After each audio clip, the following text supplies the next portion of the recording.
Hi everyone, I'm back. I'm here.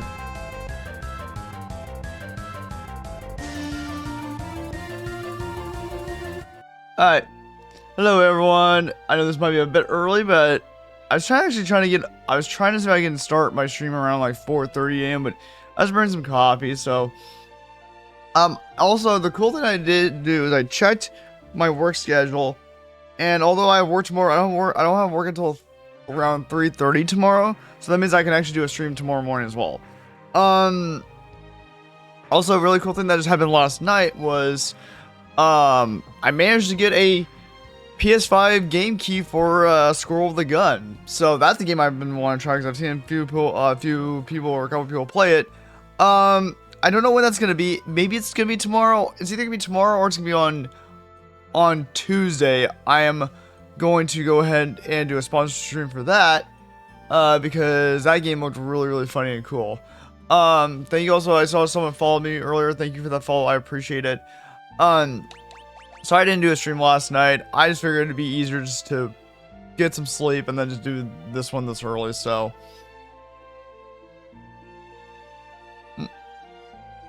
The plan is to finish Final Fantasy 5 today, hopefully. And then, I'm hoping to finish Final Fantasy 5 today, and then we'll move on to Kingdom Hearts 3. And then I can still decide which Capcom game I want to play in between. It's probably not gonna be like Devil May Cry or anything that's gonna take a while to complete. I'll most likely play either a Mega Man game or play some other Capcom game that takes like not too much time. Because Kingdom Hearts 3 again is a fairly long game. That's a pretty long game. I remember playing it a while, like several years ago when it first came out. I've only played it once, but I would love to play it on stream. So as soon as we're done with this, then we're gonna go on to Kingdom Hearts 3, which we should be able to do today. Hopefully I can get done with this game by today. So we're gonna go to. Okay, so now here we go. So now let's see. I'm gonna go ahead and actually go to Crescent and actually go ahead and heal up and also get some items.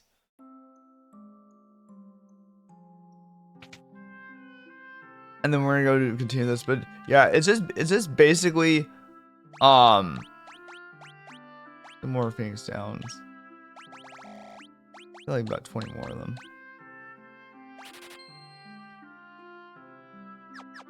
I need to find more. I need to find high potions again and get more of those. Yeah, stay. I need to find out where I can get high potions at for in this game again. And I think I know where I can go, but yeah, I would love to be able to yeah, I would love to get some more high potions.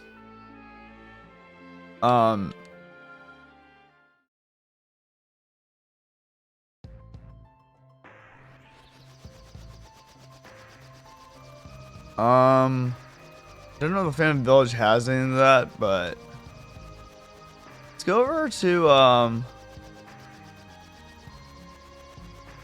go to Bartstown or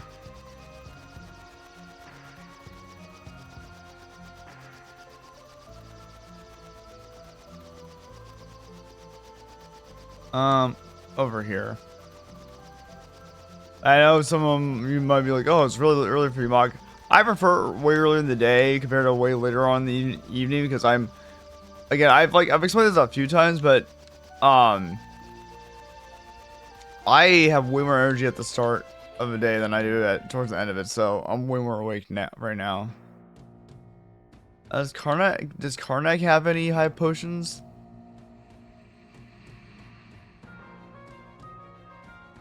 Oh, okay, so the item shop is in here.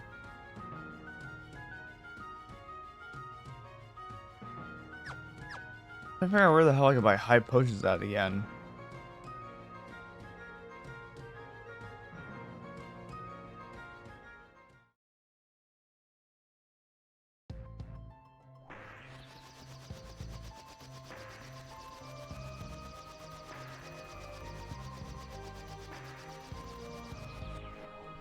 Go here.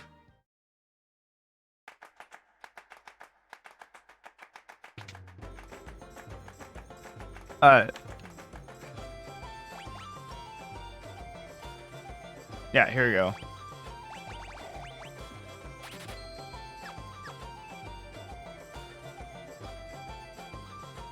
Alright, so now let's go back this way.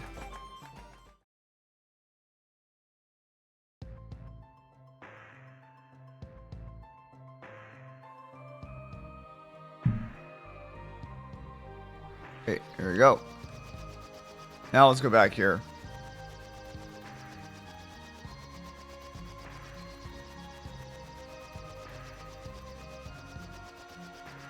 Alright, let's go and resave.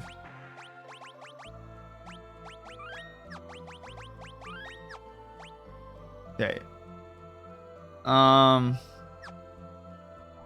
Go through here.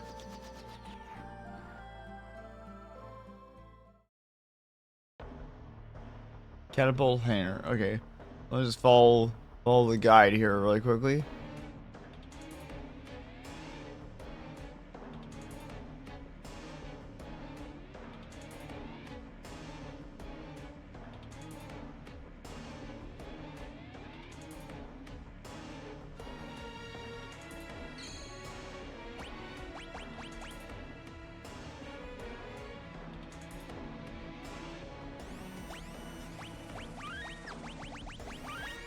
Okay.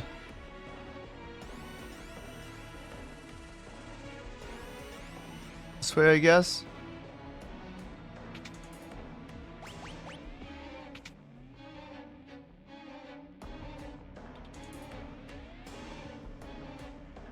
There's Sid.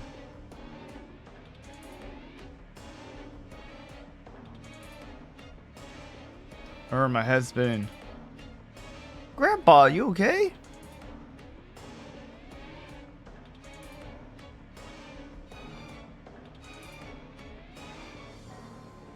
I think I'm gonna be sick, but first, the goodness, we discovered some long lost engineering techniques in an old book. It means we can upgrade the airship with the submarine functionality. Really? Of course, none of this is impossible for me. Come on, Mid. Yeah.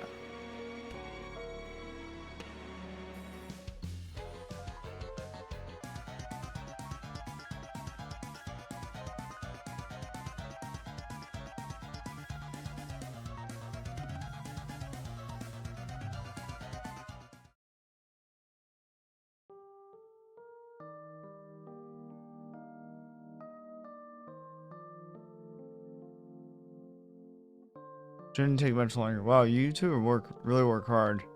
Grandpa blames himself for the world having ended up like this. But it's not like there's anything he could have done. I know that. I think deep down, he knows it too. From now on, he's determined to see his inventions used for peace. And that should do it.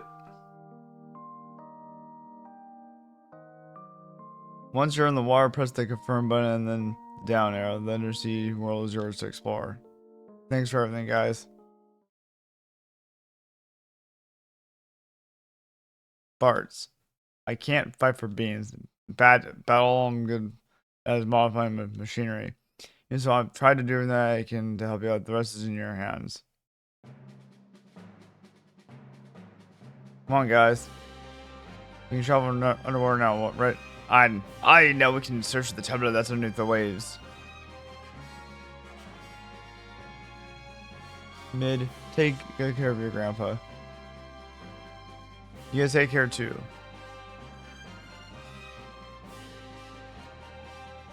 Hey, Anson, how you doing? Mog, I finally caught a stream of yours. Cool, welcome back. No point in dawdling, let's go.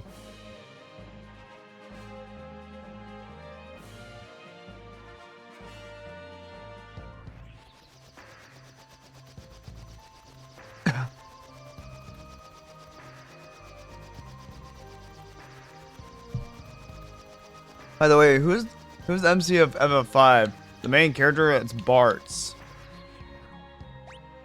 That dude, Bartz. He's the primary character of this game. He's the primary character of FF5.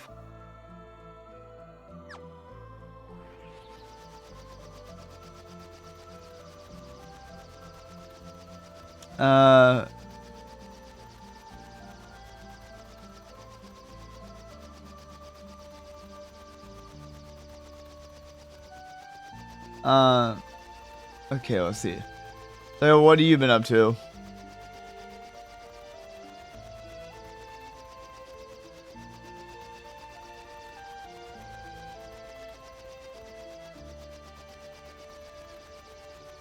Okay.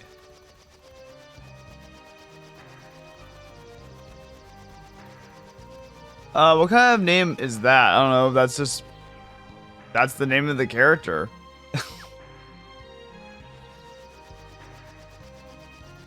Yeah, I'm pretty sure Cloud and Noctis are the true representatives of the FF series. Oh, you know the usuals. Oh, this is a name they came up with. This was FF5 was before FF7 and before FF15, so.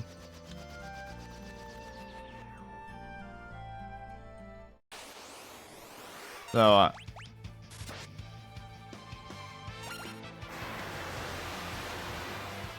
I know the usual eating, sleeping, reading up, and repeating. Gotcha.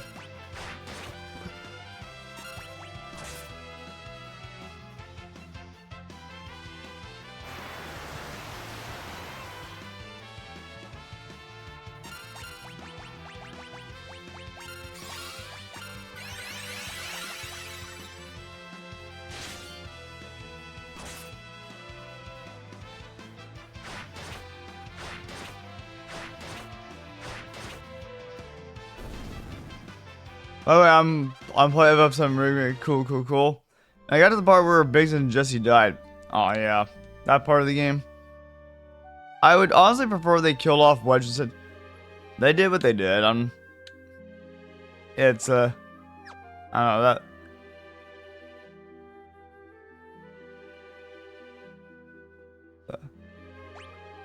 Where's the world map? Nope. Use.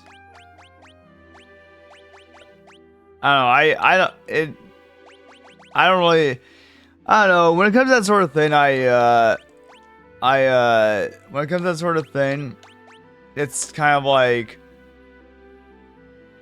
they did. I don't know. They just did the way they did because of the way they decided to do it. I'm not really sure how to say that.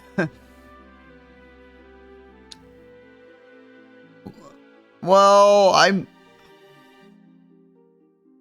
well, I don't know. Well, they did call it a remake, so they were redoing things. So, it's called a remake because they were redoing things to like freshen up a little bit. And it's like, oh, don't anticipate this actually happening. Well, actually, so I'm not gonna say anything. You're gonna find some stuff out by the end of the game. So you'll see. Once you beat a remake, you'll see some things. So I'm not gonna say anything right now, but your opinion might change a little bit once you beat the game. That's all I'm gonna say. There are quite a few things that happen in that game. I'll just say that. Um.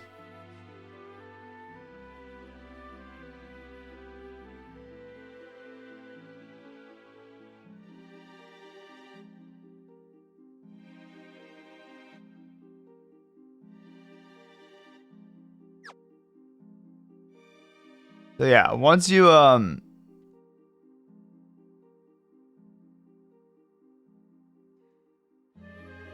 you get to the end of FF7 Remake, your opinion might change a little bit.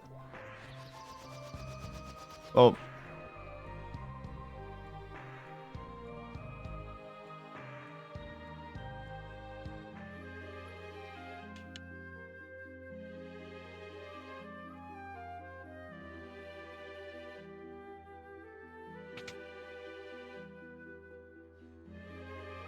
Oh, no, that's the Great Sea Trench. Never mind, that's not where I want to go right now at the moment. We want to go, so we want to go back.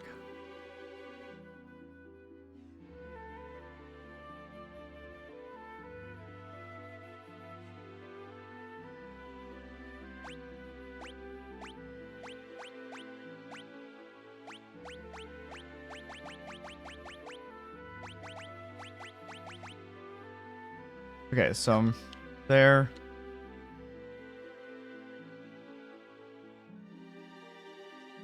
That's the Great Sea Trench, okay.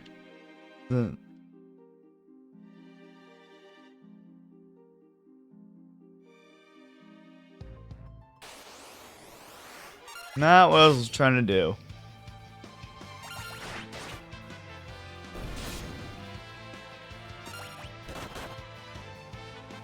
Alright, so I don't know if I know the location right now, but that this guy is mentioning, but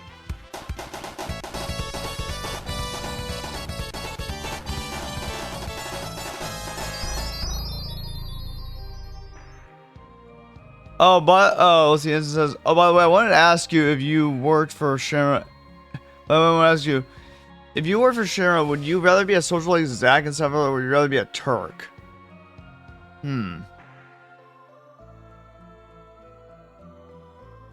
Good question. I think I'd rather maybe be a soldier or something, because soldier, at least with the soldier, they seem to have their own.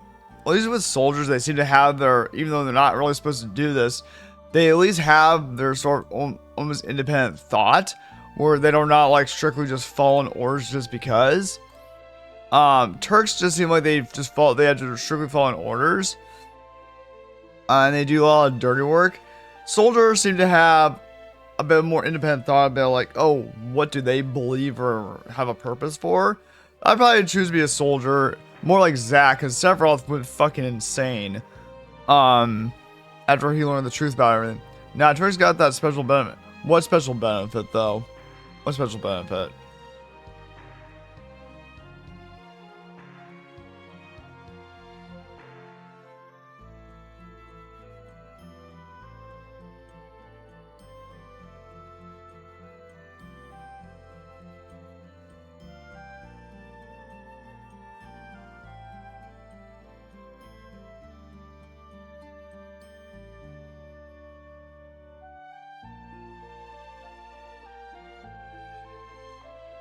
Where's the,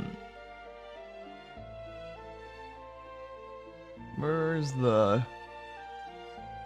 it's just not in here then?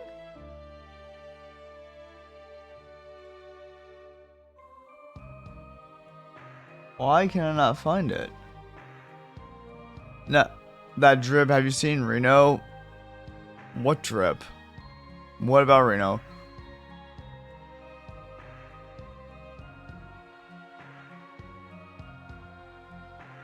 Well, not necessarily. Soldiers have superhuman abilities. What about Reno though?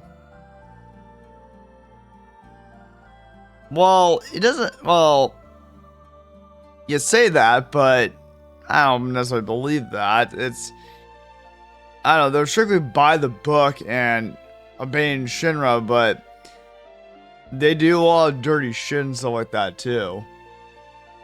What do you mean by drip? Like, what cool drip? Like, what do you mean by drip? I'm not exactly understanding what you're exactly saying. So, you're saying soldiers don't usually have that good abilities? I am sorry, I tend to disagree with that. So, soldiers tend to have, like, superhuman abilities. So, they can take on a lot. They can take a lot of damage. They are, like, basically superhuman, basically. Especially the first class soldiers are someone to fucking reckon with. So, I don't know. That's my personal opinion. Oh, I've never heard the term drip mean outfit. I didn't know drip meant outfit. First time I ever heard that, learned that drip means outfit. Well, they can be.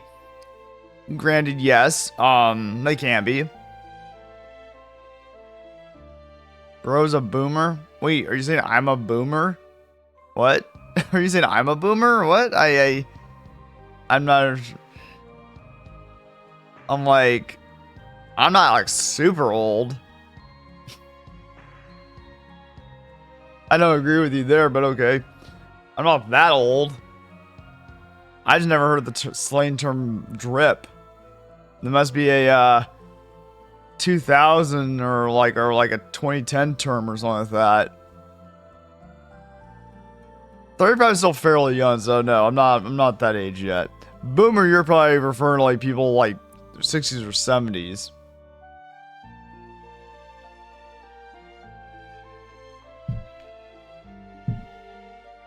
Can't be calling someone who's in their 30s at this day and age a boomer because they won't. That's not. You're talking about baby boomers. you're talking about the wrong era there. You're getting an era mixed up there.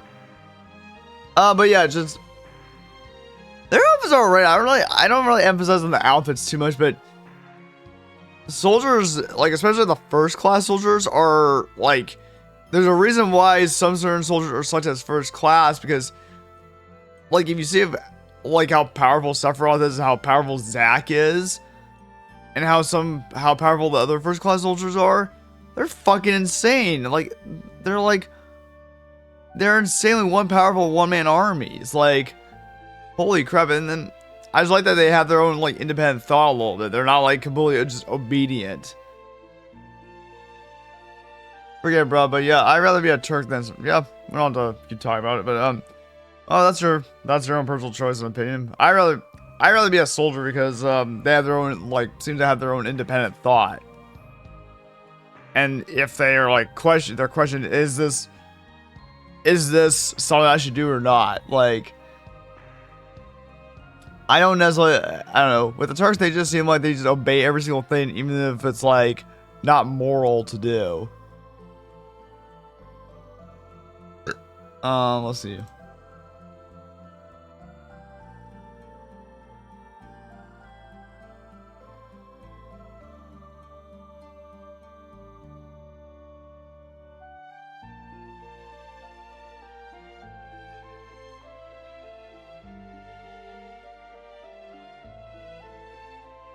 Okay, so let me see if I can. Where the hell was oh, Tower of War is okay. So I think I have to go back up. Give me 1 second here. I think I'm in the wrong area probably for this. Try going back this direction. Maybe it's over here.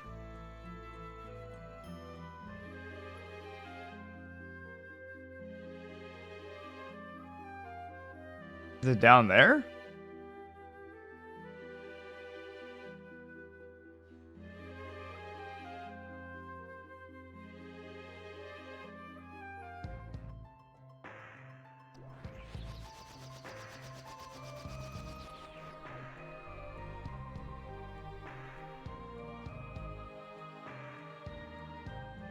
Give me 1 moment here. I'm trying to spare where the hell this is at.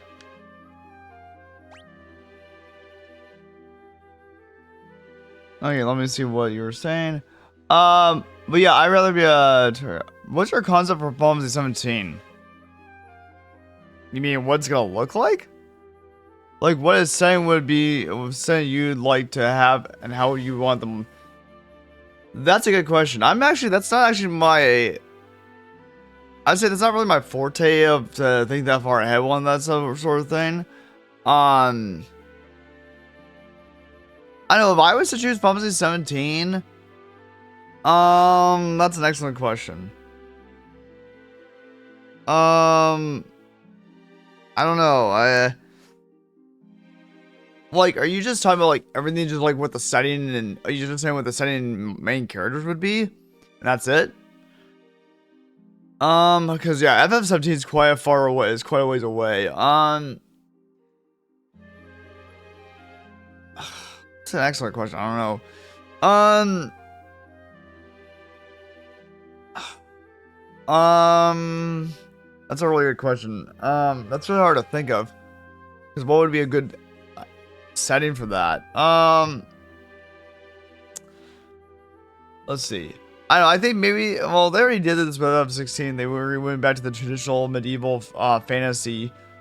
But, well, no, I'm not sure if it's gonna be 2027 necessarily. Square Enix hasn't mentioned anything about when it's gonna be out, because I'm sure it's probably just in pre-production right now. So we're probably gonna be. This probably not gonna be for another like. It's probably not gonna be for another like. Maybe I don't know. Maybe 2027. We'll see. It's probably gonna be maybe not until like 2020. We'll see when it is. We just have to wait to see when Square Enix announces it. With how long games likely taking, how long games take nowadays, it might be beyond 2027. We'll see. Because I know with how FF7 Rebirth has performed and how FF16 performed, they're probably being very, very careful on how they do this. But I'm pretty sure FF17 is already in pre-production. There was, I don't know, I would think that maybe on, I don't know, that's a really hard question to answer. I don't know, if I was to guess like a setting where,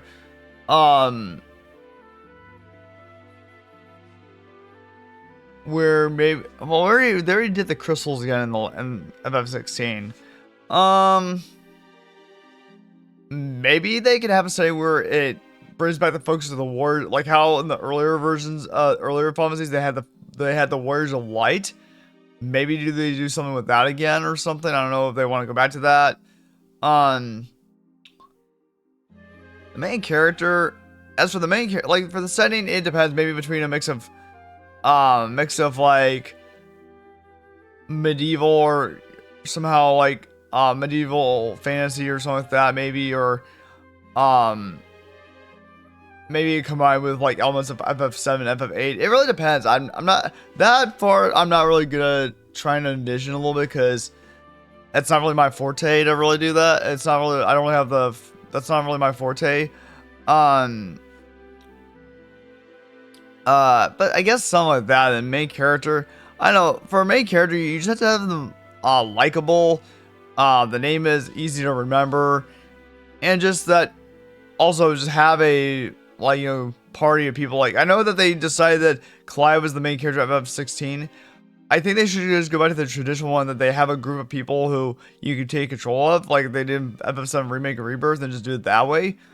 But maybe something like that. I don't know. It's hard to decide really. That takes a lot of time to decide what type of personality the character has, what makes them likable, stuff like that. Like that takes a lot of time to figure that out. To think it's been 3 years without any Kingdom Hearts 4 news. Okay, so about that. I'm actually happy that they haven't announced anything for Kingdom Hearts 4, because look what happened with Kingdom Hearts 3. Look what happened with Kingdom Hearts 3.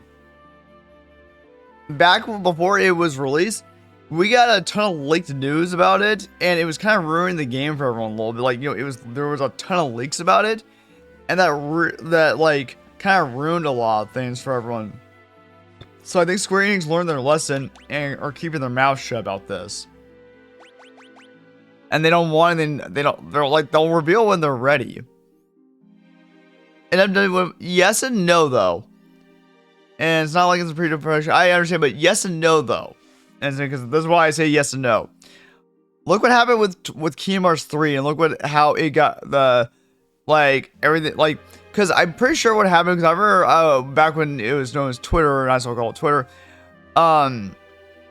back 5 years ago. Look what happened when all the information was getting leaked out about it. It kind of ruined the surprise, and it kind of ruined the game for everyone a little bit. So I would say no. I would rather them be quiet about it. I want it to be a surprise.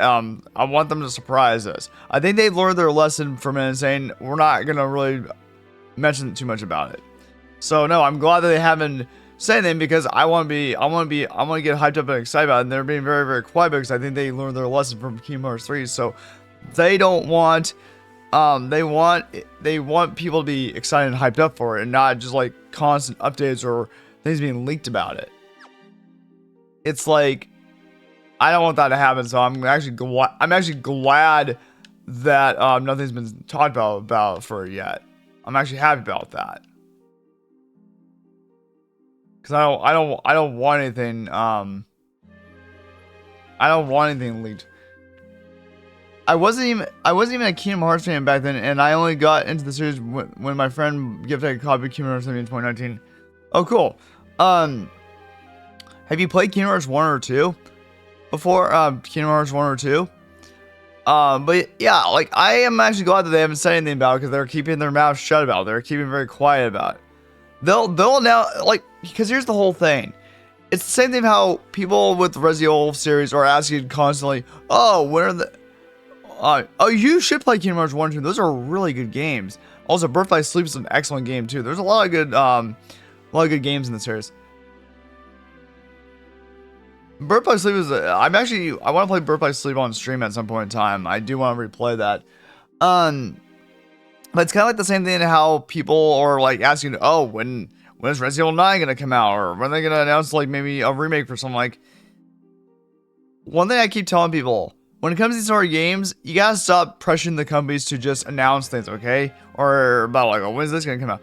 Let them take their time and cook. Because then, when you rush a company, this is how terrible shit gets produced. And that's the thing, that's the one thing that I have noticed in this era of gaming, that people really want, oh, when's this gonna be announced? When's this gonna be announced? Let the fucking companies cook their games. Like, stop rushing or pressuring them to announce something. Like, they'll announce something when they're ready. And that's like, I'm not trying to get, like, annoyed with anyone about this, but it's like, stop pressuring companies to have something produced. Let them fucking work on it. It takes time. It's like, let them cook. Let them take their time on it. Stop pressuring them to get something done. That shit takes time to do. I know, because I was been in the industry for about 11 or 12 years. That shit takes time to produce. So let them take their time. They'll announce something when they're ready. I mean, maybe they're taking more time because of Disney. I'm not sure about that. No, and they're still working out those collabs. Nah, I'm not. Depends if they talk about it. Well, you said that the thing with people is they don't have patience. Well, as Obi-Wan Kenobi says on, as Obi-Wan Kenobi would say on Star Wars, the boy will learn patience. Gotta learn patience. Okay, that's the one thing I've noticed when it comes to social media in this day and age, this era of gaming. People are impatient. I'm like, just sit down and be patient, be quiet. That's what I tell people. Stop rushing companies, okay? Companies can't just produce these games on the fly like they used to back in the day. Game production is a lot more complex these days than it was before. So it's like, just as Obi-Wan told Yoda when he was training Luke, the boy will learn patience. Gotta learn patience. I don't know what else to tell you. That's like others. That's kind of a personal problem. But as long as we get Darth Vader or Force-Choking Sora of Kingdom Hearts 4, then they can... I don't know about that. We'll see what they do. I'm not gonna go into the whole hypotheticals of if it's because of Disney or... Here's the thing, because here's my personal opinion on this. I know a lot of people love to make theories or, like, make a hypothesis of what's gonna happen, but I know they like to do that for fun. Personally, I just wait until it's announced of what they're gonna do, because they're like, oh, there's a rumor that such and such is happening. I'm like, we gotta stop doing that. That just ruins the fucking hype and shit for some people. Or it is like, oh, this was true, or this was true. Like, I get that it's kind of fun to think. Like, actually, granted, some producers, some people from companies will be like, oh, I wonder what theories people have. Granted, yes, that I can understand that. But yeah, when it comes to these sort of things, y'all, the thing is, people need to learn patience a little bit. And if you said, oh, people are impatient or not patient, well, people gotta learn patience. You gotta learn patience then. Go play another video game or something like that, or get yourself busy with something else in life. It's like, it's like, I don't mean to say this in like a negative way towards people. It's just, when you're trying to pressure companies to have something, they look at the end result. Then it doesn't come out very well, and then they lose money out of it. Okay, guys, we'll be right back. See you once you get back then. But that's my personal opinion on, like, about that sort of thing. 'Cause I'm like, I get it, but at the same time, it's like, like, you gotta go ahead and just, oh, what's that? Oh, what's... Let's see what that dot is up there.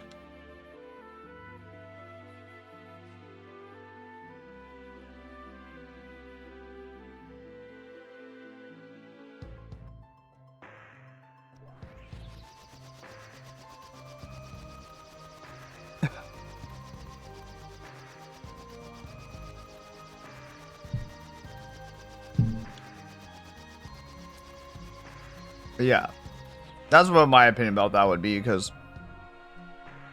it's you can't rush game developers into a game. It's like let them cook, let them do their work. What's this?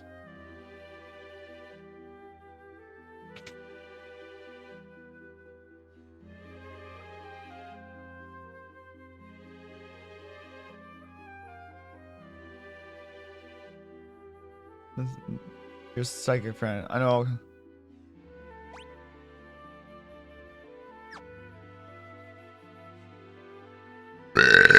Excuse me.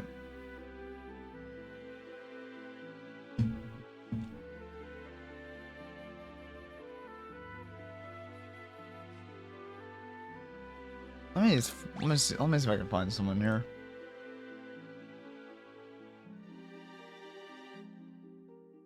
Okay, so we gotta go back here. Okay, so here's what we're gonna do. Go back here.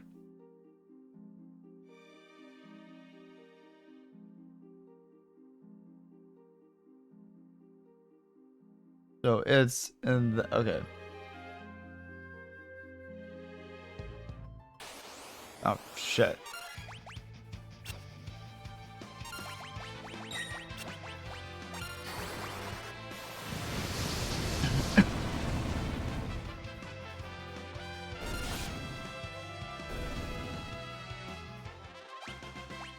Okay. Go back this way.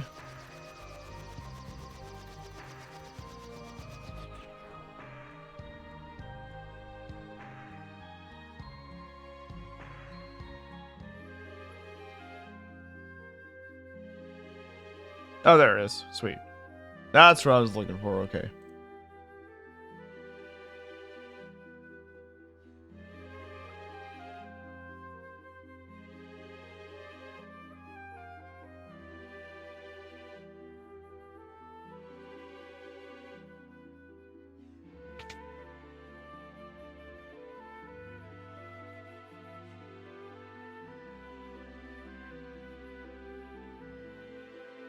I can probably hold my breath.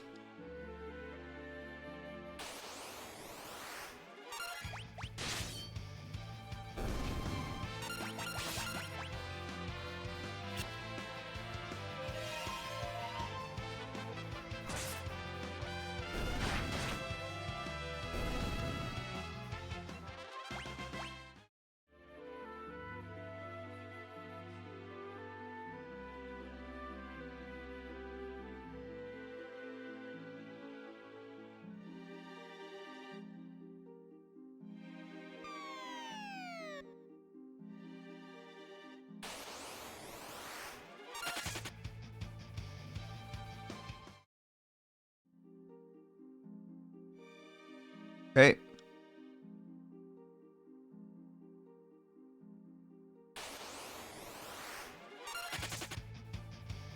I'm just gonna keep running away. No point in doing this.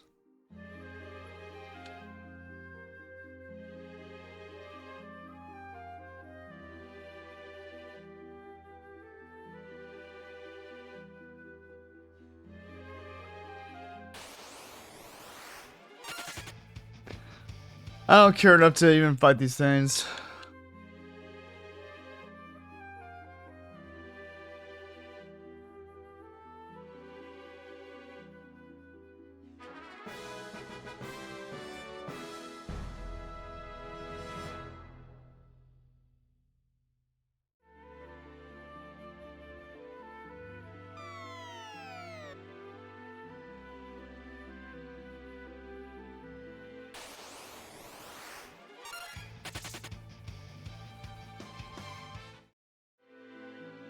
Okay.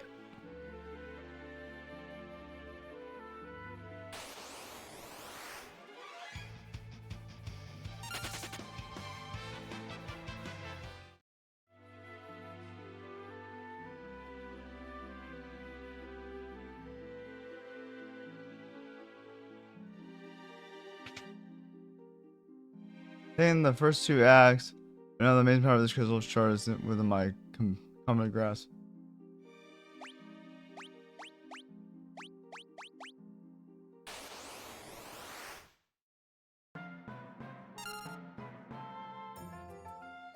My name is Go-Go.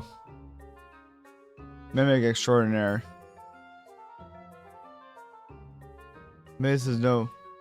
Was able to imitate anything, no matter the situation. Thus, I will imitate your every move. When you attack, I too will attack and like. Cast that spell. Could you imitate me? You'd certainly win. But more likely the curtain will fall on your lives.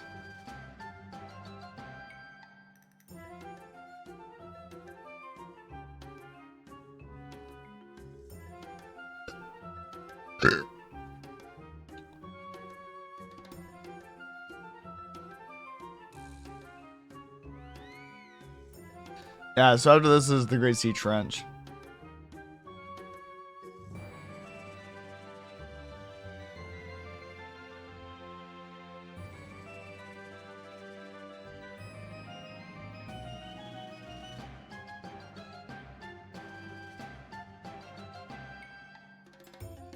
So I was just gonna chill and do nothing.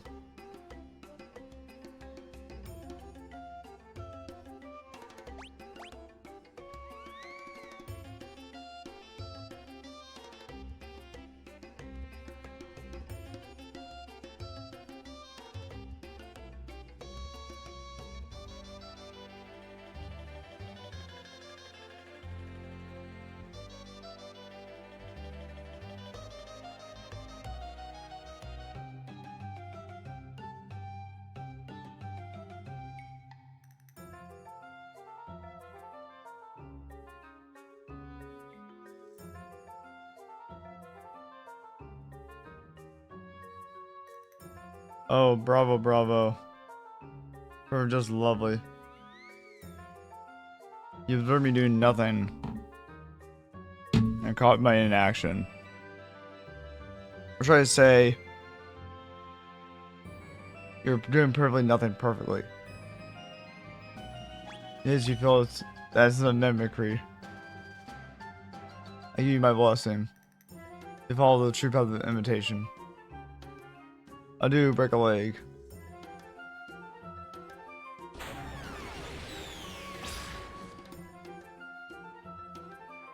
Nice. Rapid fire, nice. Especially with the shard word spirit. Mime, nice.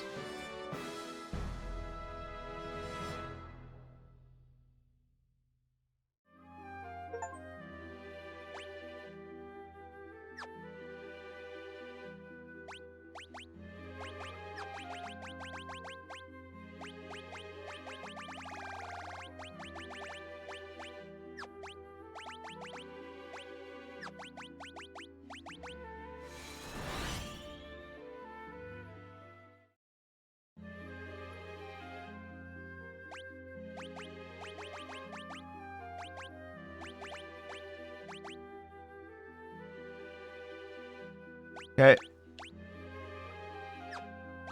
She mastered that. That's good. So now we're gonna go to the Great Sea Trench.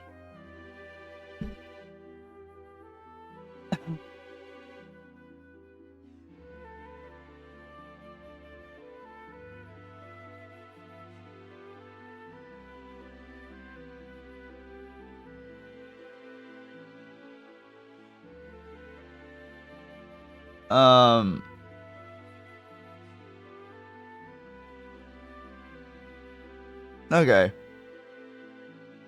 So,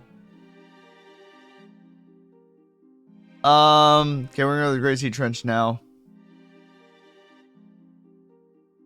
Yeah, so we're getting there. So we're going to go to the Great Sea Trench. Excellent. Okay. Let's see what else she can learn. Berserker, I'm not sure. Time Age, no, Summoner. Mage, Blue Mage, maybe? Dancer? Beastmaster?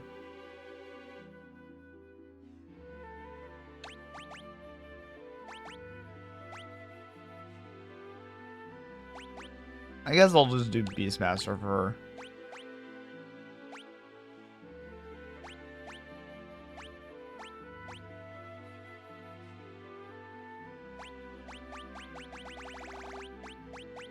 And Black Magic level 6.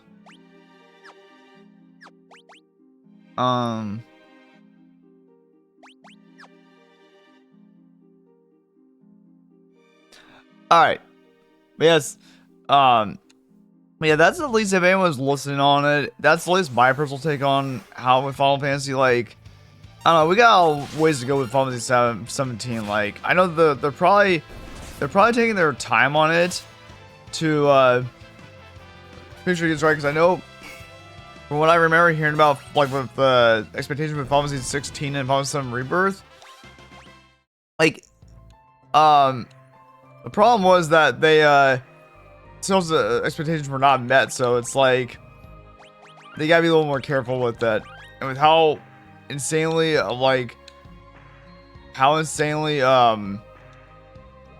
how insanely expensive game productions now, like, they gotta be careful what they do. So I don't know, there's gotta be some way we can lower game production costs and not have to take like 5 years to develop. I just feel like at that point we're getting to the point where game development is taking way too game development is taking way too long for some reason.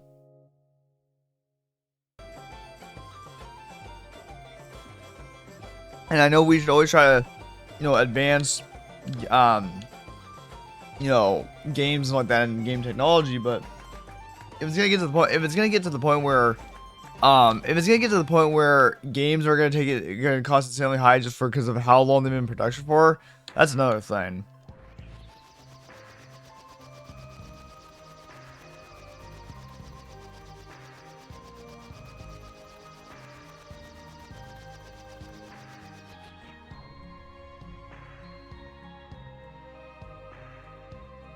But that's just my personal opinion. As someone who's worked in game development before, that's my personal opinion.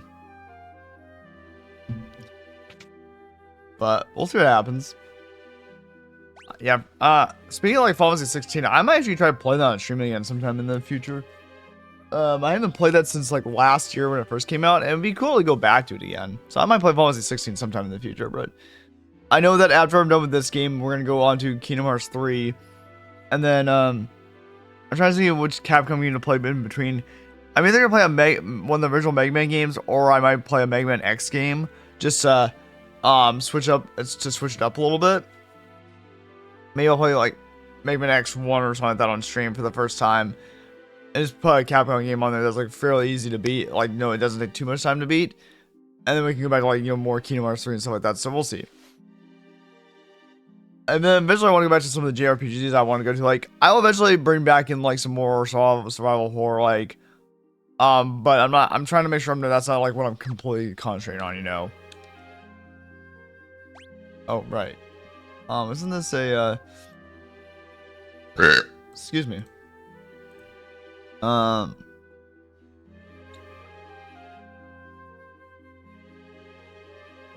Yeah, so we gotta just get to the, let me just check something. But yeah, I hope everyone's doing well.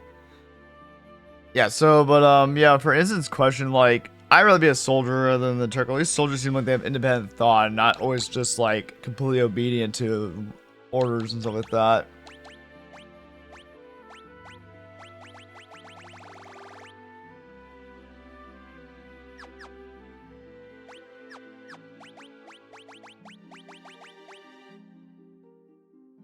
Okay, yeah, so level 4 for break. Okay, good. So at least we can do that. Okay, might have to get Spellblade. I might have to get Spellblade for level 6, and that would be at the Phoenix Tower to get a lot of AP.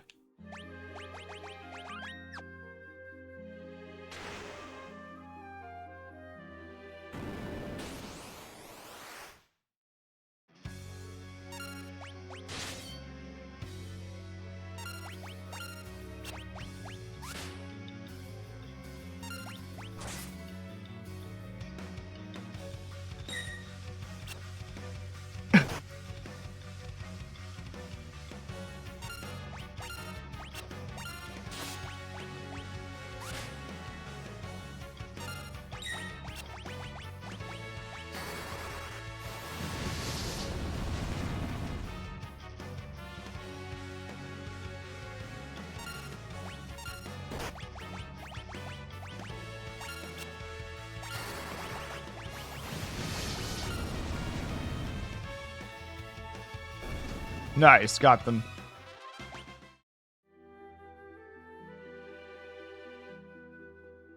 Fewer than those before, you got mail by planes when tablet rests.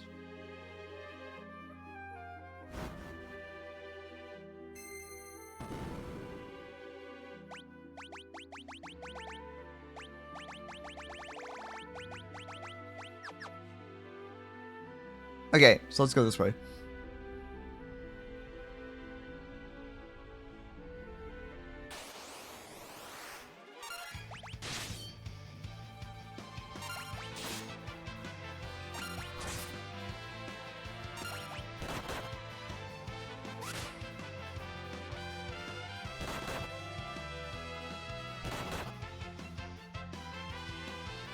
Yeah, it's just like, and the reason why I'm like kind of like not really passionate, I would say, but like the reason why, like, when people ask about the whole thing with you know, about when people ask the question about like, oh well, what, like people are not patient with, you know, game production. Well, that's not how game production works. Like, you can't rush companies to like, well, look what's happened in the past, and we're like, oh, people were in pressure companies to release stuff, and then look what happened, the game didn't come out good.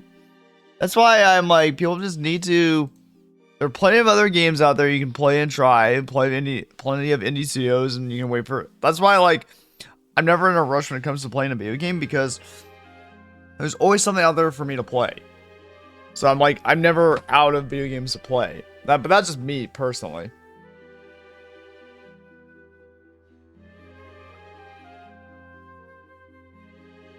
You know what? I'm gonna grab my blanket.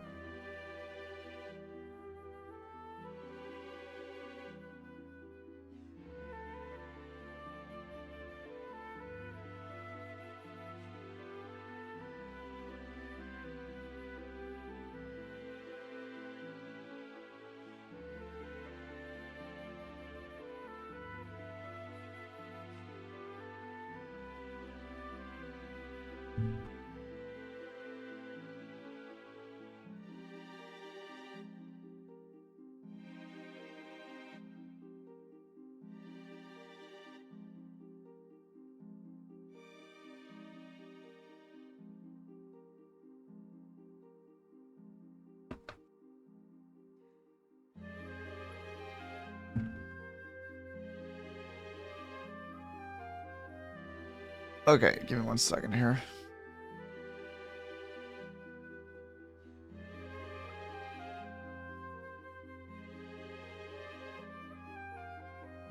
Okay. Give me 1 second here, sorry. I was just putting my blanket on to make sure that also, yeah, so I said, like, I apologize if it seems like I'm a bit passionate or about that sort of thing where it comes to game production, and then when people have opinions about that, like, everyone's, you know, allowed to have their own opinion about, but I just think that, like, game companies need to stop being pressured to, like, just announce information. Just let them announce it when they're ready. Like, there's no need to rush a video game. Like, let them take their time to cook, and then when they're ready to announce it, they'll announce it. Because, like, every time I play a Resident Evil game or a Capcom game, people will, like, essentially when I play a Resident Evil game or stream it, people will be like, oh, well, what about, or why hasn't Capcom announced it? I'm like, maybe they wanted to be a surprise or something like that. It's kind of like the same thing when people keep on asking me if they should be a Resident Evil 5 remake. No, there shouldn't be. Not at this time. It's only, the game is only 15 years old. It doesn't need a remake at this moment. Like, it's not that old. Like, I was actually like, I thought Resident Evil 4 didn't need a remake either. Like, oh, the original is super good, but they actually improved on it, which surprised me. So I was proven wrong about that too. But Resident Evil 5, that one is not what that one is not played nearly as I shouldn't say it's not nearly played as much. It's just not at the same scope or spot as Resident Evil 4 is, because it's more co-op and stuff like that, and it's more co-op, and it's just designed in a different way. At some point in time, I'm probably gonna go and I'll stream Resident Evil 5 on my own. Even though I know I was talking to one of my mods and she said she'd be down for maybe once Resident Evil 5 is like $5 on for I can get on PS4, PS5, I'd be down for that. And then I think I was gonna play co-op with her. But usually when it comes to Resident Evil 5, sometimes I usually prefer to play it co-op because that game was designed for co-op. Oh, we're in outbreak. Okay. Anyways, I need to get actually a different blanket where it's like, it's short enough where it covers my legs, and then it's just I don't have to worry about I don't have to worry about it over, like, you know, expanding on the ground. I got my blanket. I got one of my blankets because my feet were starting to get kind of cold. So instead of my slippers, I'm like, you know what? My blanket will just do fine. We'll do just fine. Yeah, we're at a point in the time of the year that it's starting to get cold again, which I'm all for actually, because I prefer well, I prefer at this time of the year that it's a little bit more colder. I was just getting tired of the constant heat. Oh. Welcome back from ads, everyone.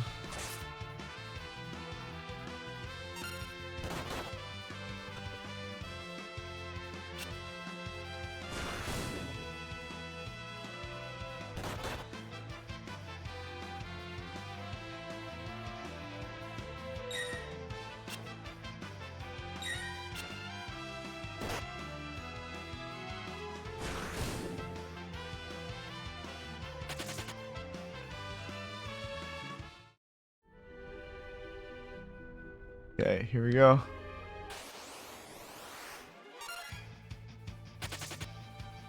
Yeah, these things are a little too much right now.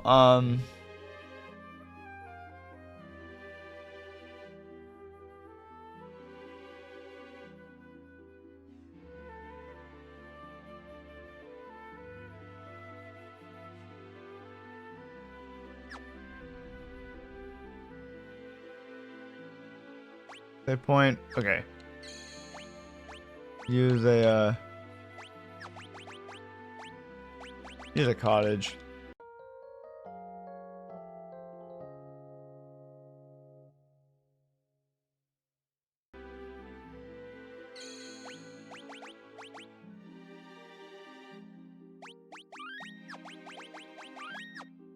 There you go. B4, huh?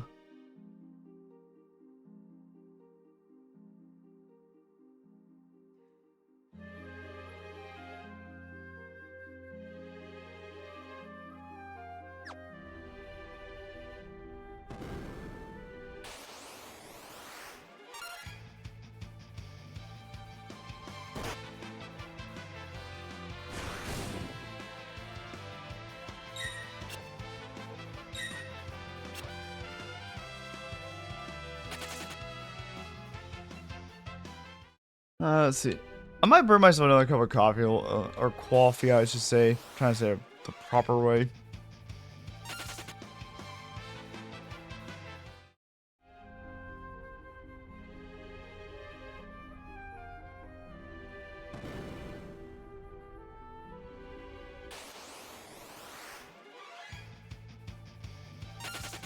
There we go. All right.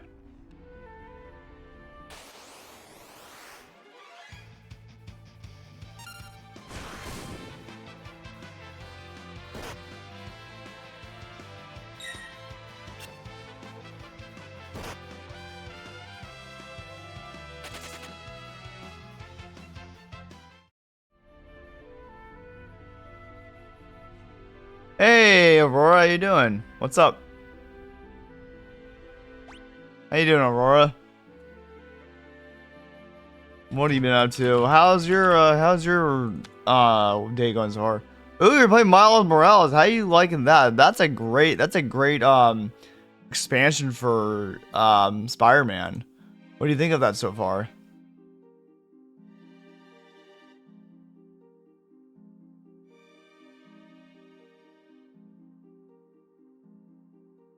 Appreciate the shout out, of course. How you been?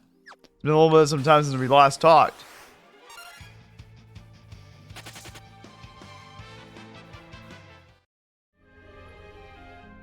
But yeah, I hope you've been doing well. Oh, crap.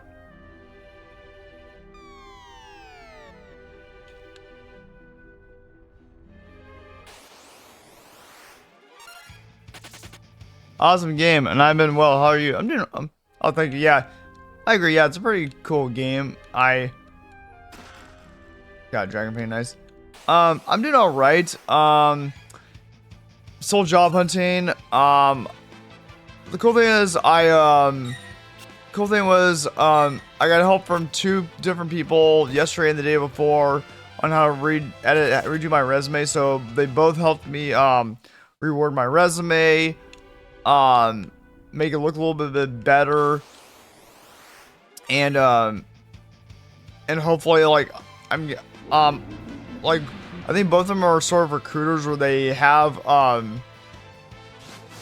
or they just they know how to word resumes because they recruit people, or they look at resumes. So they both helped me out yesterday and the day before, which I really appreciate, and so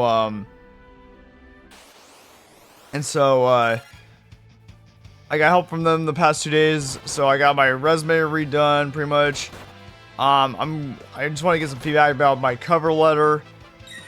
Because I'm redoing a cover letter as well, and then once I've pretty much good to go with my cover letter, then I'm gonna start reapplying. I'm gonna start applying some more jobs, and maybe I'll get better results. So hopefully that will pan out better, and then I think the person I talked to yesterday, her and I are gonna talk more about we're gonna discuss more about my resume and my cover letter next week, and make sure all that's good and up to date. That way I can have a better chance of getting an interview somewhere. Other than that, I think I mentioned this in Eternal's Discord. Wait, which level am I on? I'm on B6. Okay, I gotta get the hell out of here then. Other than that, I mentioned this. Oh man. Man, I want to get back to B4. Alright.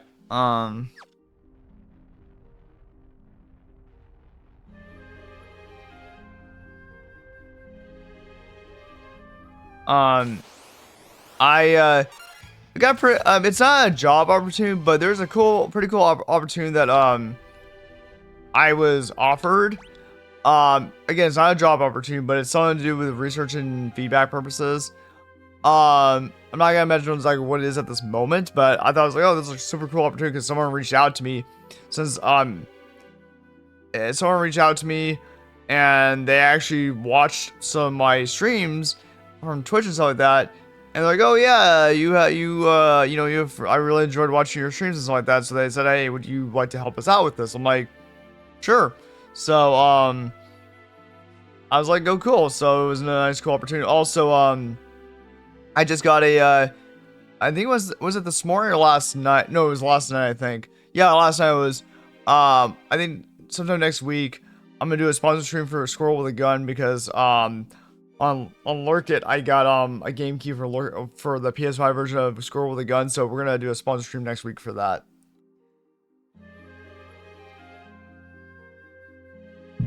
So I thought it was really cool. I just wanted to play that game. That's fire. I've always wanted to do some like that. To do what?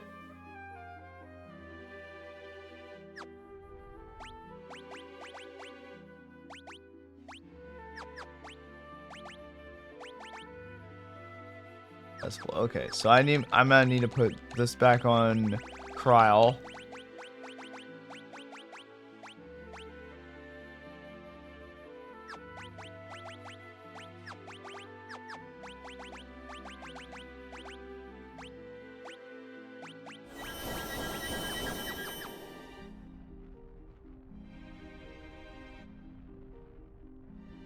Up you right there. I think it's this one. There you go. That should have a flame ring in it.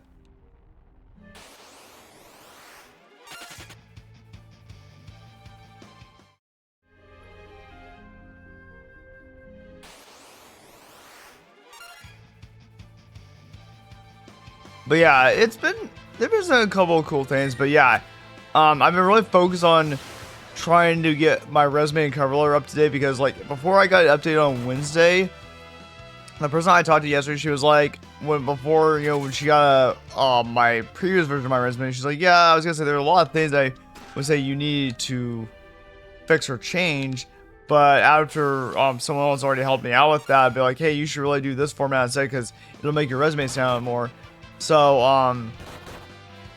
I did that, and I was changing like my so I did that. I changed some bullet points and stuff like that a little bit, so make it look a little bit better. Just doing all that, and then I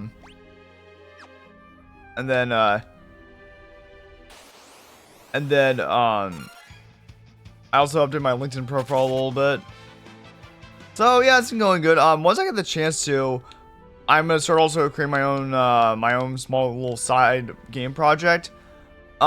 Just for as a portfolio piece for like if I apply to like for a technical designer position or maybe even a game designer position. Before I was into like wanting to do like art and stuff like that, but then in the gaming industry and stuff like that, I've seen how competitive it is and how much time you have to put into it. So I didn't decide to go to the right school to do that sort of thing, so I decided to just go into design instead. When I was encouraged to try out design, so I did, and so I actually really do like it, so decided gonna do that instead. So I'm going for those type of positions instead of art, because art is even more competitive than it was previously before, especially with the state of the industries right now. So, but yeah. Anyways, that's just basically what's been going with me. I have work tomorrow, Sunday and Monday, and then I don't start work until 3:30 tomorrow, so I'm gonna do another morning stream tomorrow. Well, that's been going alright. What about you? What have you been up to, Aurora?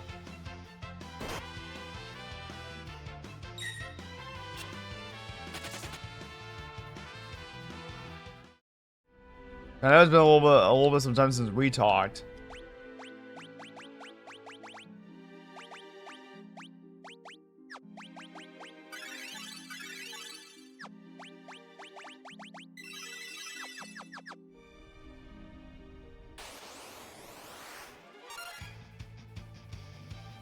But yeah, I appreciate the compliments. But I hope work's been alright for you, and I hope everything else in your life's been going alright.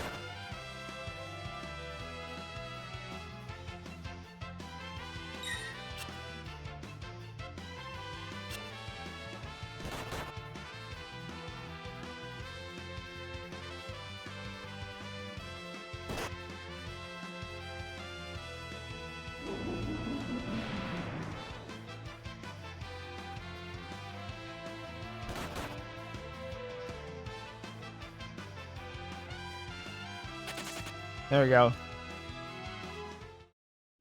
Alright.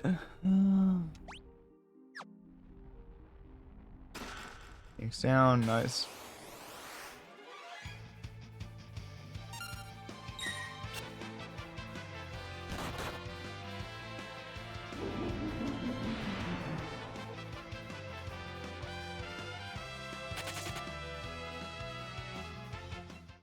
Okay, so way. Kingdom of the Dwarves, huh? Okay.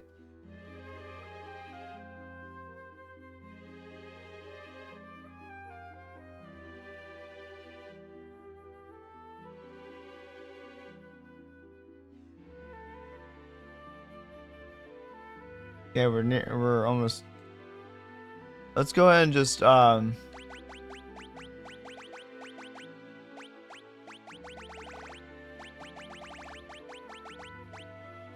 we definitely need we'll do this Spellblade level 5.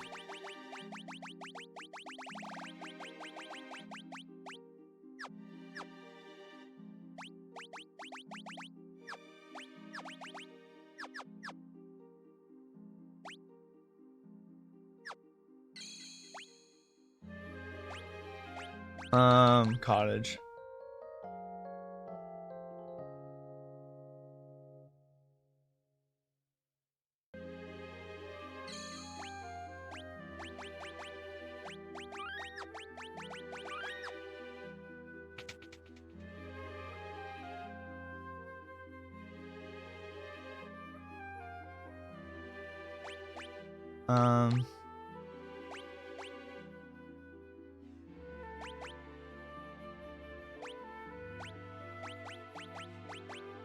Okay.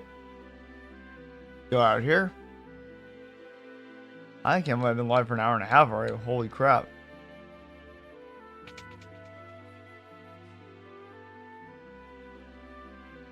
Lally ho! Yellow Book is digging and telling he would let us go around the world, but why would anyone want to do that? Lally ho! Anything about the magic lamp? If you take it back from where it's from, the land's power will be restored.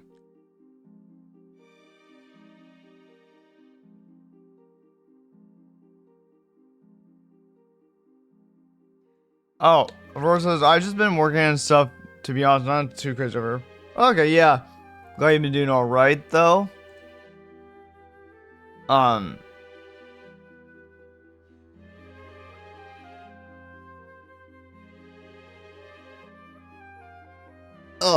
I can't believe we're almost at 2025. We're not quite there yet, but we're almost there.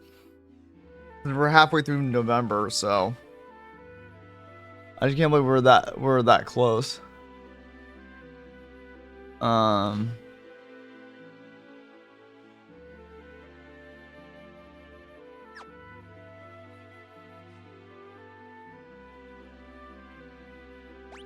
You skip the chest in the center for now. Wait.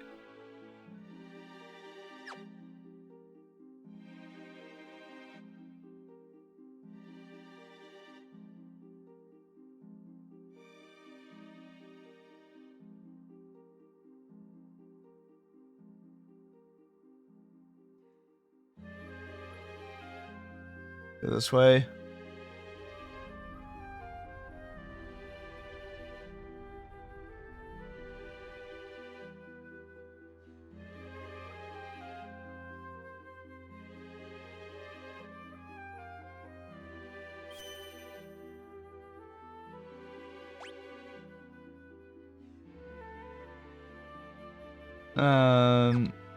Okay, where? Let's go back here. What's back here?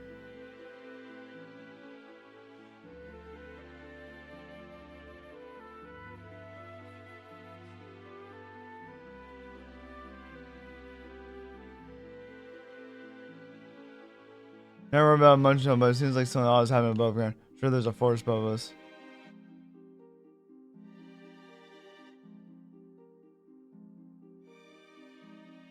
Okay.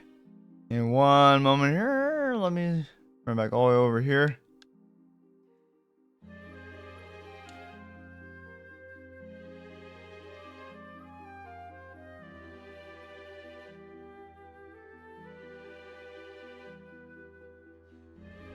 Let's get. Okay. Let me read it. Aurora says, yeah, 25 is around the corner. Have any New Year's plan? Not really. I think I'm not sure I'm gonna spend with my family. I have to see how I'm even working. I might be working that day. We'll see. Depending on if I'm still at the same job or not. I might be working that day because if I'm still at the same job I'm at right now by the end of this year, possibility I'll be working, but we'll see. Otherwise, I don't really have any New Year's plan. I'm not really doing anything that day. If I'm not working, I'll probably just stream that day. How about you?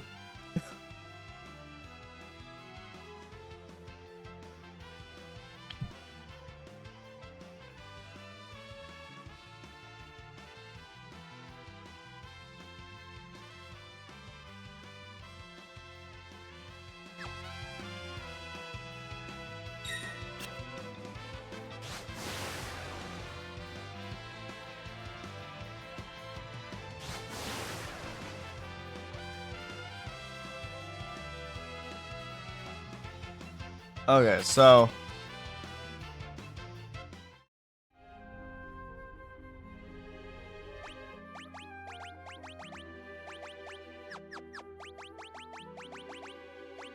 Let's do time magic for now.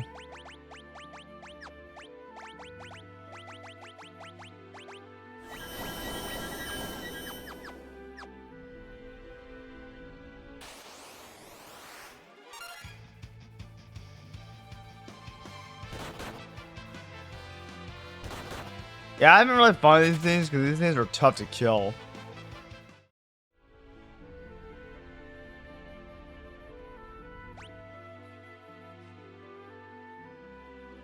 Let's see. Let's skip the chest this time for now. Put these remote skills to get the last chest.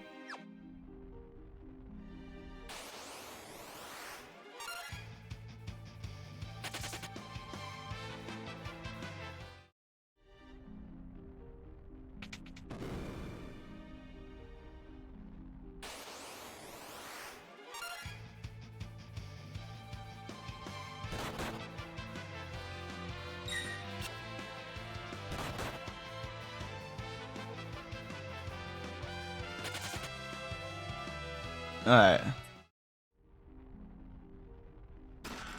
Hydro Knuckles, okay.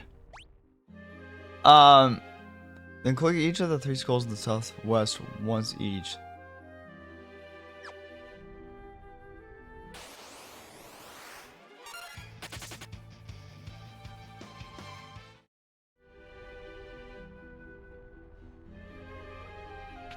Give me 1 second here. If anyone's saying then I'll respond in 1 moment.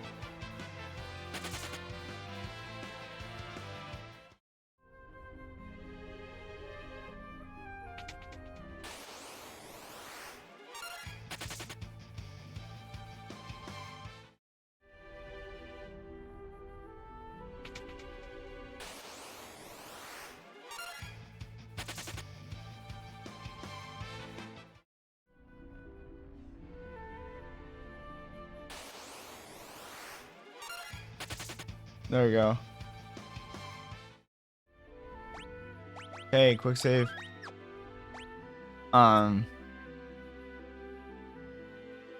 Okay, so go and do abilities. Spell blade.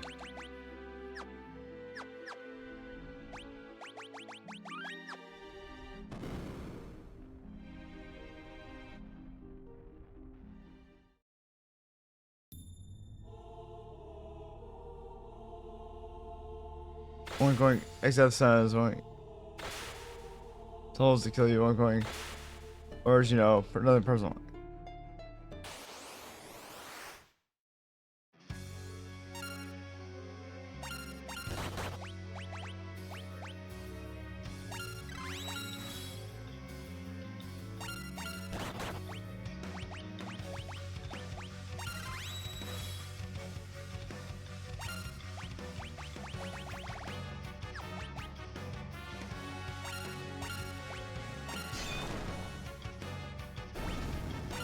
Nice.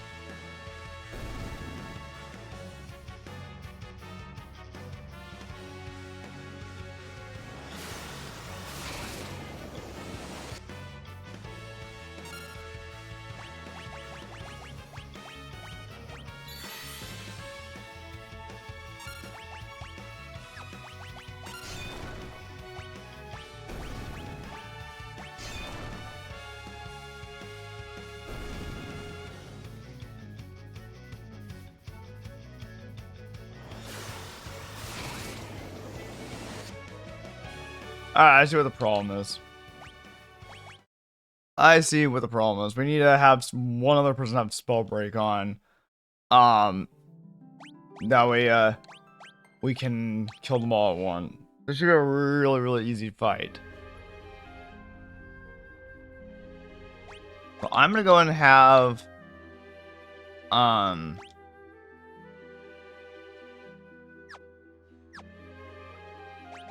abilities. I'm gonna have Lena also have Spellblade.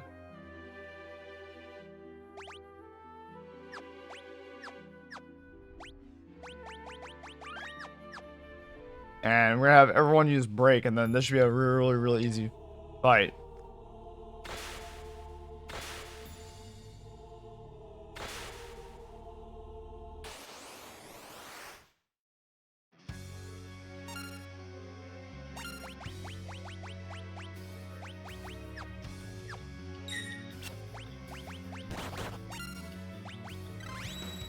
Oh, damn it. I gotta...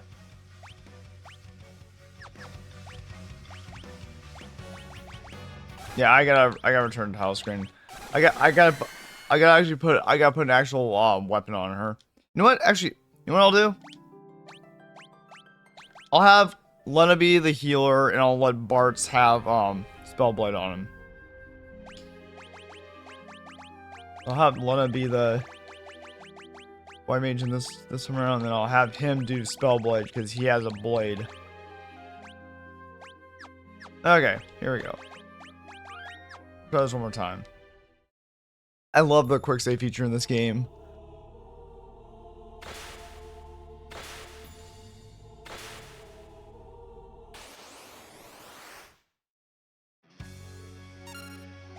Oh, goddamn it, I can't.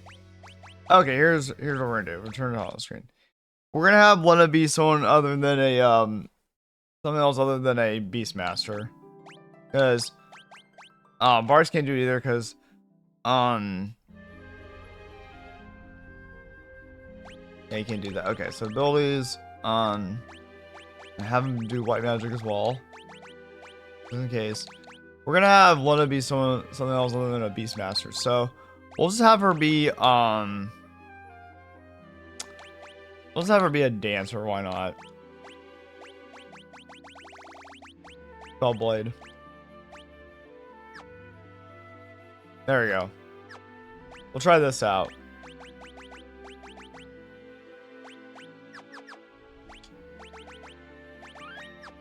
Try this out now.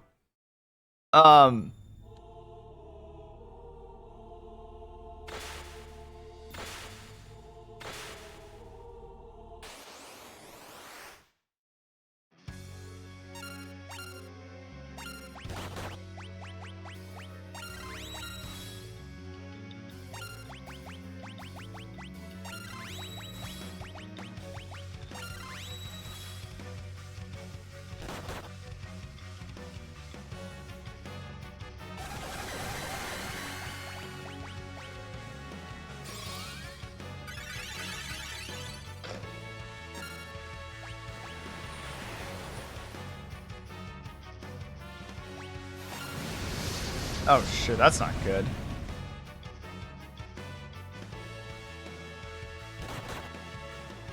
Okay, you know what? We're gonna try this one more time. This time we're gonna just have we'll have Bartz use Kiraga instead. I fucked up on that. Okay. I'll just have him use Kiraga when I'll just use Kiraga. Yeah, he heals them all at once, and that way we can... I just want them all attack at once, that way they don't regenerate.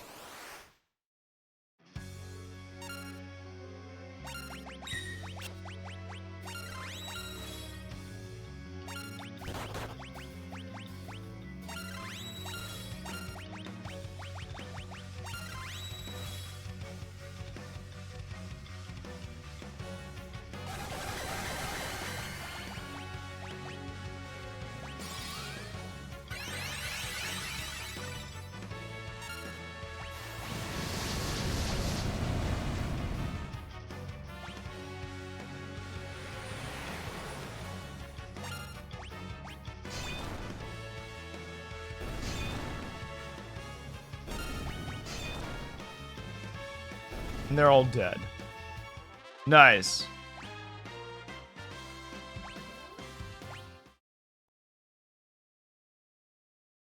Obtain the third tablet. Nice. Someone's on the tablet. You see the magic sealed in the magma flow meteor. Oh, nice.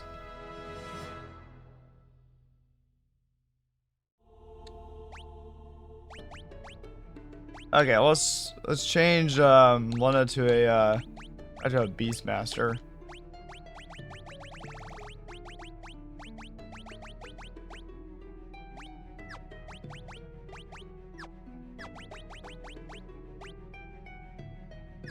Oh yeah, he's Master Samurai, so let's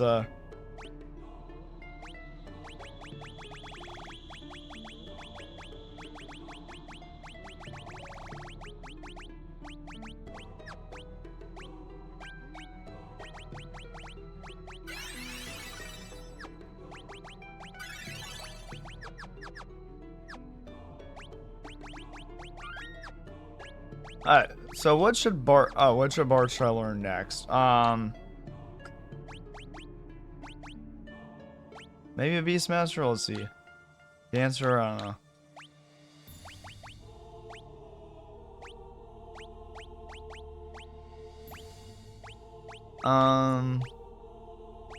I guess he could do Beastmaster as well.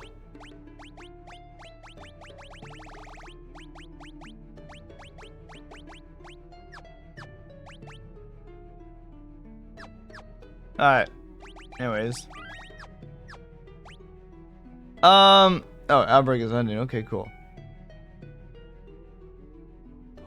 And then we just gotta go Isotory Fall dodges.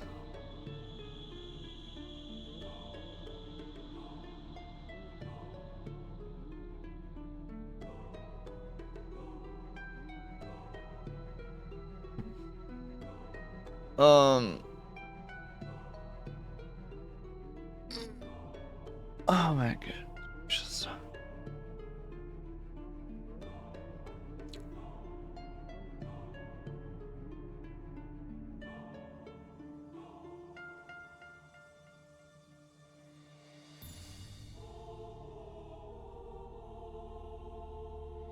Alright, let's go Kuza Castle. And Kuza Castle is...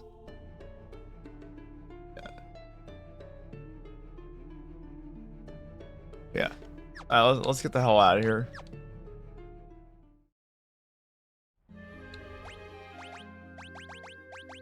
Let's give her time magic again, and then that way she can go ahead and use teleport. That way we can get the hell out of here.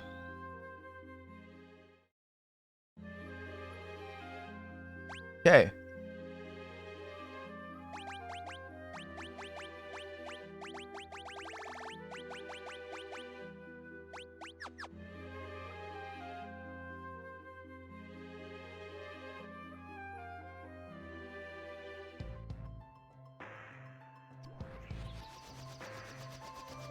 Yeah, we can get 3 more sealed weapons.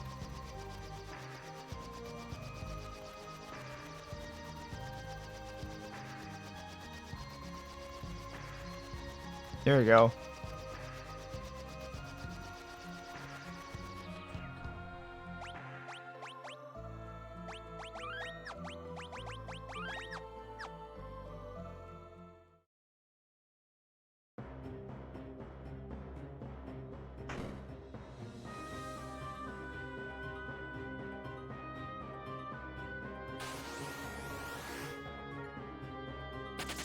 There we go.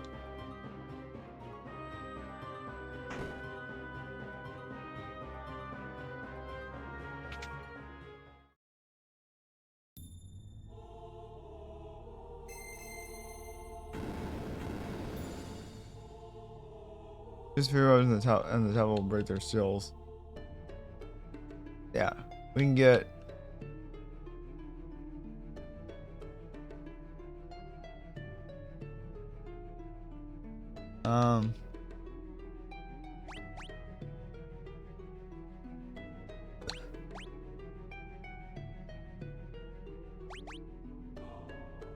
What is this?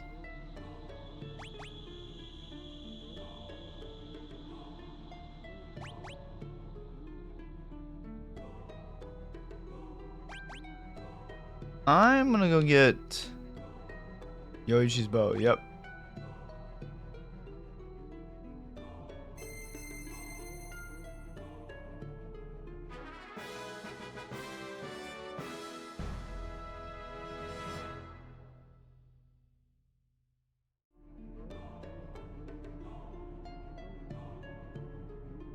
I guess they just stab as well.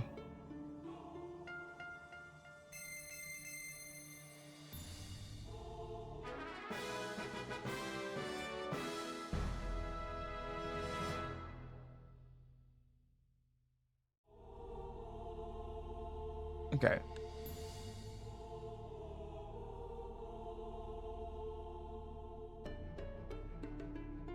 Let me get Holy Lands. Yeah, I'll get the Holy Lands next.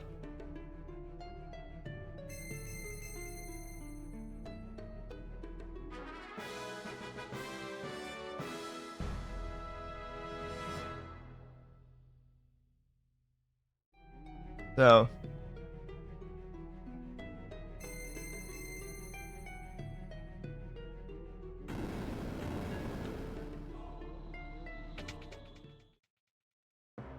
And now we have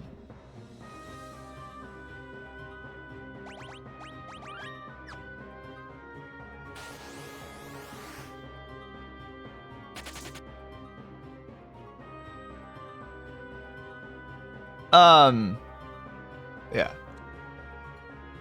So Aurora, I meant to ask you, for Spider-Man Miles Morales, what do you think of that game so far? Do you think it's really good? Have you gonna plan on playing Spider-Man 2, or I meant to ask you that earlier.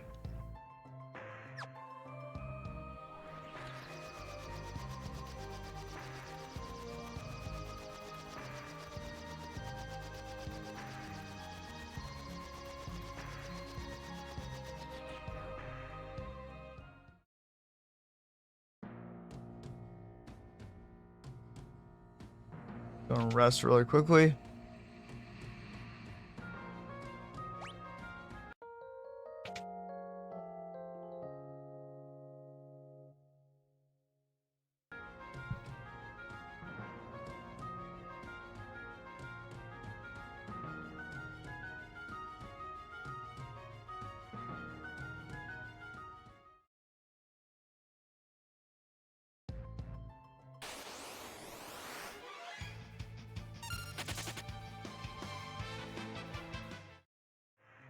And save. Okay. Sounds Isolatory Falls.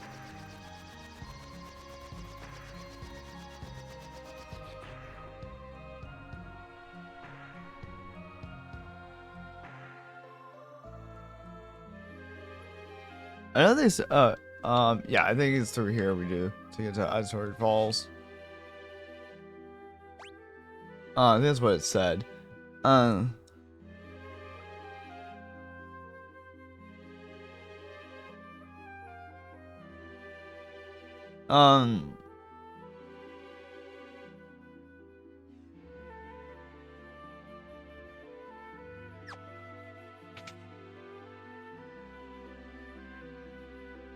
Okay, cave.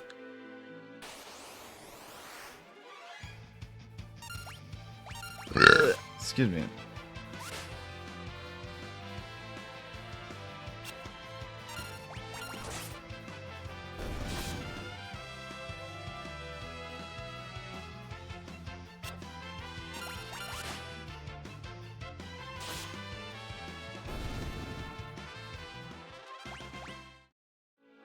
All right. So we're gonna be going towards the final. Trying to get the final tablet.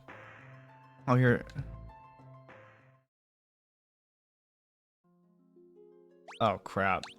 I think we should be okay.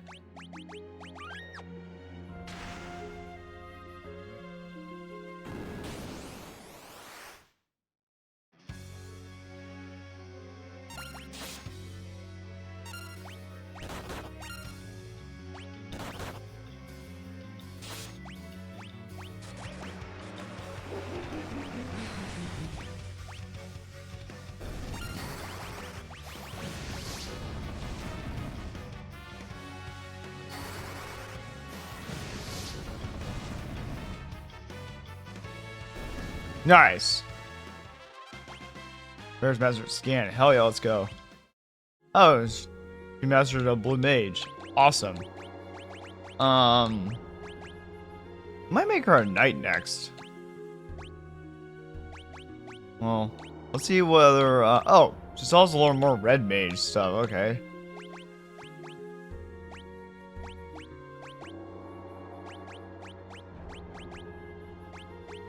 Let's switch her to being a red mage. Give her black magic level 6.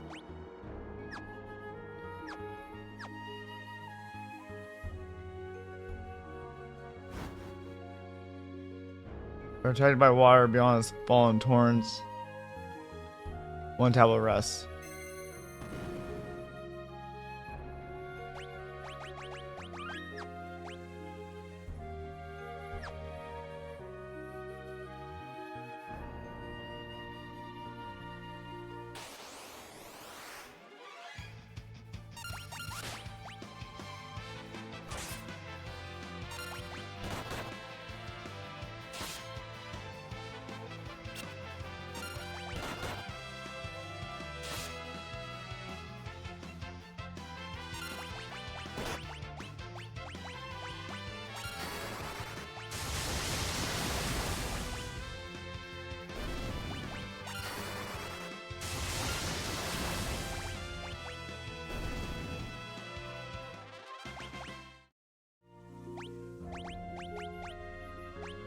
Okay.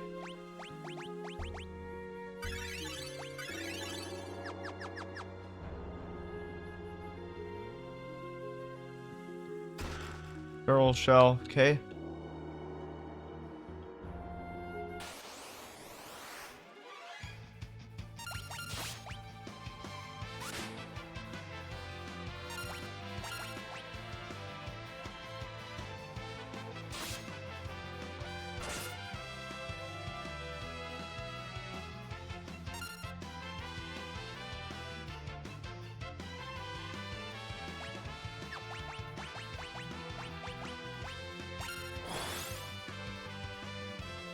Oh shit.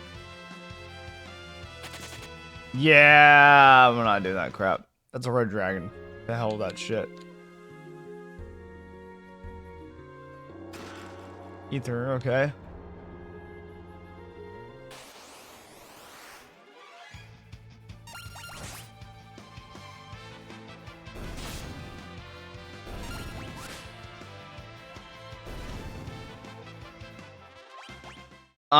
Okay.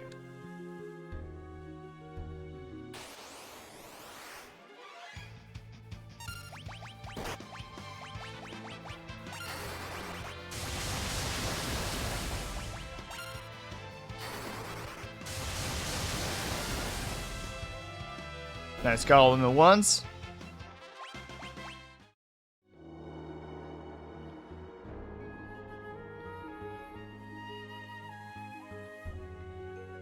Yeah, I had to find my way over there. Let's see.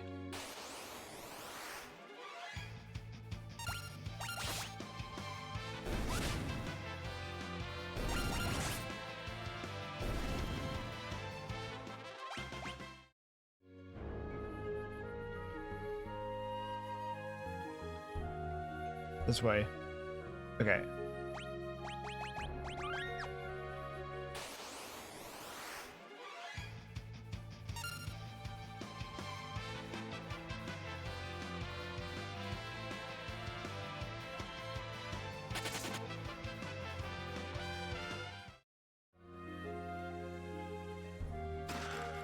Air knife, okay.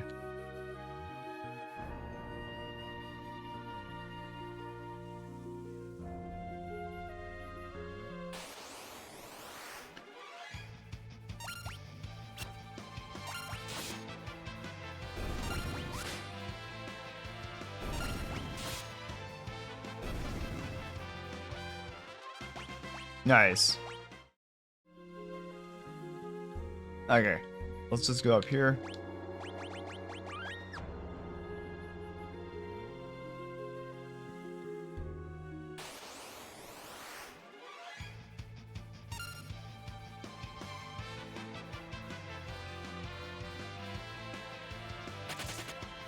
Okay.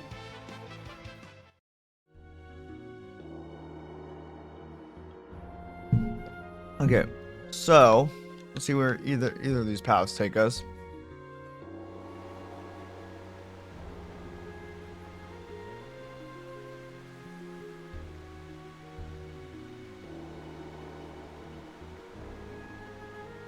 Okay. Oh, there's a hidden path right there.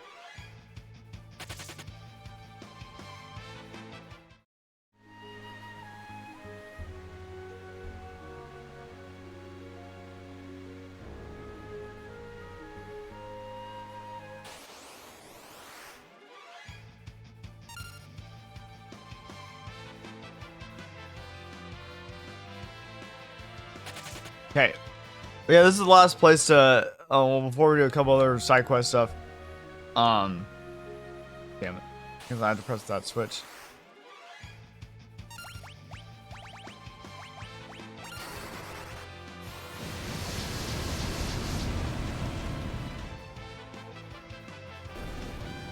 There you go.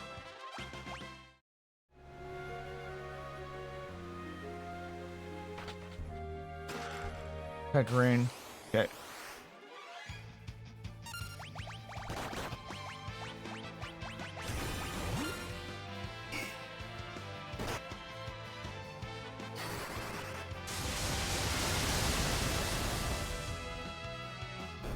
There we go.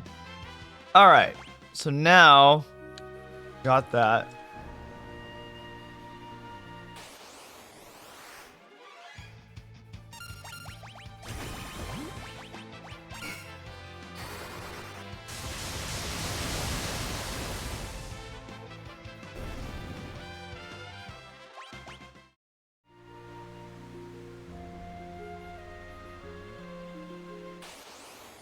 Alright.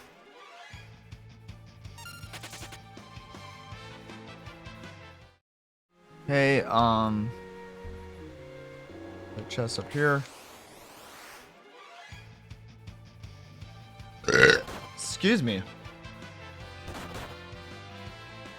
All right. So once we get the last tablet here, and get the last 3 legendary weapons at Kuza Castle. And then I think after that, then we just apparently according to this guide I'm following, we only have like a couple more areas we need to go to, and then we're ready for the finale of the game. I'm hoping to finish this game up by today. We're very, very close to it. We're very, very close to it.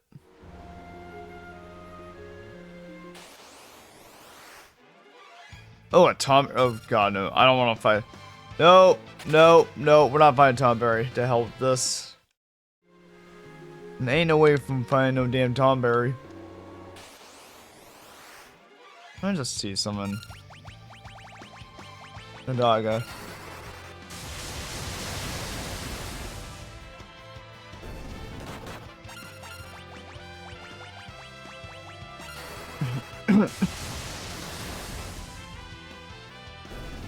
Very nice.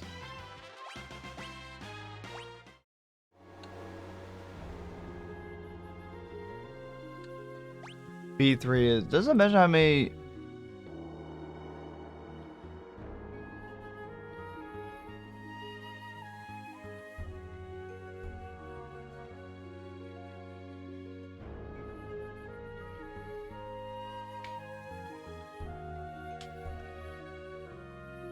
Oh.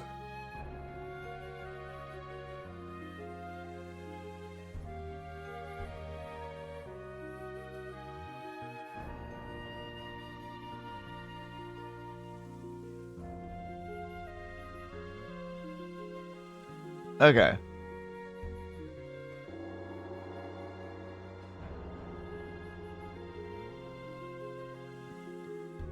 Um.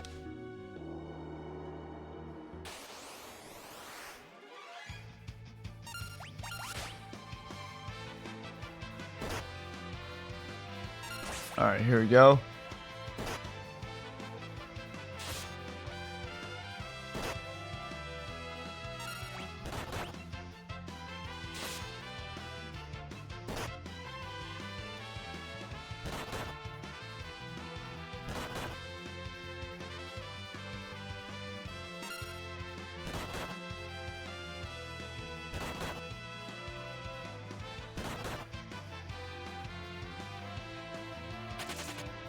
Alright, I gotta heal myself. I'm also hoping I can get a save point here pretty soon.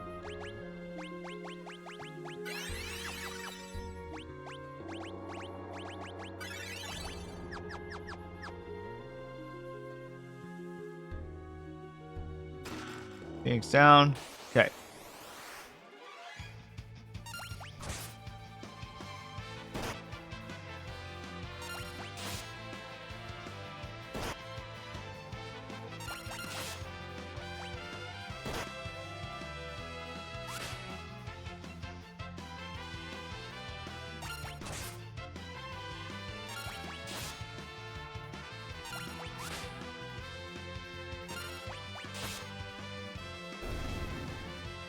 Okay.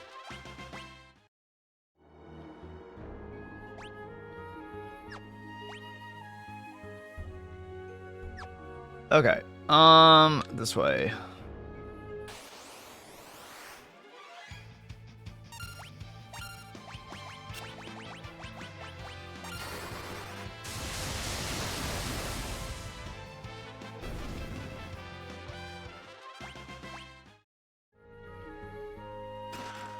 White terrain.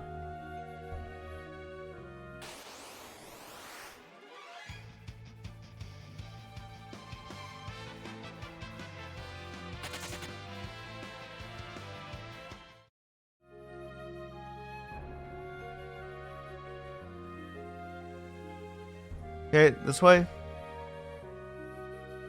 Yep. Go and save. Quick save. Let's go and use the cottage. Okay. Oh man. Oh. Here we go.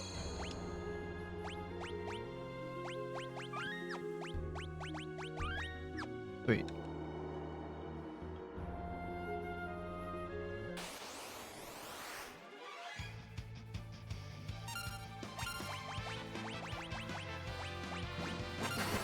Thank you for the follow. I appreciate it. Feel free to introduce yourself. I'd love to get to know you more. If you want to lurker vibe, feel free to do that. This is a very lurker friendly community.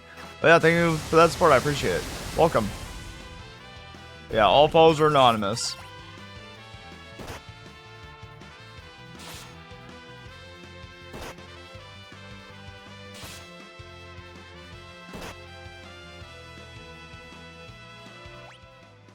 I thought I was following already.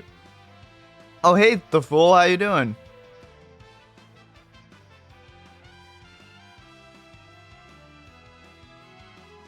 It's a possibility that maybe Twitch actually had you unfollow. I'm not sure. But hey, how's it going?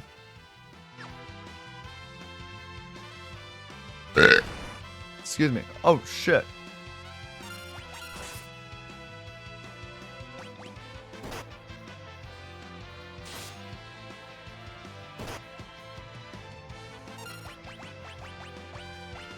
Oh. Oh, crap. Let's get the hell out of here. But yeah, how's your day going so far?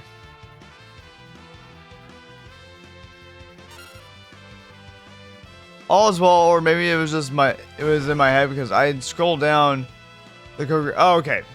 Oh, you're on the Kokiri Forest team. Nice. It's going all right. We're almost towards the end. We're getting towards the. Oh, shit. We're almost towards the end of the game. I'm just in the last couple of areas, and then we're gonna go to the end of the game. It's going good though. Oh, you're on the Kokiri team as well. Okay, so you're on the Kokiri Forest team as well. I'll have to give you a follow. It's always hard to like follow everyone, but it's going all right. After we're done with this game, then we're gonna go on to Kingdom Hearts 3. That's a game I've actually I played once before, but I've never streamed on stream, so excited to stream on stream. Man, I can't wait till I go back and play through FF5. Oh, I'm guessing you played these games before?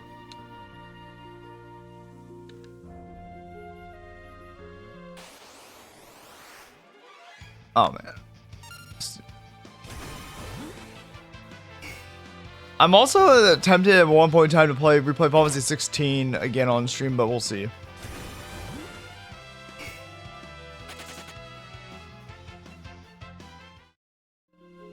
I might also pretty soon here go ahead and take a little bit of a small break to stretch and stuff like that. Artemis' bow, okay.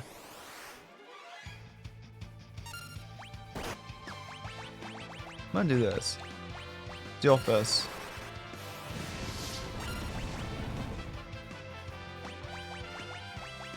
Hiraga.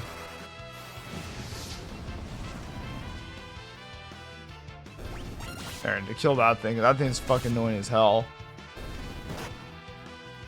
Thank you for the redeem TV and towel. I'll just go get some water here in a minute. I'm on the backlog for now. I've played them, but it has been a good few years. Got it. Let me see what you've been up to. Like what you've been recently streaming. Oh, Wires Bar, what's that? I've actually never heard about that before. But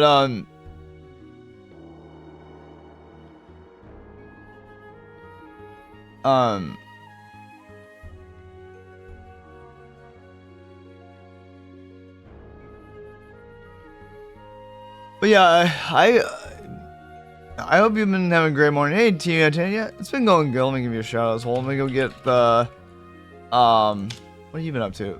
Oh, you don't know Jack movies? I think you told me that's a retro game, right? But yeah, I know that someone earlier was asking me about I know someone was asking me earlier about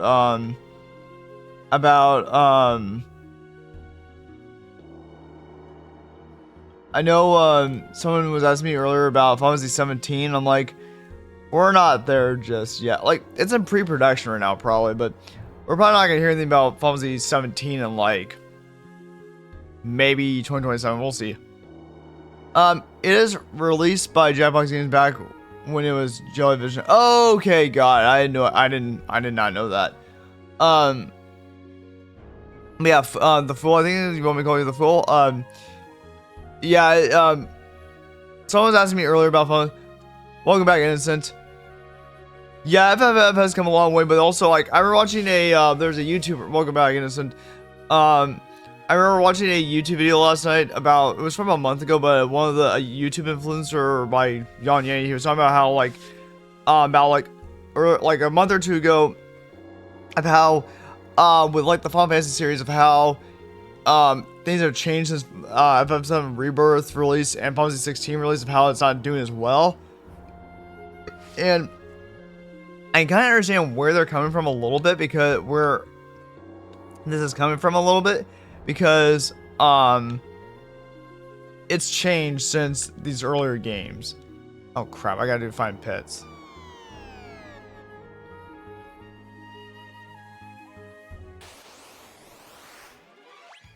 FF went from boring turn-based to a cool open world battle. Yes and no, Innocent. Some people actually don't like that, actually. It's not, well, actually some people prefer the turn-based style, actually. Some people prefer the turn-based style. Because the thing is, this is the one thing that actually apparently when I was listening to this last night, they're making a good point about this. Is that it's kind of like lost its identity slightly a little bit, and I kind of actually had to agree with that a little bit, as much as it's hard to say that. The thing too is that like it's mostly focused on strategy and creative like direction in the story, and it's kind of shifted slightly from that, and it's like once we get back from ads, you're saying that, but then if you look at the sales for it, they weren't happy with the sales. So, yes and no about that. Yes and no about that. I had to actually kind of agree with that small amount. What? Wait, I'm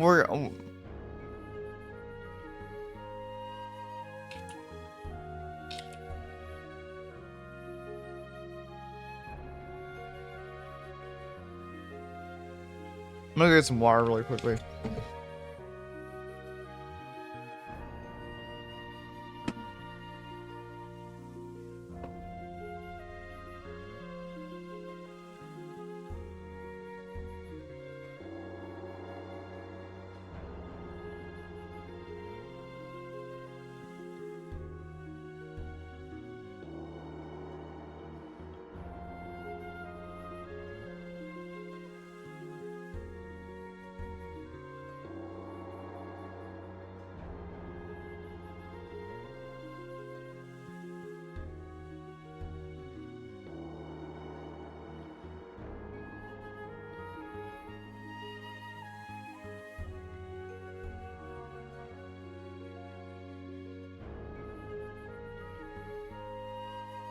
Let me check that. I don't think that's...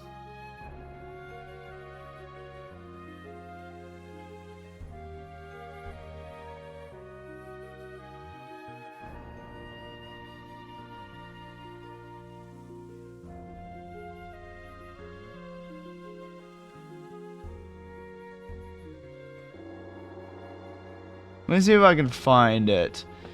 How many copies has it sold?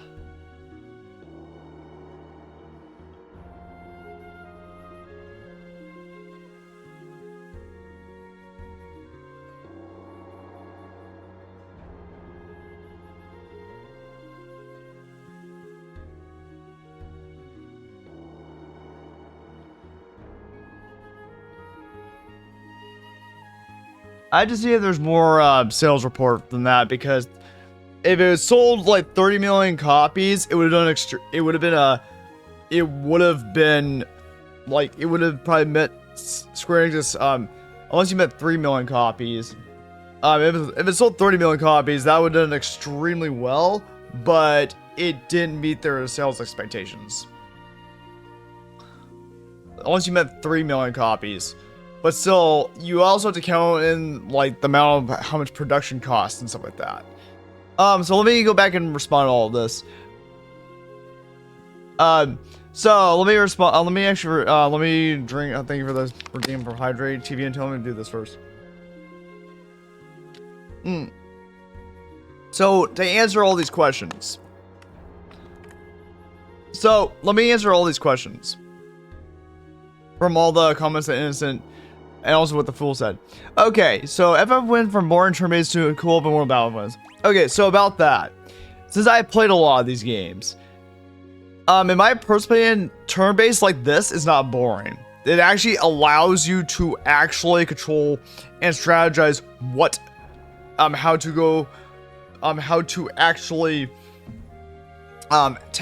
to actually plan and prepare your battles. So that's I feel it's one of the core elements of Final Fantasy. It's supposed to be, it was originally JRPG. That's how it was founded based on of. You're saying cool open world battle environments?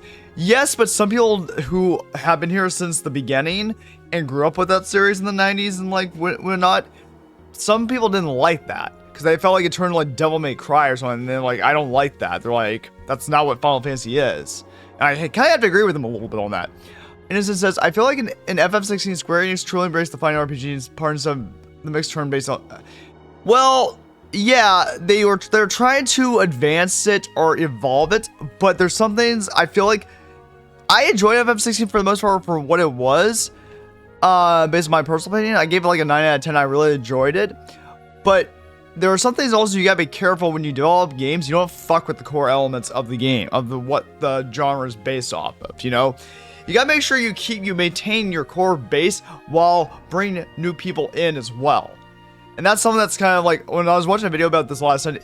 The person who does really good detailed analysis of all this, he made a really good point where you have to like advance the formula, but still keep the core elements of the franchise, and that way it doesn't lose its, like, you know, the genre doesn't lose its identity, you know. And that's what they're kind of struggling with right now, because FF7 Rebirth and FF16 we're struggling with that. But also another part is the era that we're in of gaming that we're in, and the fact that these were both PS5 exclusives right now, and not too many people can get PS5 at the moment, so because of the price range, just like that. No, it didn't lose its identity. It just, well, you say it just changed the genre, but the thing is, what people are talking about, in my personal opinion, unless I'm misunderstanding this, is what?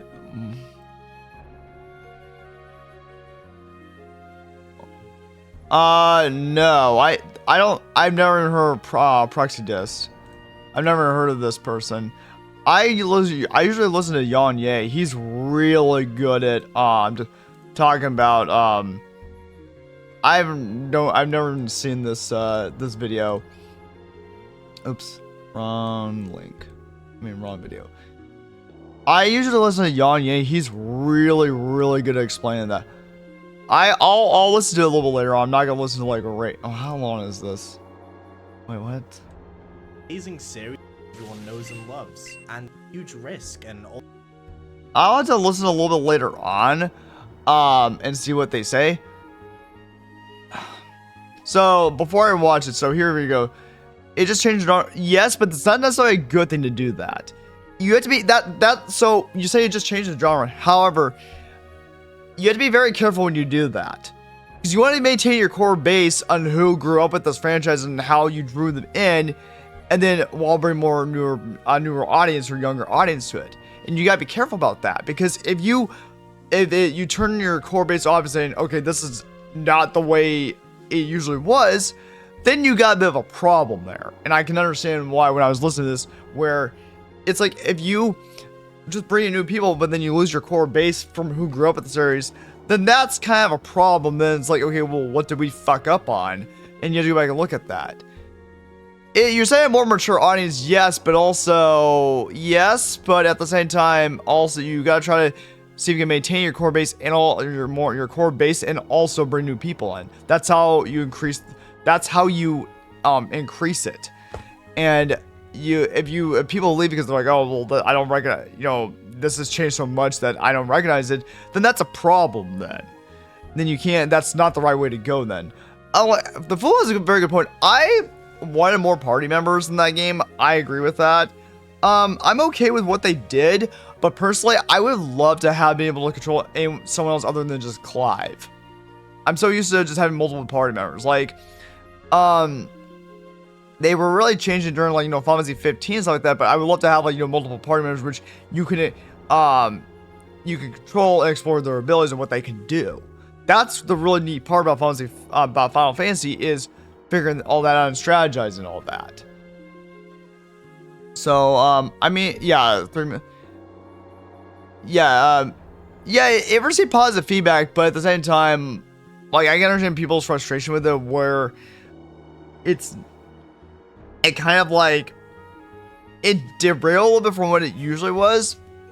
Again, it's a nice idea and thought of what they did to try to, like, advance or evolve the formula, but it's just like, I think it's also part of that the company had like some kind of unrealistic high expectations for sales, so I think it's part of it too. But there's a lot of variables in the equation, to be honest. They could have went the same route as Remake 7 and how they did party members. I'm a bit excited to see. Yeah, like, so as the Fool said, the thing that I really like what they did was with Remake and Rebirth is that the way that they did party members, I'm like, that's the way they should have done that with Final Fantasy 16.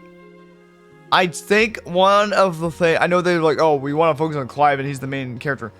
That's great, but also at the same time, you should be able to control other party members in your party. Like, that's the whole point of Final Fantasy, and I think that's one thing that people did not. I think that was some feedback that people did not like. Yeah, true. I remember when you could swap between party members, and I actually need to go back and finish FF15. I had that game, I just never finished it. Altering the genre of the series everyone knows and loves. And that risk is one that has to be taken, otherwise every studio will become miserable burnouts like the Call of Duty developers. How long has this been going now? I lost track. I think working in the coal mines destroying your lungs is better than creating the definitive boring ass shooty game that has an $80 King Kong glove.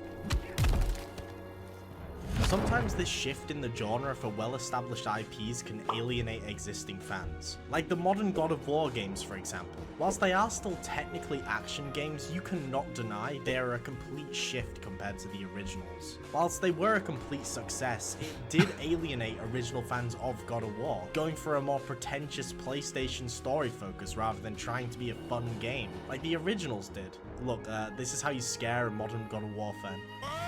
I understand why they did it. It's good to change things up a bit, but after the third God of War game in this reboot trilogy, when you bring it back, maybe zoom the camera out a bit more and get rid of Atreus. In fact, have Kratos kill him in the third game. Send him down a miserable, vengeful franchise that it's where I managed to get into the series I wasn't actually the biggest fan of because of the genre change. Honestly, this video just gives me an excuse to surprise and it's a lot. Okay, I'll have to watch a little bit later on because that's a lot. I don't want to like be watching the entire video while I'm streaming.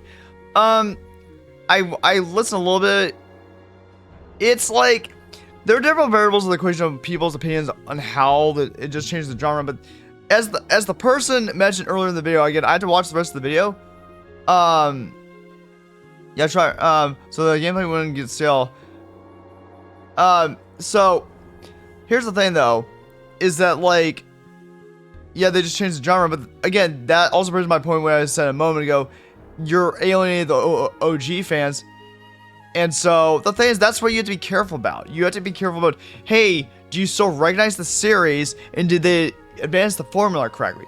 Granted, when it comes to game development, there are always risks when it comes to game development. There's always risks to it. You're always like, oh, does this work or does this not work? So here's my whole opinion about that: is that if you take a risk, and so if it works really well, like, okay, go with it. People really, really, really like that. But if you're you have a bit of a small problem if, say, like with I have to, again, I'll watch the rest of that video at a later time once I'm not streaming. However, if you alienate your OG fans and not keep them, if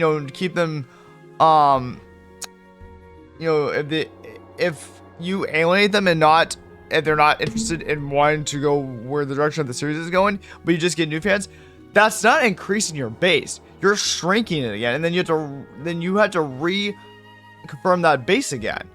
And that's not something you want to do. You want to be able to get even more people into the series. And that's why I enjoyed the story for what it was, but my couple claims with FF16 is that it is actually much more mature and dark than previous Final Fantasy series. I'll give it that much. I was like, holy fuck, this game is dark. Which was interesting, an interesting take. But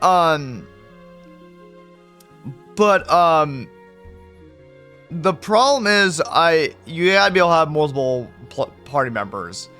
Instead of just the one party member. I'm sorry, that's something you need to have more party members in Final Fantasy. That's what Final Fantasy is about. Be able to control multiple party members. People want to be able to have different options of being able to do different gameplay styles. Of like, oh, I really like doing this, or I really like doing this. The whole, like, you said, oh, boring. You're saying you're calling turn-based boring and open combat. So it's funny. It's interesting that you mentioned that because I understand both sides of the argument a little bit. However, since I grew up with the series as when it was turn-based before it went this action RPG. Granted, I still like the turn-based a lot because it gives you time to strategize of like, hey, does this work really well or not? Like, it gives you that time to think about like, okay, should I do this or should I not do this? Like, you get that moment like, should I use this spell or should I use this spell or should I use this ability? Does this work well? That's what people really love, is taking their time on how to figure out. It's like trying to figure out like a puzzle of, oh, hey, what works well and what is working and what doesn't work. So it's like trying to figure out a puzzle. It's making you think a little bit of, hey, what should I do here? So that, and when people said that, like when it turned into this action RPG, they're like, it kind of took the fun of the strategy, because then it's not really any strategy. It's like, it actually made you think a little bit based on your decision choices. Was that a good idea or was that a terrible idea? And so I can understand why some people didn't like that choice as much.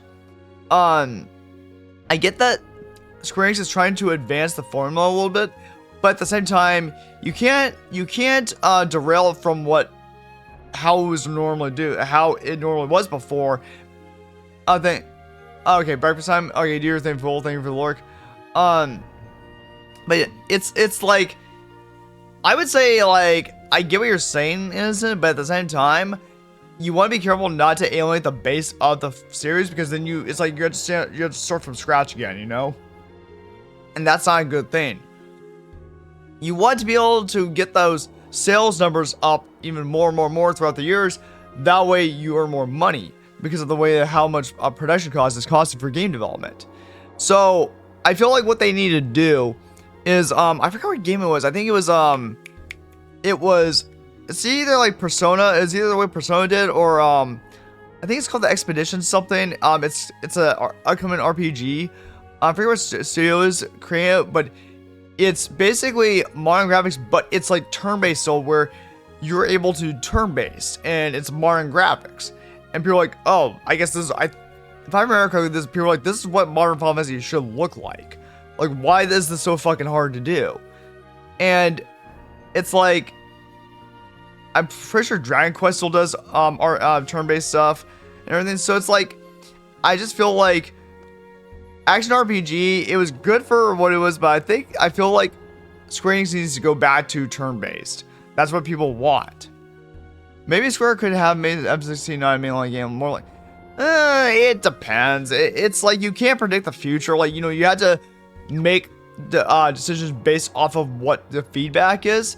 So it's not like we could do a whole bunch of what if scenarios, but it's like they did what they did. Like, they thought that it was a good decision at the time. It's like you're always taking a risk or a gamble whenever it comes to game development. It's like, you can't, I don't know. They did what they thought that they did what they thought was gonna be good for the series, but there's a whole bunch of what if scenarios, and it's like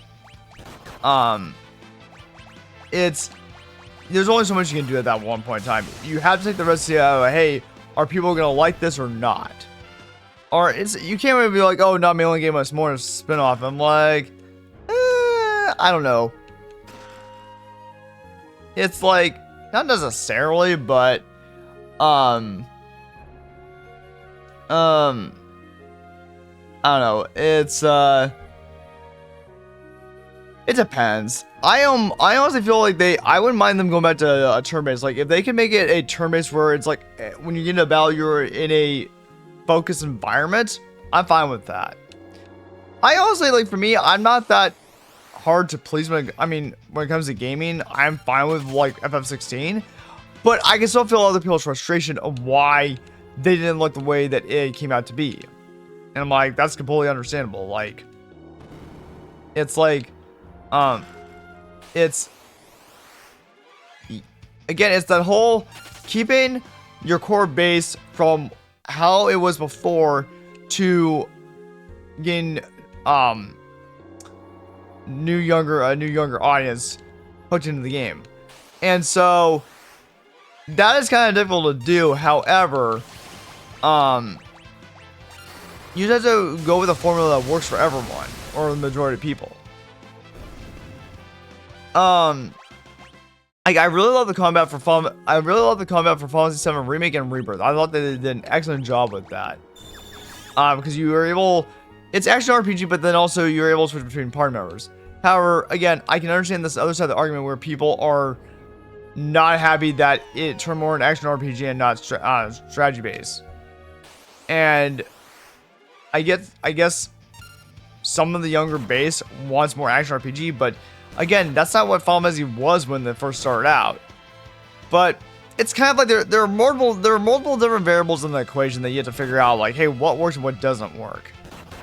But when you start saying that it's not meeting sales expectations, or it's not selling as well as it used to, that's a sign of a problem that's happening. You have to figure out what the hell is causing this. So I don't know. We'll see what happens. There are a lot of what ifs in this scenario, and it's like it's all about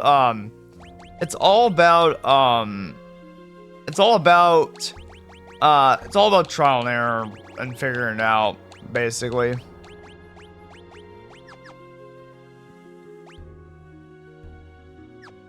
I don't know. That's my personal opinion on it.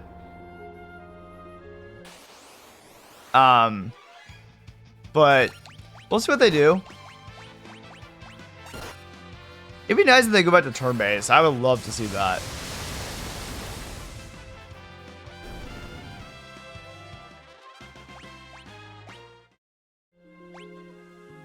Alright.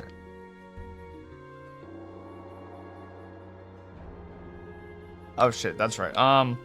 Let's do this instead. Abilities. Yeah, let me go and let me do a cottage again. But yeah, that's just my personal opinion on take on it. It's like, yes, I noticed some of that. It depends. But even when they sold 3 million copies of it, that first initial launch week, like, they thought that would sound pretty good, but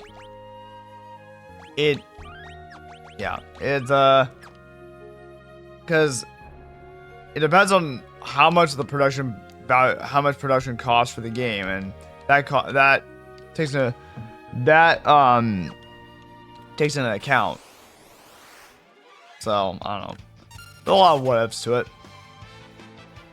Like, because like whenever people bring this sort of thing up, it's like I can't really nail it down to like one specific thing of what, oh, this is like the root cause of it. This is what caused it to do. I'm like, no, it's like there are multiple variables in this equation of what causes it. Not just like one thing that causes it. There's like a bunch of variables you have to try to figure out, okay, how do we fix this? So, I don't know. We'll see what they decide to do. Alright, abilities and nope. Magic.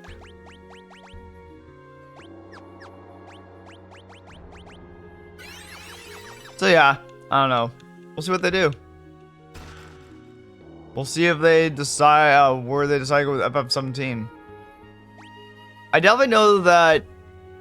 I don't know. I feel that too. That like one thing, a couple things I feel like they can change a little bit are, I don't know. My personal opinion with FF17 to change from FF16 1. I feel like maybe they should they definitely put more party members in the team. Don't just have just one character. It's like, do not do that.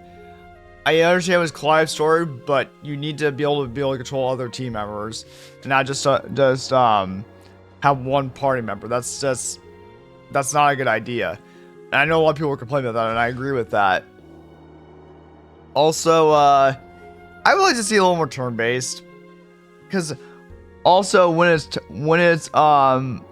turn-based, you have more control over how the battle flows too. And one thing that they did not have, I don't think they had this in Final Fantasy 16. I would have to play it again.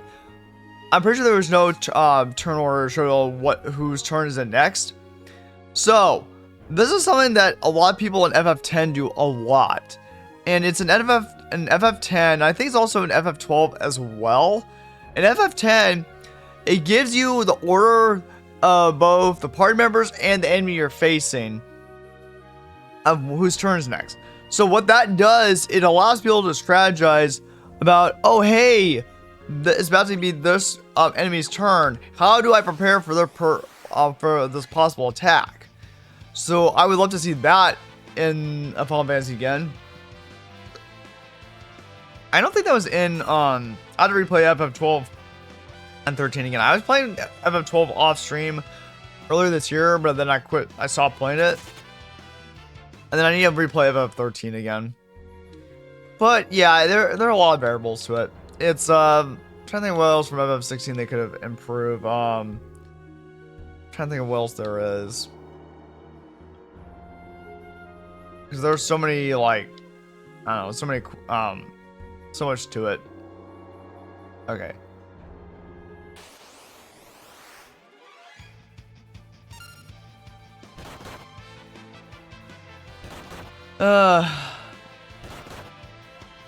Also, this whole multi-platform idea they have, I don't think it's a too bad of an idea.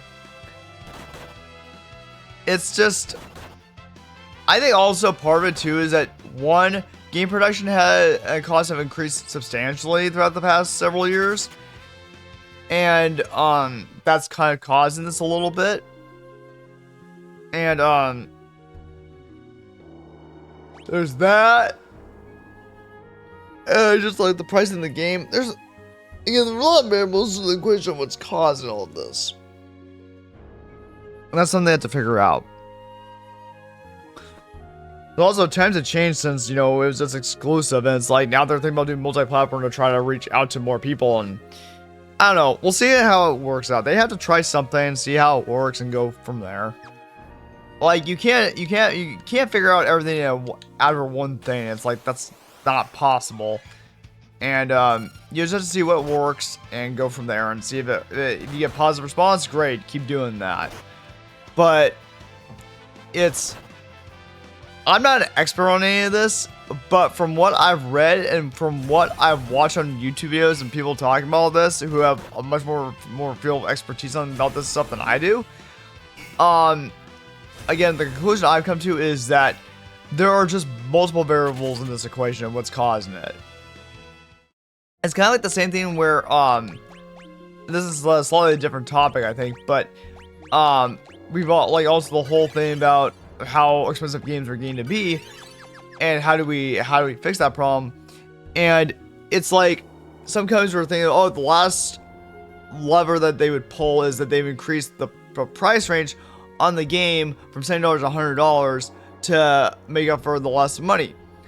Again, that's not going to help you because one, that's going to piss off a lot of people, and they're not going to want to buy a game that was originally $60 or $70 that's been brought to $100. It's like, if you want them to pay $100, it better be a damn good game, damn good story, and it's going to have to be polished up as hell in order to make that money. Because if that doesn't happen, then people are like, oh, we're gonna wait till there's a sale before I even buy this. It's like, when I saw that conversation happening, I was like, nope, I wouldn't even think about doing that.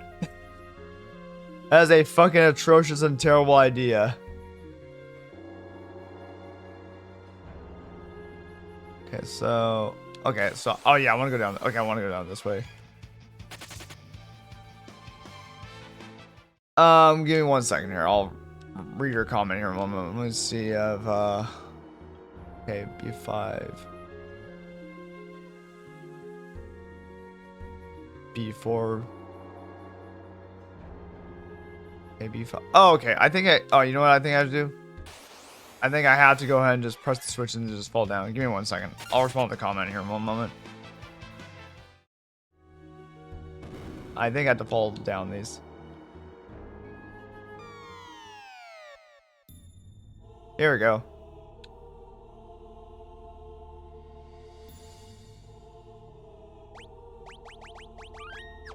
Okay. It says, you know, it says, you know, when I played FF7 Remaster Crisis Core Reunion Remastered, I thought that it was weird for Claude to remember, so someone would get really emo. Well, you see after Crisis Core what happened to Cloud, so you see how he was acting.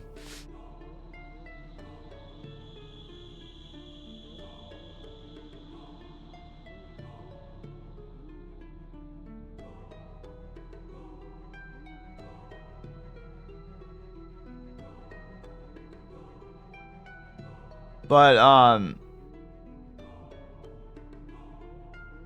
this game was like Pokemon. Well, this was in the era. Well, this was back in like the 90s. This game. Well, FF5 was from the 90s, so or it was. I think it was like from the early 90s. I think because Final Fantasy 7 was 1997, and this is FF5. So my guess is was like early to mid 90s was FF5. So that's why it kind of looks like Pokemon a little bit because the pixel sprites and also just that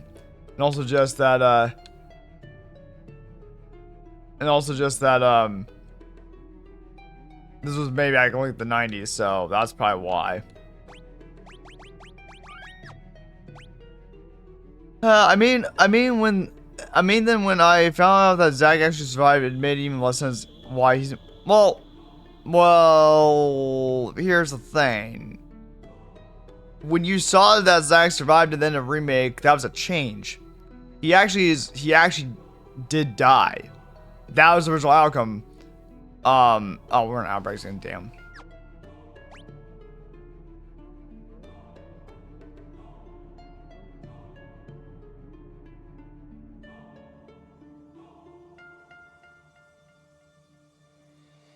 Until outbreaks finish.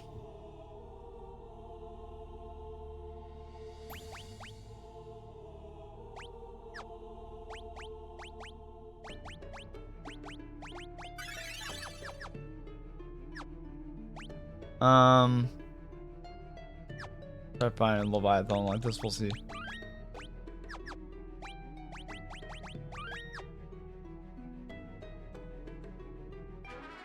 Dang, the 4th tablet.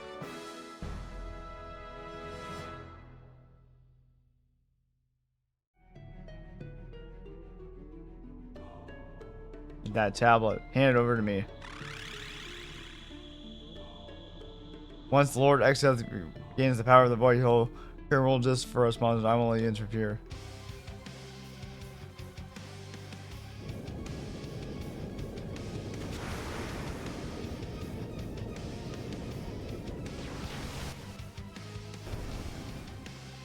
The monster was destroyed by the Leviathan.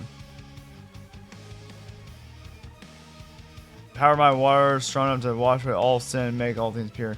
But only those with the strength to fight the void will reward this power. So, so when you said that, well, so I'm not exactly sure what you mean. Like, so they changed it to where there was a scenario where Zack actually survived, but in the main timeline, Zack is actually still dead.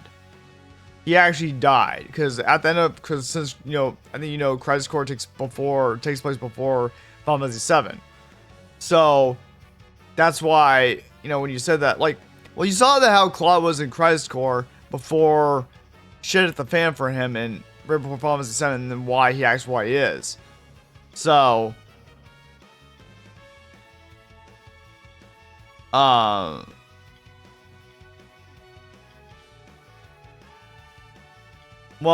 because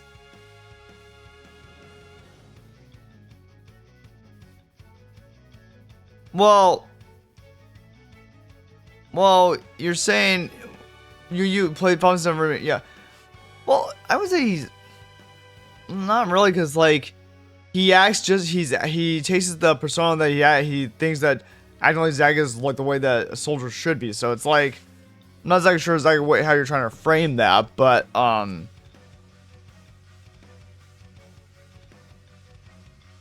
it's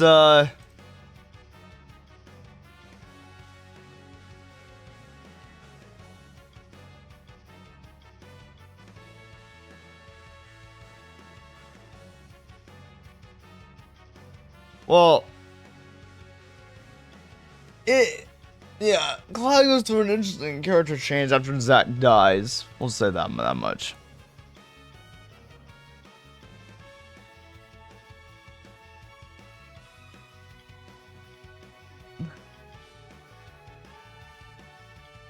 I wouldn't say he's like, oh, I don't know. Cloud's an interesting character. Anyways, let's do this. Oh shit, Thundaga.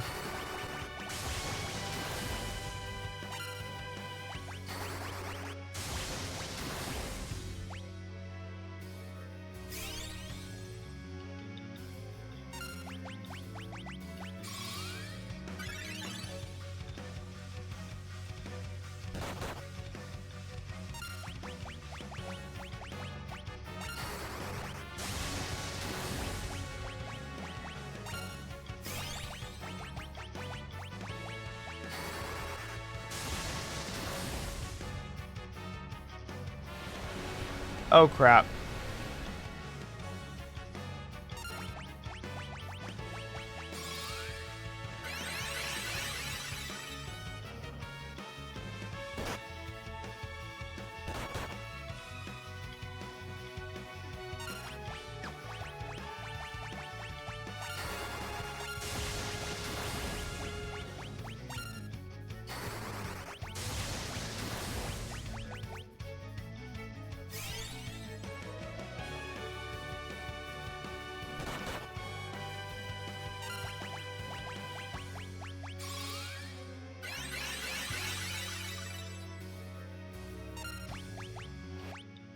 Oh, Tyler, damn.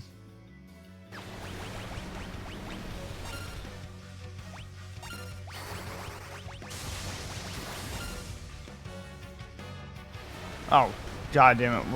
We might die.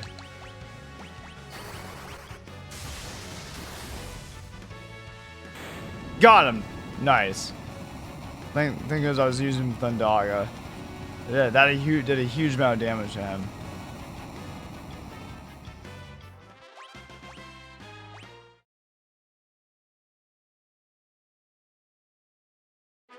We see the summon monster with Leviathan.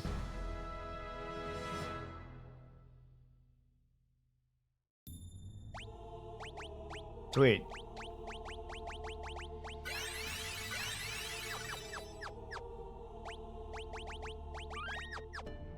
Wait, and then I got the tablet right, so we can get the last set of weapons from Kuza Castle, and then we're gonna go 2 last summons, and then after that, then we're gonna go to the last area of the game. Wait. Let me go and just give her white magic again.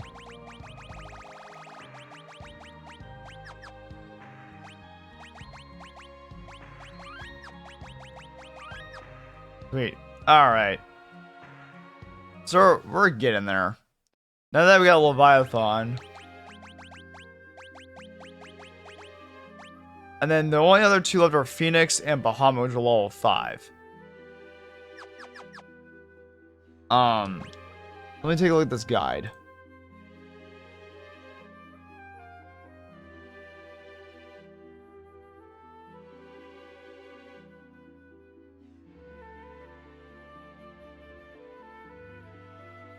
Okay.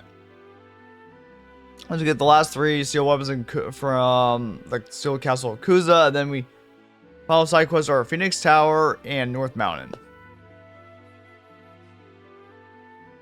And then after that, it's the Interdimensional Rift time.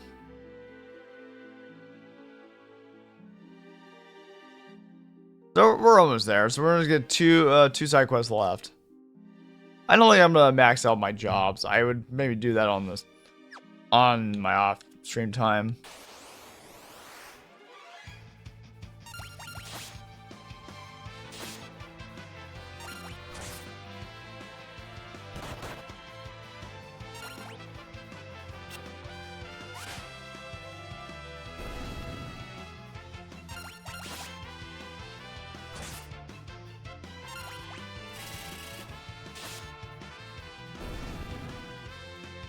But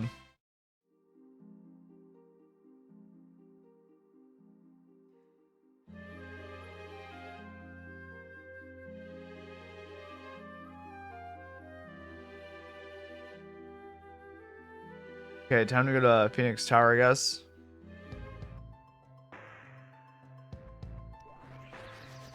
I think Phoenix Tower is this way. I think Phoenix Tower is this way.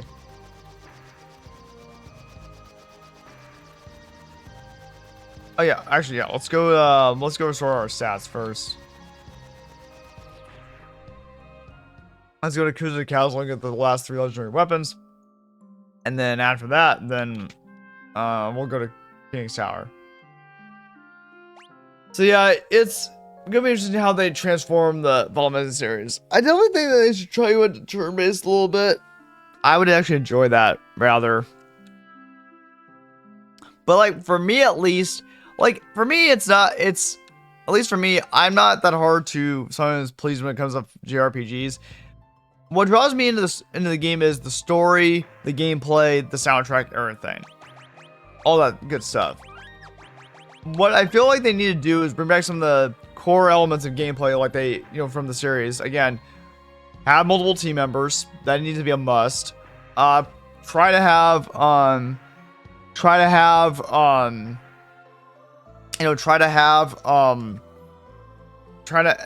strategy base. I know they don't want to go back to that, but people in the core base of Final Fantasy seems to really enjoy that. And look at all the old school Final Fantasy people go back and play, and they really enjoy the stories, the gameplay, and everything. Well, if they really enjoyed that, that should give you a hint of what to go and do. Maybe the action RPG route is not the best route to go. Even though like, oh, we need to advance the formula or change it up a little, like that's not necessarily the best route to go. There's always trial and error and always different decisions to make when developing a game. You have to see what works best and keep adding that formula or what you made in advance and make that, and that way it appeals to a bigger group of audience. You don't want to alienate your audience, or else that's not the correct route. You're not going the correct route then. And that's why it's like, I don't know. There are some people there's some streamers I know who played the original Final Fantasy 7 and they played Remake and Rebirth and they didn't like it as much. They're like, I didn't really care for it.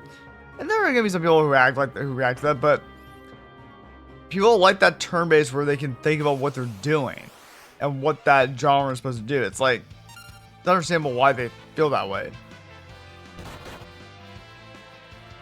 It's kind of like this. It's kind of, for example, the same way of how with the Resident Evil series, of how after like Resident Evil 4 started to like balance between action and horror, but they did a really good balance on that.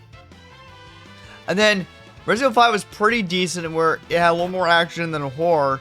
But then by the time Resident Evil 6, they developed Resident Evil 6, they got massive backlash about how it was way more action than horror for Resident Evil 6.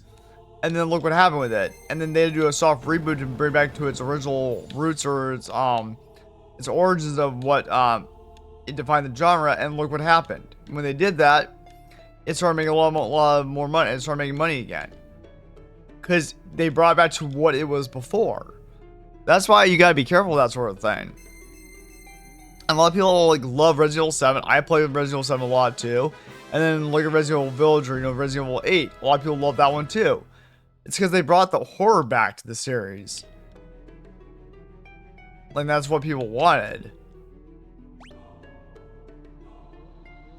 So, I don't know. There's a lot to it, but you know.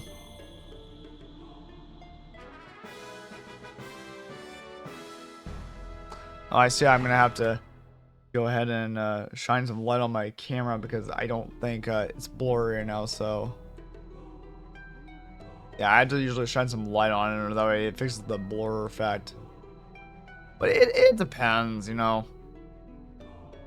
You have to go based off of feedback you get from your players and see what they say.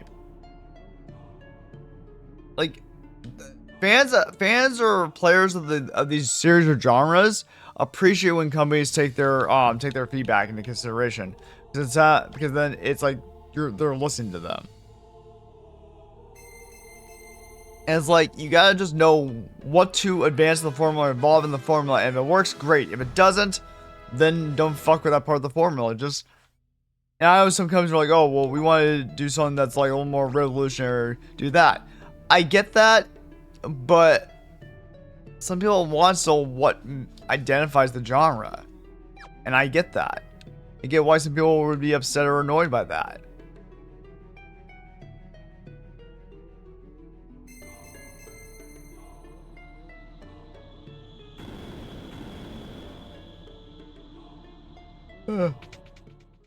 It depends. Like I'm only saying this based off of experience or basically off what I've read or listened to. But that's just my personal opinion on my take on it of what is causing this. Again, there are multiple variables in this equation, not just one. There are multiple variables in this equation of what is causing this.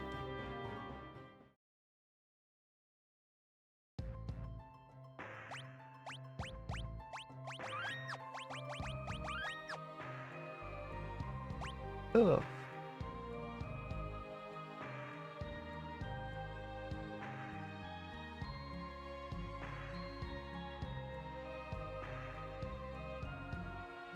I'm pretty sure I'm gonna have some breakfast myself because it's already 8:30 and I've been at this for almost 3 hours. So I'm at this since like 5:30 in the morning.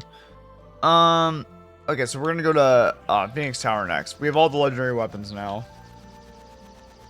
Where's Phoenix Tower at?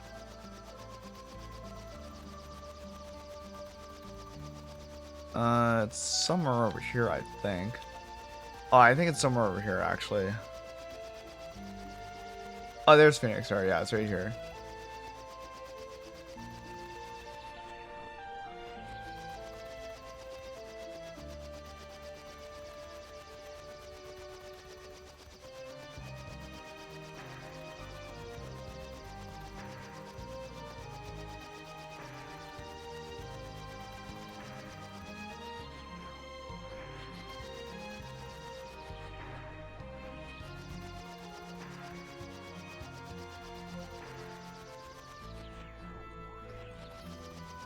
How do I get there?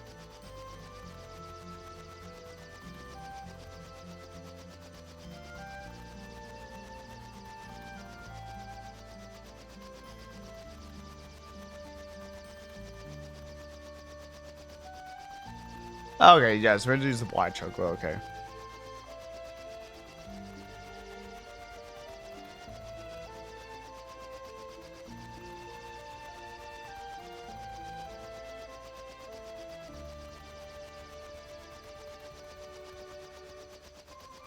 Let me just see someone here.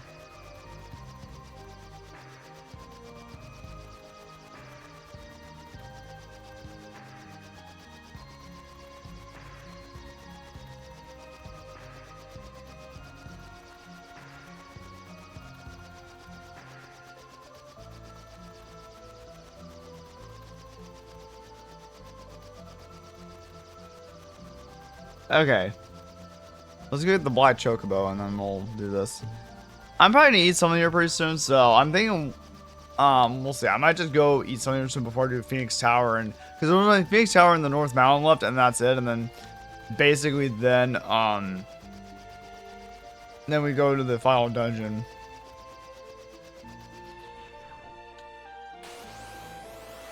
Ah, damn it! I wasn't trying to do that.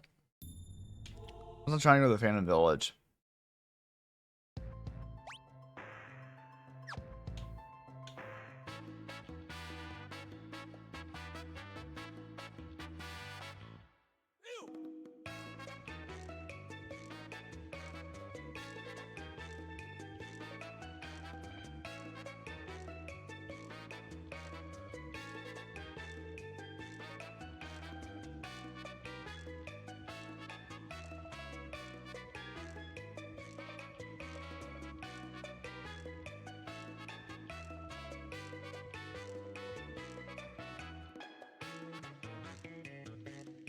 There you go.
Alright, here we go.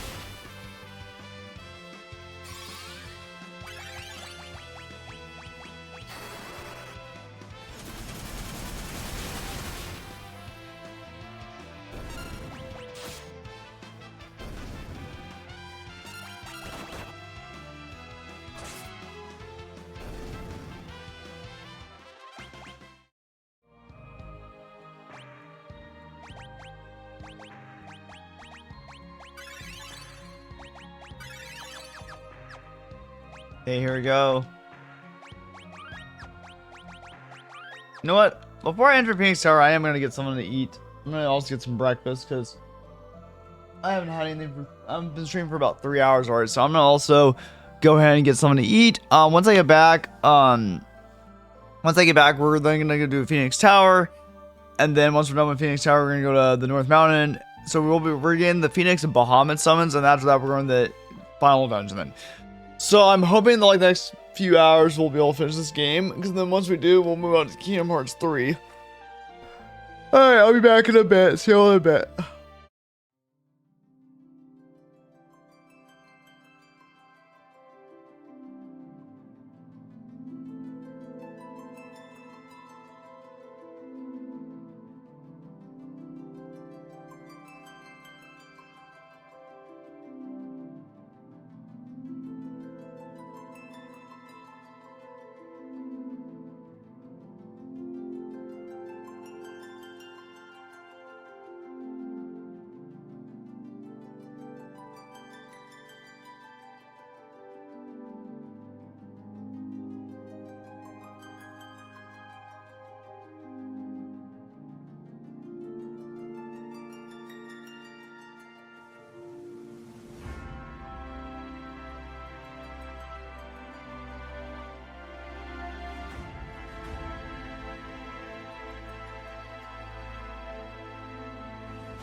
Sorry for that wait. I was just doing a couple things. I'm back. Okay, so we were about to go to Phoenix Tower. I don't think I'm gonna master all the jobs or anything like that. This time around.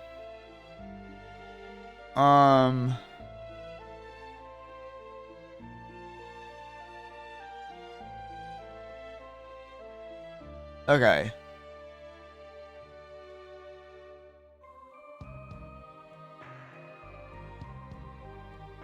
Do I have enough elixirs for this? I have 38 elixirs, okay.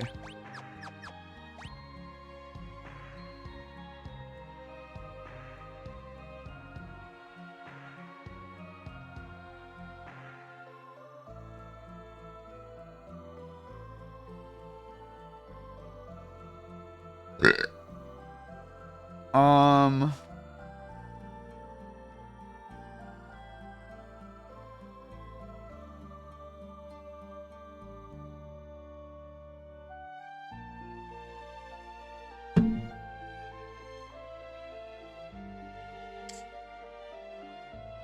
One second here.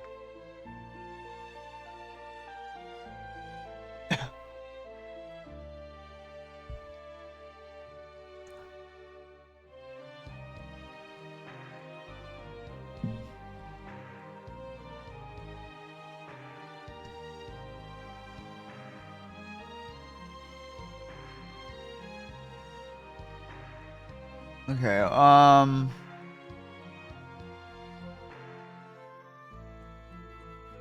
okay. So we're gonna go to Phoenix Tower. Here's what I'm gonna do. I am gonna go ahead.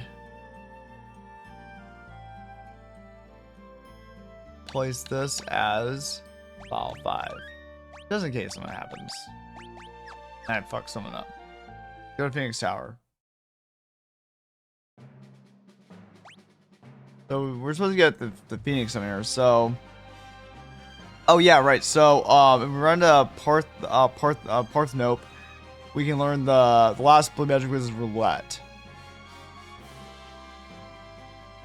Okay.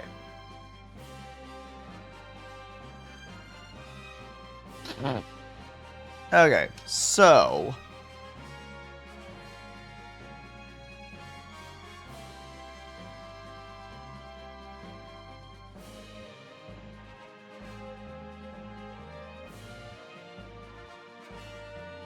So every 5 floors, okay.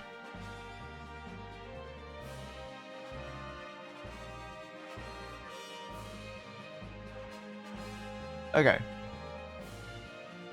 Here we go.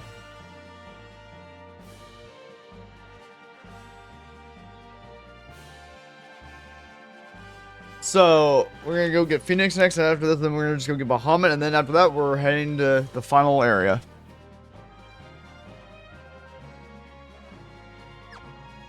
Okay.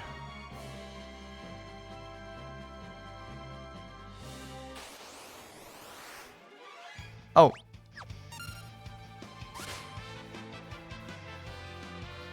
Oh, shit. You know what? I'm actually just gonna do,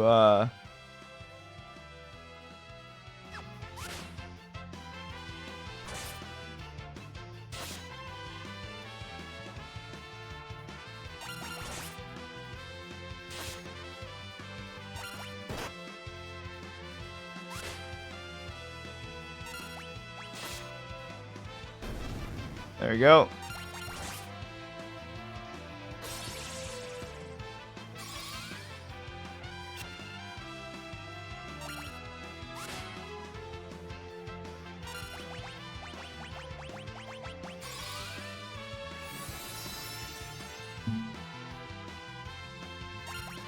There we go.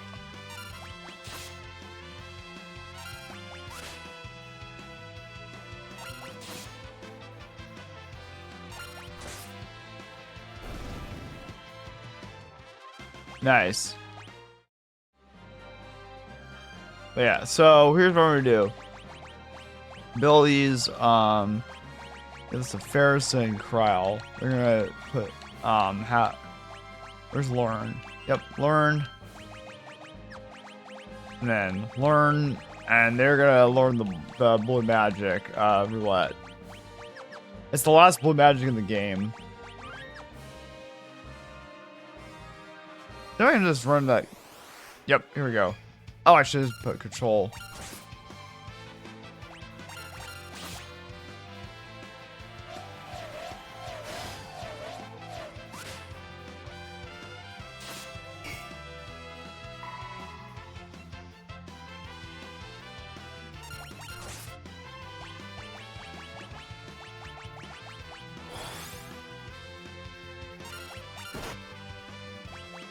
There you go.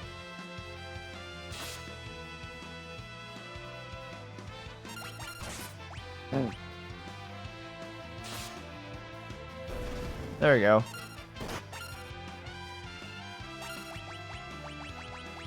Here I go.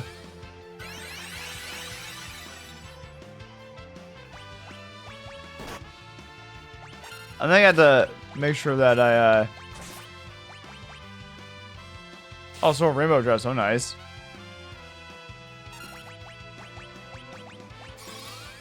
Okay.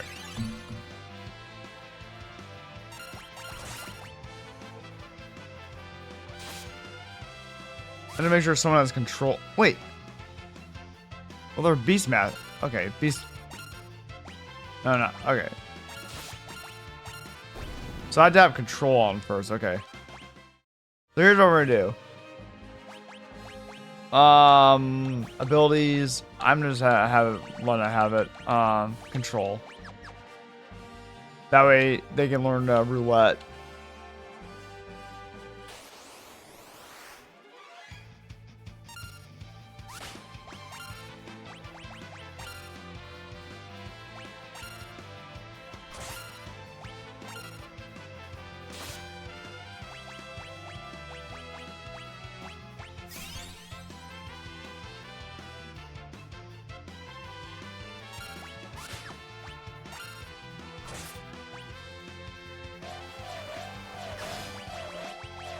Queen's Kiss.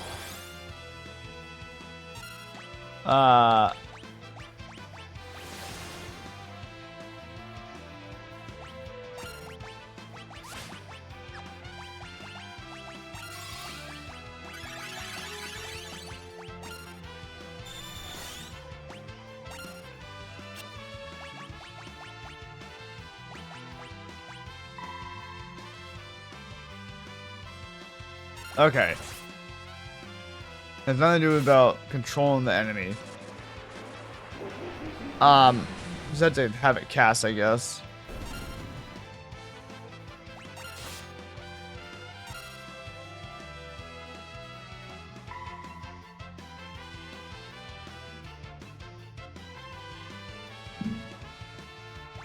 There we go.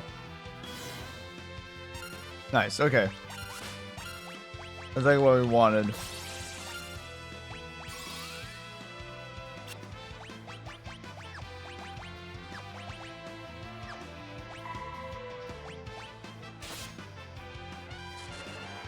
Nice. I relearned it. That was the last. That was the last blue magic.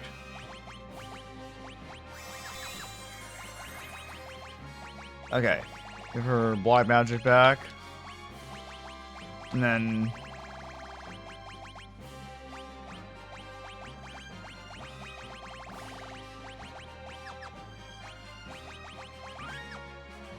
All right, we learned all the blue magic. Yep. Here's what I'm gonna do. I'm gonna go ahead and go outside, use a cottage really quickly, and then we're gonna go back inside Phoenix Tower.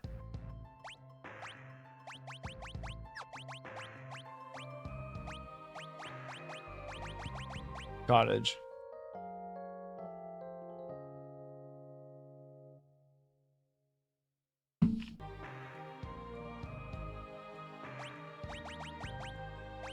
Oops, no, not that one.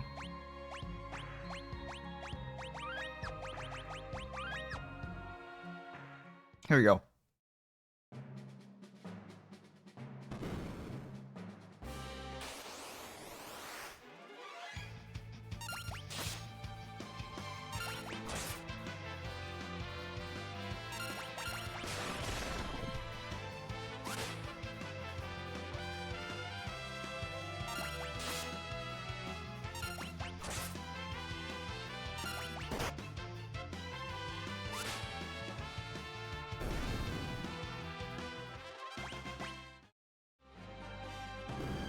Okay.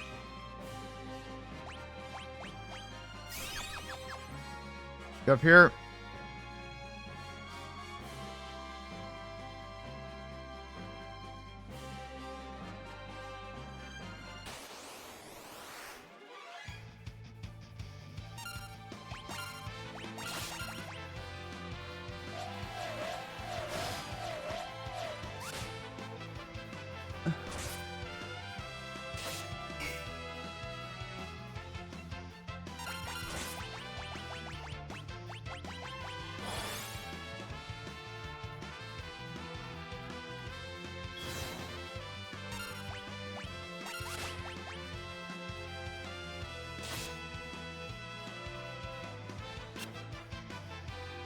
Okay,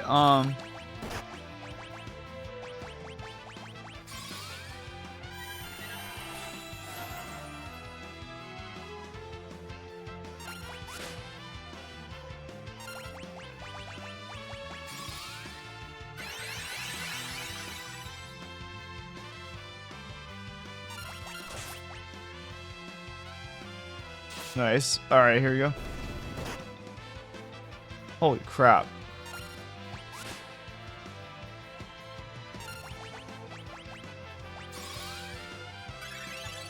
Alright, so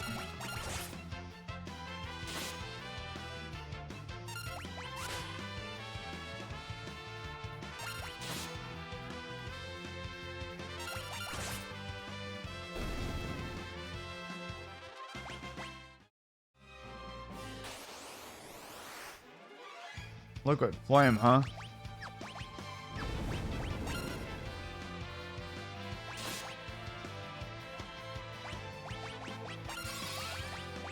Okay, Bullsaga.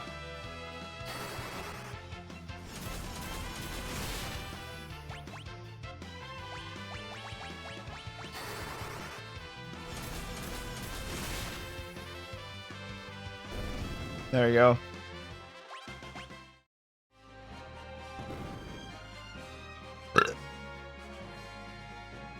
Okay.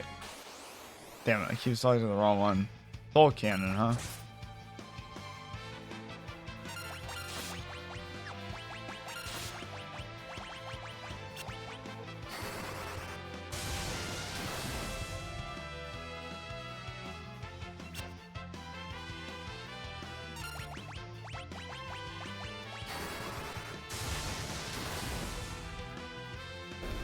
Got him, nice.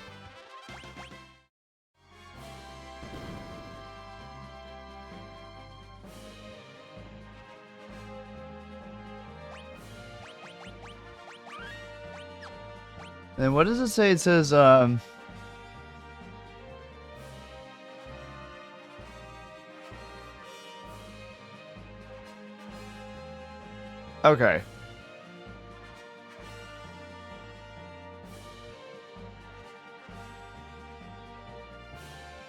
So I'm gonna switch Ferris to actually a different job.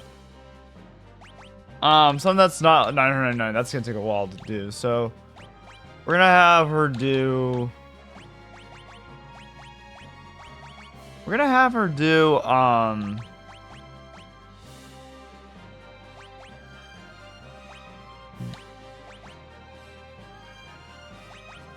think we're gonna have her be a knight.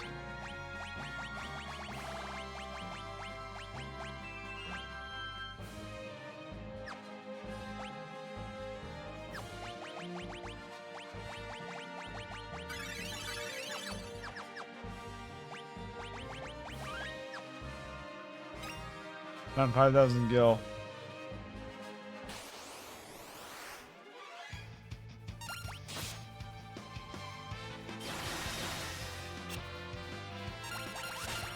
Alright, here we go.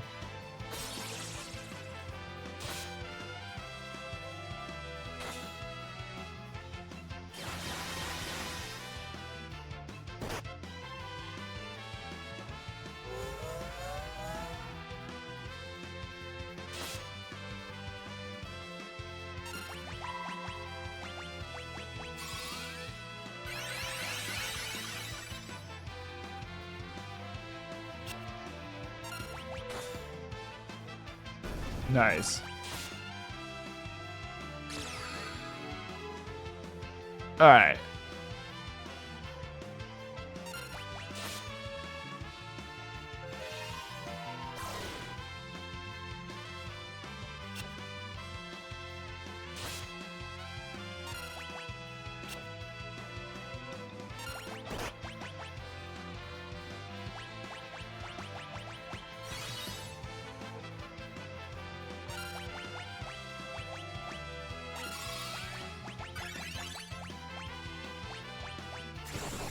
There we go.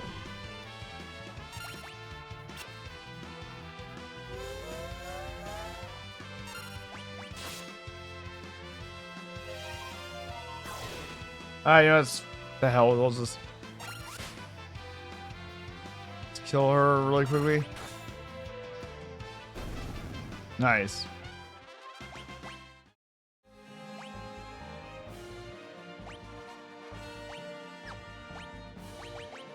Now, okay.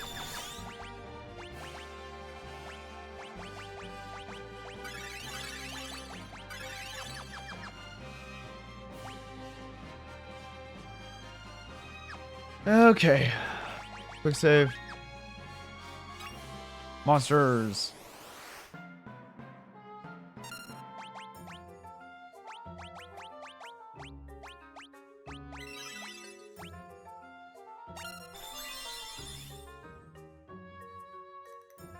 Yay, yippee. Nice.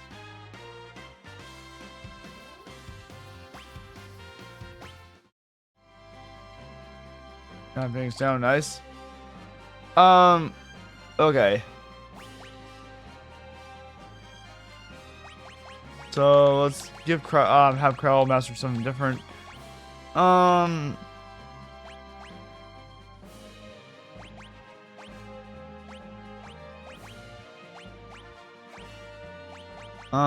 Let's ignite maybe, I don't know.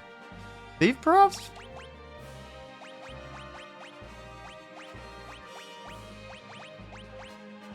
I'm gonna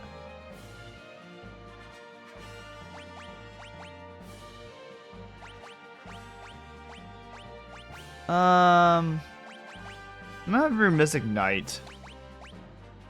Oh.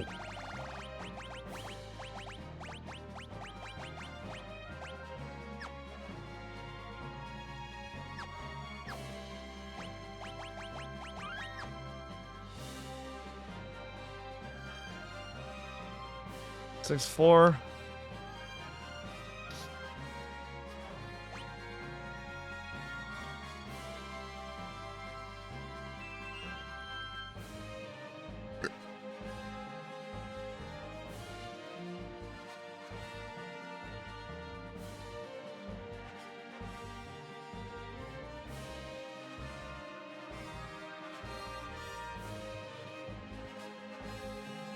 Okay. Oh man.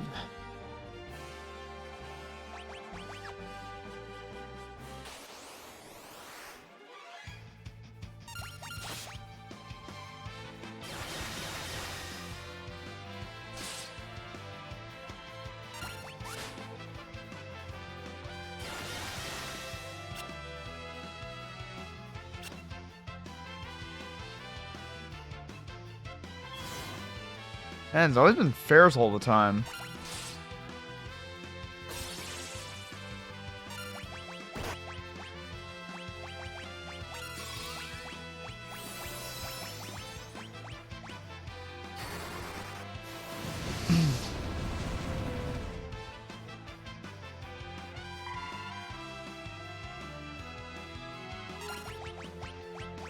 He's down.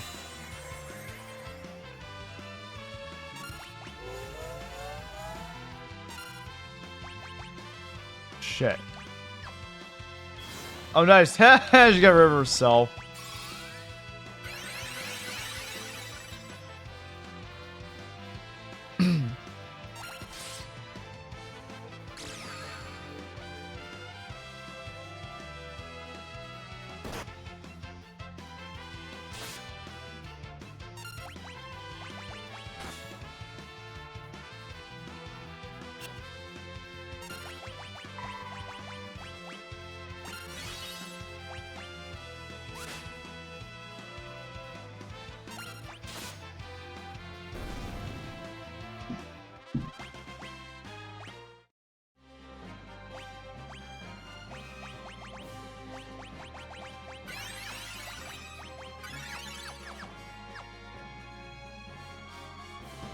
Nice. All right.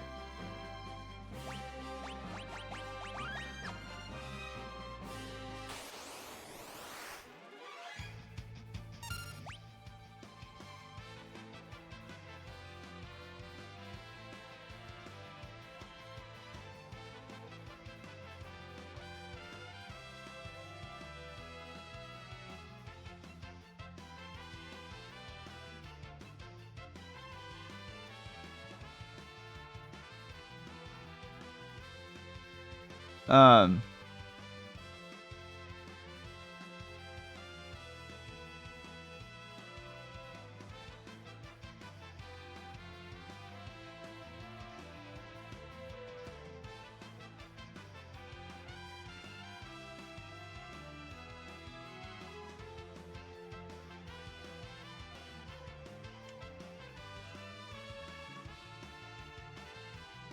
Um.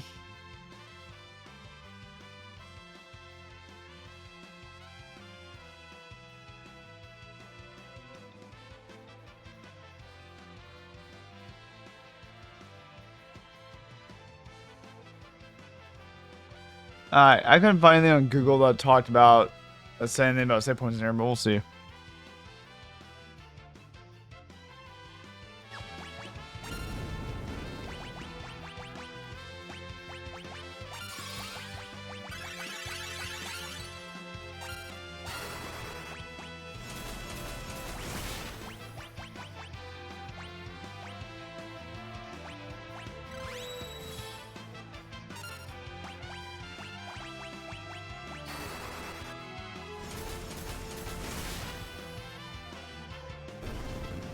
Very nice. Alright.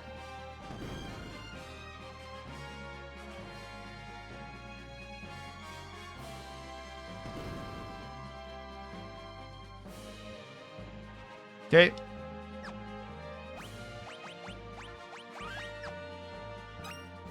And 10,000 skill, nice.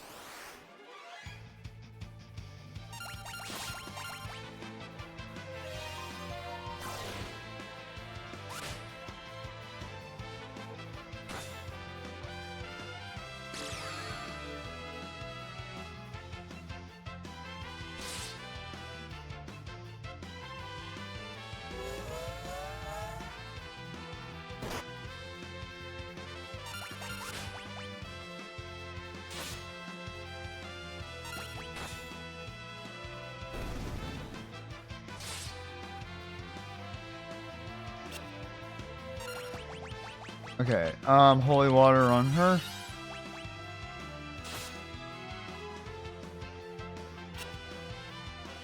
Okay.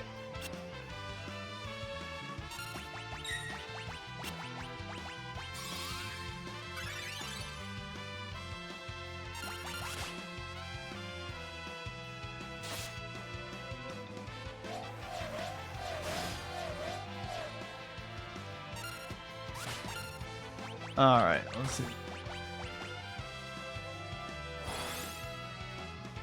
But yeah, I hope everyone's doing well.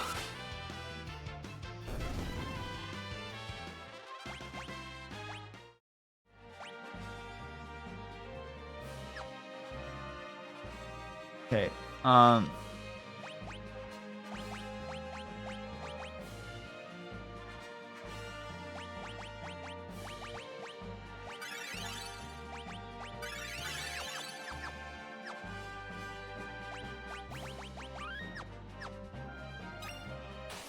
there you go.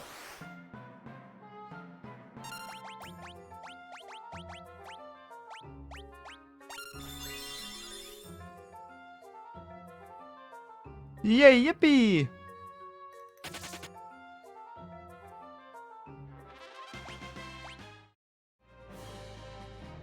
Calm things down, nice.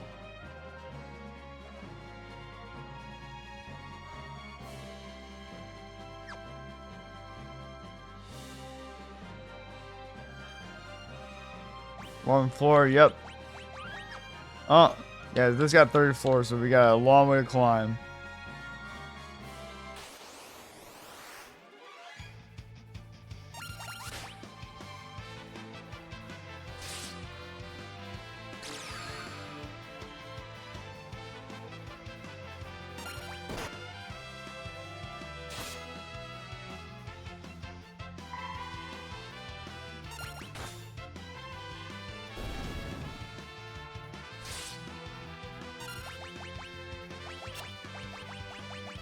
Holy water.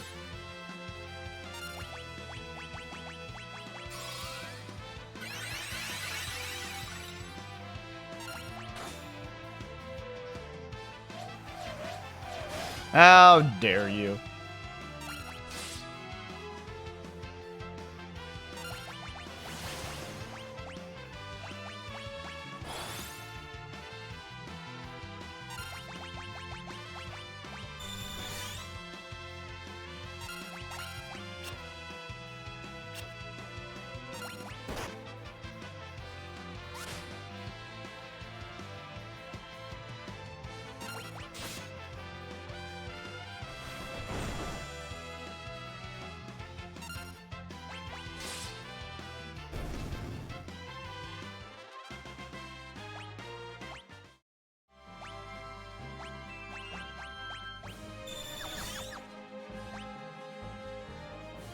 Okay.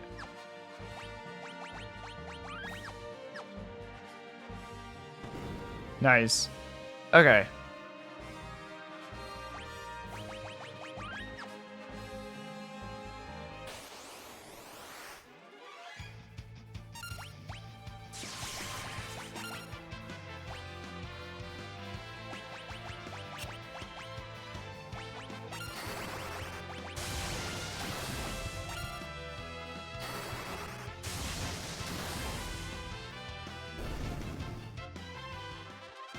Nice.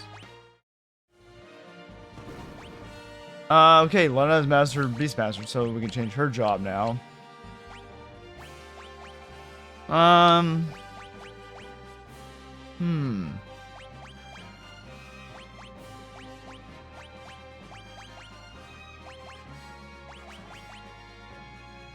gonna have her be a Mystic Knight as well.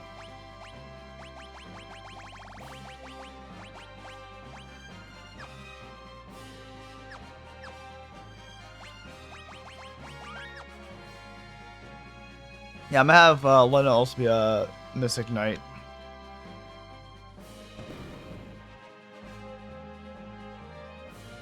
Okay, 54. We're halfway there already.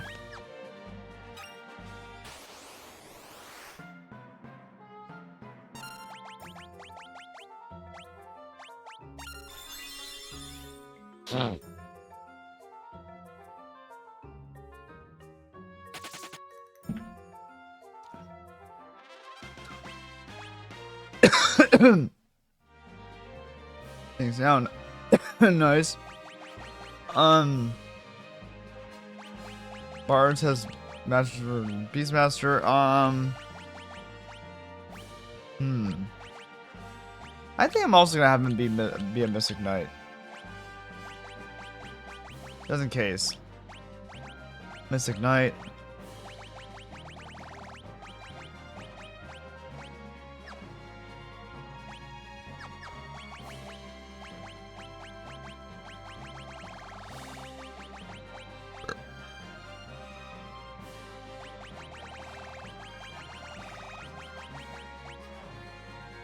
Oh, not chicken knife.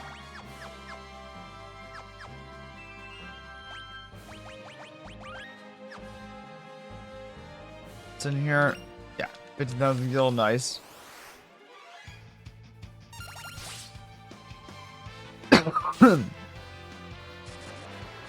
Nice.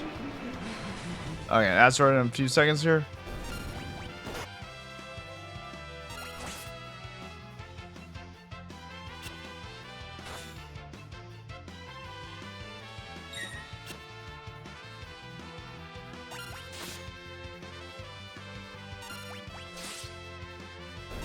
Nice.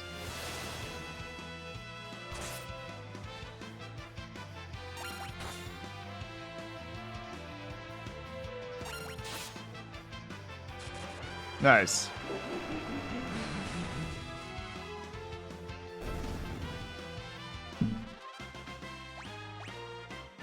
Let me his harp, okay. Antidote, Pharaohs.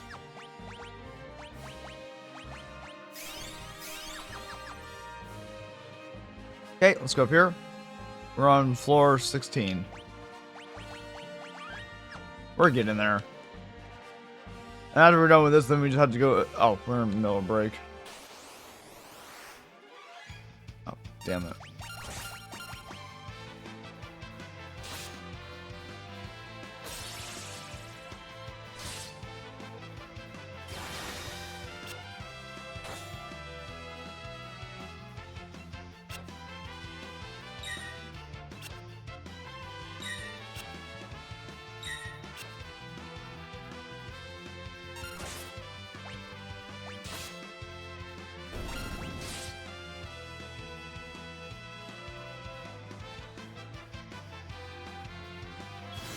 Nice.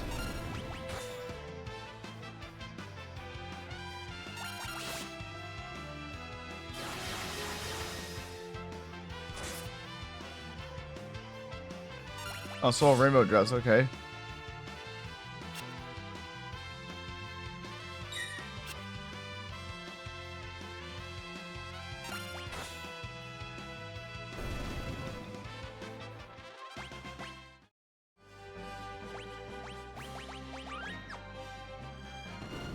Nice.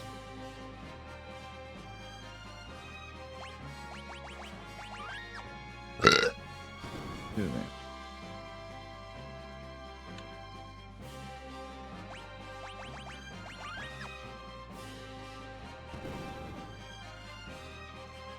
Here we go. Almost there, got 10 floors left. Oh, crap. And we can't. Can I actually escape?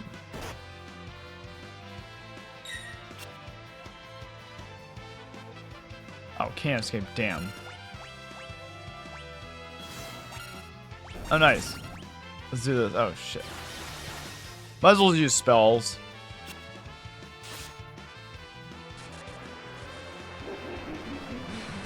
Actually, no, we don't even need to use spells at this point.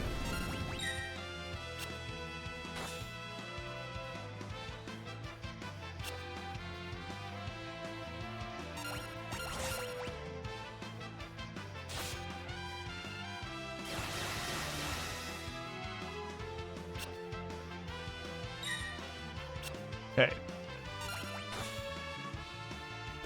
Nice. Hell yeah, let's go.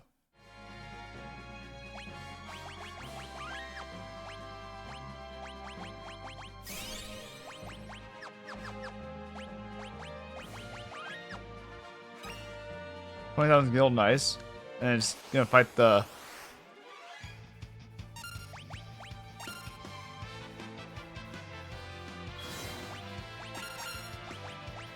Oh crap.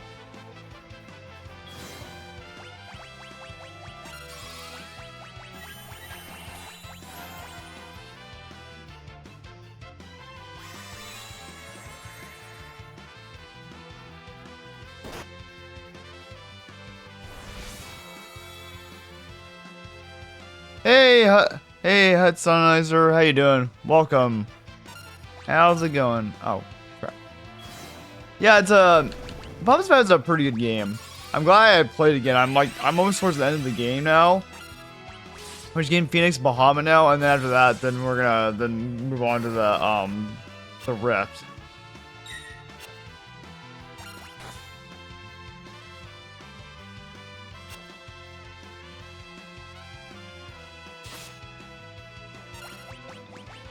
Oh crap.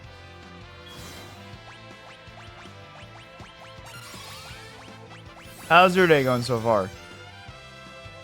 But yeah, I can't wait until I go into the next game after this. We're not gonna go. I was originally gonna go into Final Fantasy 6 after this, but I'm gonna go into a different game after this. And I'm gonna plan on finishing this game today. I do wish some of the spells from 6 were in it, namely re-raise. Oh, gotcha. Yeah. I know that Final Fantasy 6 is quite more popular than this one, but yeah, I can't wait until we go into Kingdom Hearts 3 after this. I was gonna originally go Final Fantasy 6 right after this, but I wanna stream Kingdom Hearts 3 on here first, and then I'm gonna go to Final Fantasy 6 at a later time. But yeah, Final Fantasy 5 is a good entry in the series as well. Which one would you say is your favorite? I'm glad to hear that. And who mastered their job? Oh, Sid. Might have her become a Mystic Knight as well. Excuse me. Sorry about that. I'm gonna have her become a Mystic Knight. Oh. Abilities. 6 or 10. 6 or 9. Okay, got it. I know a lot of people love 6 and a lot of people love 9 as well. I like both those games too. I was gonna say 6 has a great story to it. 9 also has a fantastic story to it.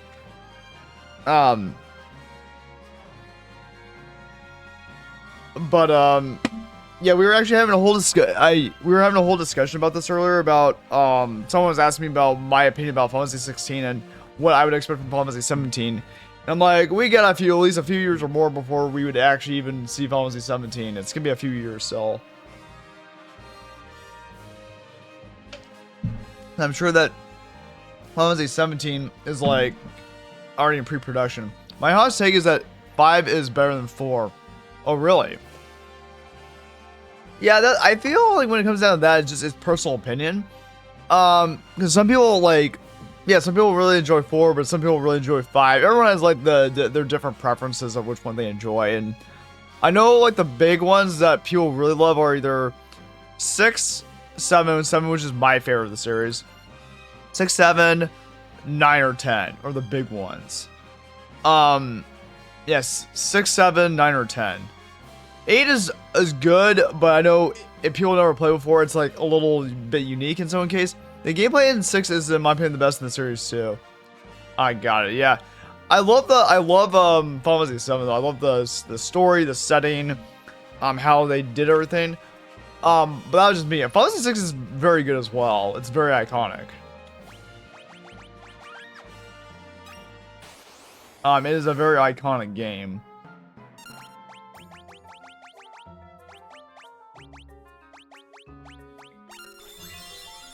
And some people say they want to see Final Fantasy 6 remade after Final Fantasy 7, but we'll see. Depends if they want to go that route or not. Depends if they want to go that route or not. Because some people are, then they would have to they have to figure out how to translate the pixel art into 3D, because that game was never made into 3D. So we'll see what they do. We'll see what they decide to do.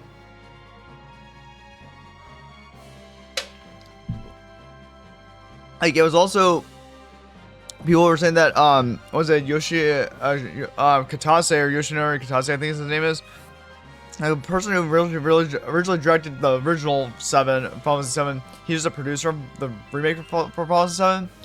He claimed that it would take them 20 years to remake Final Fantasy 6 into 3D.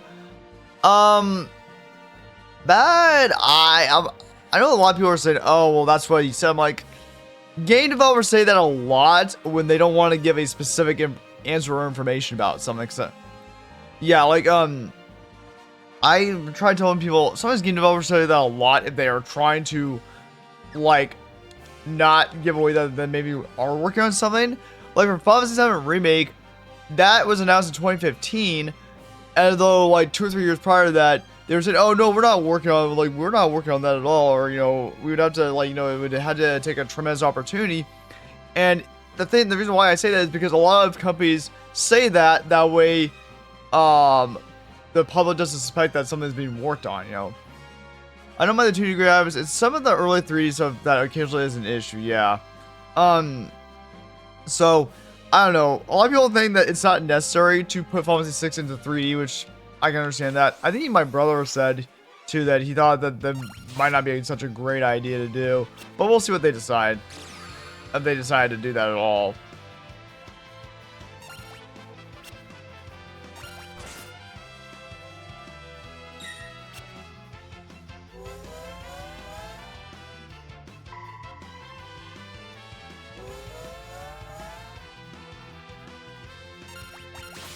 Like, yeah, it depends on what they want to do and everything. Oh, I got red slippers. What the fuck?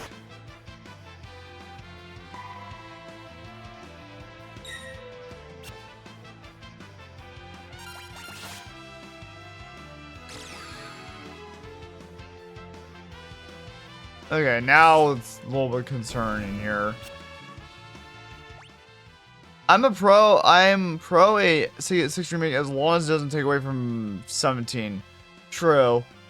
That's the thing too, is that like they've also, because considering the fact of how Square Enix has to restructure a little bit of how they're only focusing on so many AAA title projects at once, like they're trying to get the Final 7 remake trilogy done, and then now they're also focusing on, on Dragon Quest 12 and also focusing on Kingdom Hearts 4. So like they said that they focus on one AAA title project at a time to get to do that. So I know, we'll see. I'm about halfway through 16 and not really enjoying it. It's too grim dark. Excuse me. So we were talking about 16. So since someone was asking my opinion about this, they said that, they were talking about how that with 16, I'm glad that they said that, it was just a boring, the turn-based like this was too boring, and glad they changed the combat. There's yet to know to that. That, not being turn-based, I kind of turned some of the core fan base off. And it's like, you have to find the balancing act of it, really. And so, yeah, 16 is much more darker than other ones. I will say that much. When I played it, I was like, holy shit, this is dark. Like, this is getting really dark. It's like, there's some, I give it about like an 8.5 or 9 out of 10 for Final Fantasy 16. I actually have to go back and finish 15. I never finished 15. It's sometimes really hard for me to get in that game. And so 16 I thought was enjoyable. It had a good story, but I just feel like some of the stories from the past entries were so much better. I enjoyed 16 for what it was, and I finished it. I'm gonna go back and play it again either this year or next year. But the problem is that I feel like the story is not as like, blown away or fantastic as the previous entries. So it depends, like.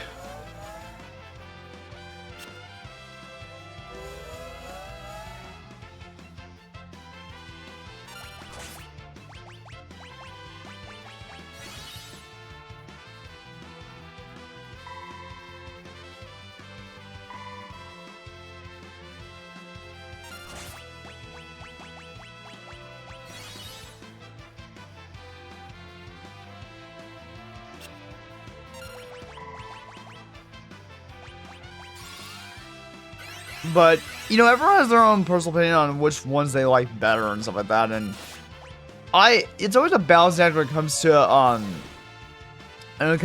what works and what doesn't, Game development is always about taking risks of what would make something better and what doesn't, And so, I feel like with Final Fantasy 17, the person was like, I think they were even like with Kingdom Hearts 4, they're like, why haven't we heard anything about them? Like, well, I think Square Enix learned their lesson the last time with Kingdom Hearts 3, where a bunch of that stuff was leaked out prior to being released back in 2019. And later on, like, a lot of the surprises got ruined. So they were pissed about that. I was just like, let the developers cook and like let them develop their games. Like, stop rushing them. Like, and the person was telling me, like, the person was in this chat earlier, but I think they're lurking. But the thing is, what I say is like, they were telling me, people sometimes don't have patience. Well, as Obi-Wan Kenobi told Yoda about Luke in Star Wars, he said, the boy shall learn patience. People need to learn patience. It's like, the developers are working hard to try to create something, and it's like, people can't rush developers on something. It's like, game development is more complex than it was years ago. 16 definitely felt rushed, yeah. I felt like it could have been a little bit better. I still enjoyed it for what it was, but it wasn't like the best story in my opinion. It was like, it was alright.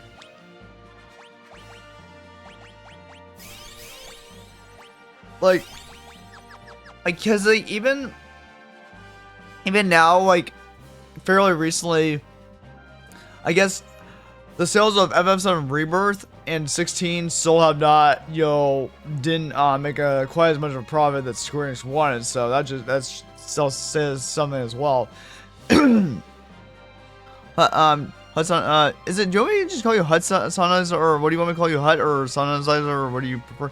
I'd rather a great 17 in 2031 than a mediocre one in 2020. Exactly. I was mentioning before earlier. Just let them cook. Just let them let them develop and get it just right. This is why I don't like when people are trying to rush developers and be like, oh, well, why has this not been out? It's like, it's the same thing that happens with like Kingdom Hearts. It's the same thing that's been happening with Kingdom Hearts 4 or with the Resident Evil series. Oh, Hudson's fine? Okay, thank you. I appreciate that. But yeah, like it's, because some people have asked, like, where's Kingdom Hearts 4? Where's Resident Evil 9? It's like, just let the developers work on it. Stop rushing them. Like, people are going to have to learn patience. I don't care. Like, I've been playing video games long enough and been in game development long enough that you can't rush developers. Okay? And people are like, oh, well, where's the game at? I'm like, there are plenty of video games out there around to play. There are plenty of video games out there to play. Okay? My game backlog is big enough for... Yeah, exactly, Huts, exactly. My exact same thought. I have enough games that I'm able to occupy myself for... My backlog is probably so big that it's probably like 3 or 4 years worth of games. I have replaced all my games. And it's like, just go and play something else for the time being. It's like, this is one thing that I don't understand how some people get like so impatient about. Developers release video games at more of an alarming rate nowadays than they did in the past. And I'm like, I think there are too many video games being developed nowadays. And it's like, I don't know, it bugs the crap at me when that sort of thing is sort of like, when they're like, oh, why is this not ready yet? I'm like, just go and do something else for a little while. Like, replace something else for a little while. Something that I just don't understand the impatience. Like, I feel like the one thing though I've talked about this many times to other people is that I feel like with indie studios at least, indie studios are kind of like, they're sort of like they're kind of acting like how some of the bigger companies were back in the day. Back in like the 90s and early 2000s, how some of these bigger companies were the size of them back then. Some indie studios are doing really good jobs with games. But yeah, like as we were saying before, like there are plenty of video games to play out there. Like, no need to rush developers. Just let them do what they're doing. And plus, also, here's the thing too: is like the only one downside to letting a game develop for so long is, this has been talked about a lot, is just the cost of these games. Like, if it's like $200 million or $300 million, that's another thing too. Is maybe we don't need the size of the games that are like 70 plus hours anymore. Just knock it down to 30 or 40 hours, and that's fine. But for some reason, we're in this funk or this era that we have to have all these games that are like 60 or 70 plus hours for open world. We don't need that. Just make a good single player experience that is like a good solid 40 hours, and I'm fine with that. But they're insistent on making all these multiplayer games, which we don't need to do. Like, it's unnecessary. And that's actually one thing that I was actually thinking about too on my break earlier, when I was taking a little bit of a break, was that one thing that really annoyed me about Final Fantasy 16 is that apparently I didn't bother going with all the side quests and doing all the side quests and stuff like that. So apparently when people did do that, I heard from a couple streamers, when they did do those side quests, the side quests as rewards were not that great. Like, they had very mediocre rewards, and I was like, why the fuck would I waste my time with this? It's kind of like, I always compare it to also to like, Ocarina of Time, Zelda Ocarina of Time or something like that, where it's not a huge ass open world back at the time because that wasn't really a thing. It's just the side quests make you feel more powerful, and the items were worth doing all those side quests. And I feel like that's what some games now in this day, in this era, have lost in touch with. It's like, I just feel like there are so many unnecessary elements being added to these games nowadays that it's a turnoff to me. I'm like, I don't have as much time to play video games as I used to over 17 years ago. Like, I'm in my 30s now. I'm no longer in my teenage years. I don't have time to play video games for 8 or 9 hours per day anymore. I don't have that type of time anymore. I have other responsibilities I have to do. And I feel like there's an influx of games being made now. And two, there's like this whole thing of like, oh, we need to make all these open world games or multiplayer games. I don't have the time to play all those. I really don't. I don't have like, and it pisses me off how it's evolved into that. Like, you know, it's like there was this argument or conversation going around today. I don't have those high school summers and weekends. Exactly. Like, that for me was back in like the mid 2000s. I don't have that type of time anymore. Like, I have to, I work, work pay the bills. I'm also in the middle of job hunting right now. I'm also in the middle of, I'm just working my own small little side project to try to get as a portfolio piece for as a design. And I'm doing content creation. I have a whole bunch of things I'm doing. I'm busy. I don't have, like, there's all these MMO games now too, and I'm like, the only ones that really particularly got my interest were Dark Age of Camelot and now Final Fantasy 14. Final Fantasy 14 I haven't played in like almost 2 years because I have other games I need to play, and you have to spend a lot of time with Final Fantasy 14. I have to unsubscribe from it because I haven't played it for a while.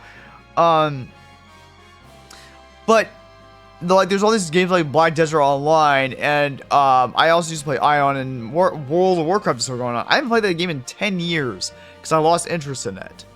I lost interest in World of Warcraft 10 years ago because it's just, I only got to level 30, then I was like, okay, I'm done with this. There's really no interest for me, so I quit playing it.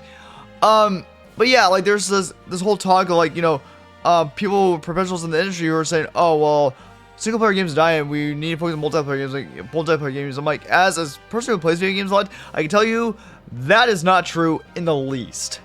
That is not true in the single least. There have actually been people who are actually the consumers who actually have been making these comments saying, where are all the single player games at? Where are some good single player games which we can just play by ourselves? Like, I don't mind co-op games like, Phasmophobia or Among Us or like Lethal Company or like that. Make a good co-op or multiplayer game that people would actually enjoy, that's fun and funny to play. But we're in this era that, like, look at all these other game projects that are failing. These games are bombing so badly that companies are losing money because they're just throwing something out on the wall hoping it will stick. I'm like, you gotta stop doing that. That's how you lose money. That's how, like, oh, let's just see what's next. Like, they're trying to replicate stuff in the past. I'm like, you can't fucking do that.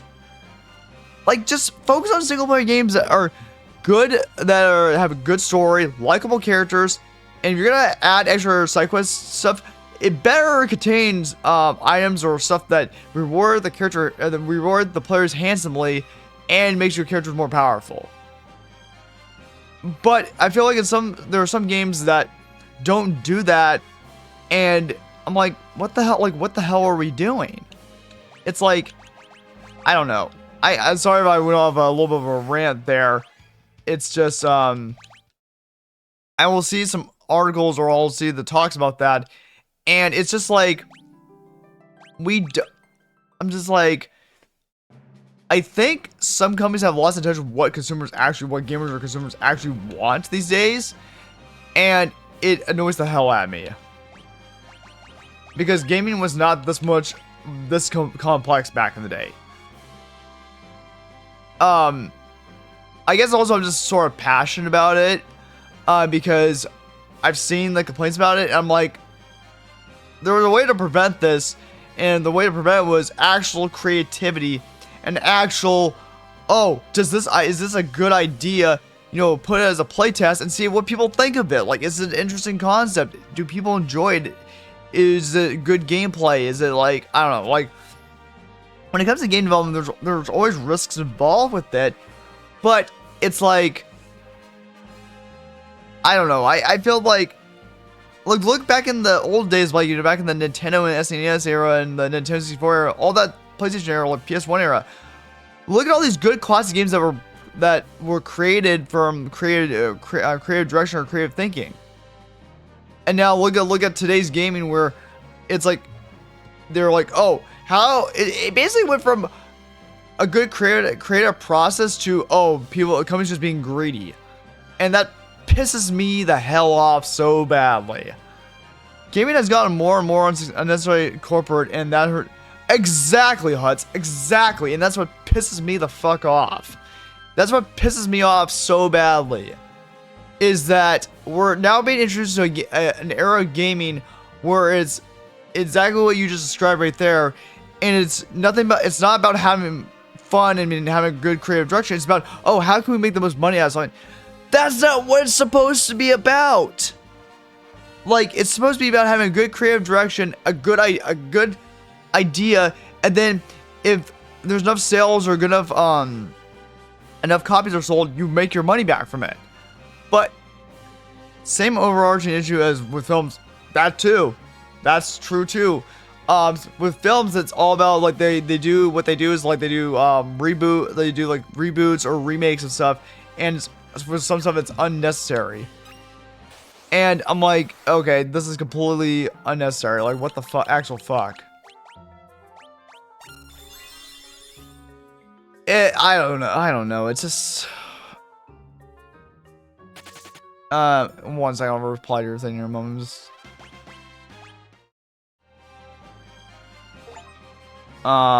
So Kryle's Master, Mystic Knight, awesome. Let's see, Chemist, no. I'm not gonna be a thief, actually.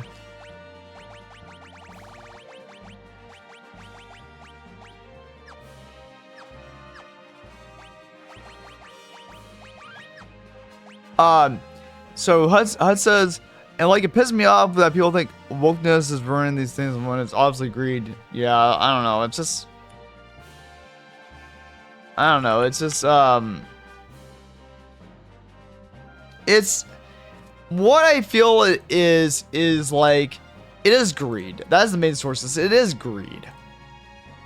Like, also, I know someone brought this up to me yesterday, and what happened recently was, there was a one-day strike for some ZeniMax employees, and it's because of, I think I remember reading from the article. I had to see it, look at if the article's anywhere, any other gaming websites, about how, I guess, the QA jobs have been outsourced or something like that. I think, I'm not exactly sure what exactly was going on. And again, the problem is, it's greed. It's just like, how do we earn the most amount of money? And what some of these companies are doing, I've talked to a few people about this, and it's been changing so much, where it's like the focus has not been, oh, just create something that's fun, replayable, and all this other crap and all this other stuff. It's like the companies are just like, oh, how do we make the most money out of something? And it's like you're shoving something down people's throats or whatnot. And I'm like, that's not how you do it. It's like they've lost their way or touch of how, like, basically, after they had enough success of previous IPs that were good, solid games that were very fun and highly replayable, basically they got super greedy, like, how do we make the most money? It's like, that's not how you do it. Like, where the fuck did this creativity go? And that's where it pisses me the hell off at how we got to this point.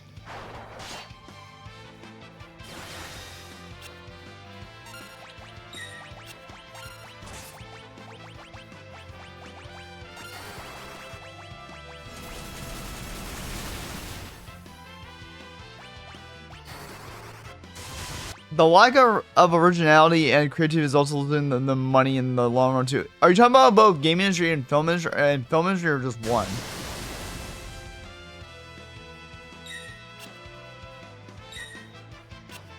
Yeah, like, that's another thing too, which is kind of sad that's happening too, is like just the lack of creativity and originality too.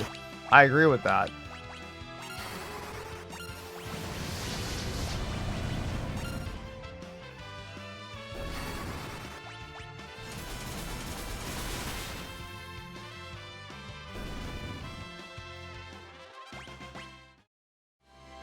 I'm almost done with Phoenix Tower.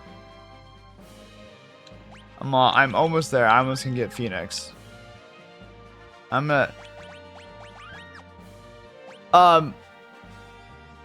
If you talk about films, yes, I agree. Like a lot of people are talking about Hollywood make something more original. Oh crap, we're in ads. Hold on.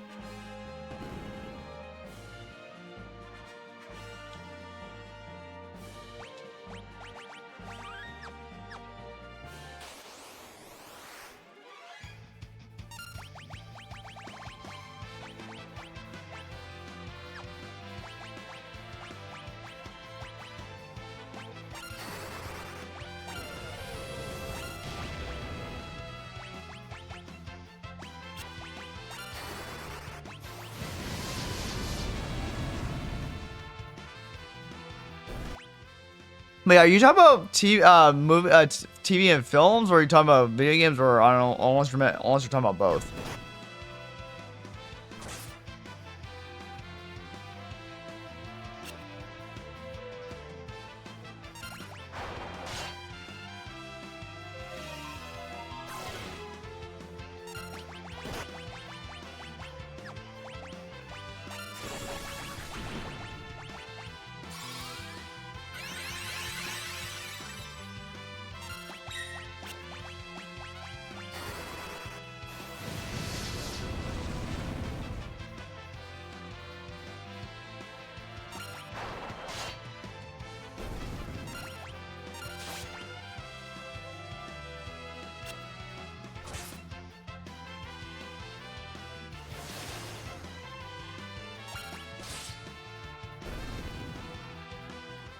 But yeah, it's just like, I don't know. I feel like we've gone to this era of that it's just like how to make a quick buck out of something.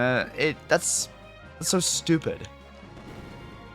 That's not the way how it should be, but unfortunately that's the reality that we're facing today. And it annoys the hell out of me. It's just because it's basically like, oh, how do we make the most money out of something that's not very creative, that we don't have to like really think put a whole bunch of thought process into it. But also the same thing too. This helps indie studios. This helps indie studios also help get their projects out there and show what they can do. And again, like as I think I mentioned earlier today, I mentioned earlier as well,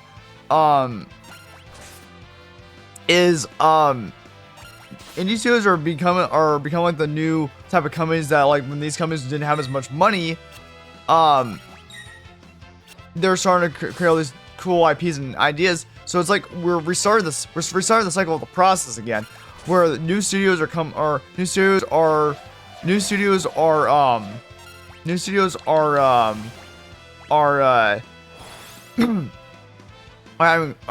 having these creative ideas, and people are actually having time to actually think about what works and what doesn't. Yes, when AAA title companies drop the ball, indies can take their market share. Exactly. I feel that's exactly what's gonna happen. Because look. Also, I'm not trying to take a shit on anyone or like that. If anyone feels that, I'm not trying to take a shit on any of these companies because I don't want to. But look at what's happened. Like, one thing that I'm concerned about is look what happened with Microsoft. Look what happened earlier this year when Microsoft took acquisition of Activision Blizzard. They did some restructuring and then people got laid off. And now Microsoft's been talking about they even want to acquire more studios and want to buy more studios. But my thought is that's a terrible idea, because look what happened after they bought Activision Blizzard, acquired Activision Blizzard. There were layoffs that happened, and then they also sort of had to shut down some of their own studios because I guess maybe they didn't have the money for them. Like, why would you buy a studio and then shut down other studios if you don't have the money for it? That's what the problem was. That's bad business decision making, in my opinion. I don't have a degree in business, but even though I'm like, that's a horrible business decision if you don't have the money. It's like, if you don't have the money to buy a studio and you have to shut down other studios for unknown reasons, that's just a bad business decision, in my opinion. I feel like indie studios are gonna be taking their place. Like, again, like, I'm sure with these bigger studios that were the size of these indie studios back in the day, and you know they had their moment to shine like that, and you know they had all these good games such, you know, Blizzard had like, you know, the Diablo series and StarCraft and all this other stuff. All these indie studios are going to start creating all these projects that are very creative ideas. So it's like, it feels like it's repeating the cycle from like the 90s and early 2000s, where new studios are taking the place of those ones. If these studios from like, you know, over 20 or 30 years ago are just dropping the ball, they're not coming up with any more creative solutions. Because like, also for instance, I also read, I think it was earlier this year, when Suicide Squad Kill the Justice League did so horribly, like a lot of people are annoyed with Rocksteady because it did so well with the Batman Arkham series. But now what's happened is that the two co-founders of Rocksteady left the company and founded their own indie studio and took a bunch of veterans from Rocksteady with them. That should tell you a lot. And even though Rocksteady is a UK-based studio, that should tell you a lot about the state of the industry, of what the hell is happening and where the creative direction is going. It's like, holy crap on a cracker. Like, that's insane. Like, you can see where all the creative direction is going. It's basically, people are flocking to the indie studios because they have more creative direction and they have more creative direction on what they want to do or what they want to establish, rather than be like, oh, let's create something that's like very generic. And then there's one video I need to watch that a YouTuber called Yanye did. I'm gonna probably watch it later today, where I guess there's one game that has done so horribly. It's cost one major company, instead of just $200 million, I guess it's cost them over $300 million. And I'm like, that's horrifying if the higher ups made that bad of a business decision. Like you said, it's all about, it's like, you know, corporate greed is taking over, and that's where the part of the problem is. HUD said, this happened in the auto industry when all the non-US cars started being better than the US cars, so Ford and GM had to actually start innovating to stay relevant. Exactly. Like, I don't keep up to date on some of the other industries other than the video game, like, you know, like the auto industry, you know, car industry, or like other industries, but I know in some industries there's a lot of some jobs are being outsourced and stuff like that, and they're being outsourced. And people are getting annoyed with that because they're losing their jobs. Like for example, like I don't think, for example, like for me at least, the last tech job I had was back in August of 2023, and I'm still looking for one. And that was in the gaming industry. So what happened was I got laid off back in August of 2023, but the problem was, it's like the company was, I'm not gonna say what company I was at, but the company I was at, basically wanted, because of how expensive it is kind of to live in the US right now, basically what happened was the entire game development team in one of the offices is just gone for one office, because they are shifting their focus. They sent some of those developers to one of our other offices where I guess the cost of living is not as expensive. And so basically the majority of us lost our jobs. Basically we lost our jobs there, and it's because they're trying to send the jobs to other countries or other offices in other countries where it's not as expensive to save money. And so now, like, look what's happening. It's like, I'm like, I get it, but it's also not a very good idea, because then people are losing their jobs, and it doesn't make the industry look very good. So it's like, we keep on seeing this, and I'm like, can they please just stop doing this? Like, it's not helping the industry at all. Like, that's the thing that gets on my nerves a lot, is that it's like not helping the industry at all, and yet yeah, exactly. I'm not a fan of it either. Yet they continue to do this because they think it's gonna help save money. I was like, it doesn't help. Like even on websites like LinkedIn, people are getting annoyed with this because people are getting annoyed with this because even on LinkedIn because they're having to find another job elsewhere, and there's some people who actually have to go a different career path just to find another job, and that's horrifying if that's where it comes to, what it comes down to. So yeah, it's not a very good situation right now.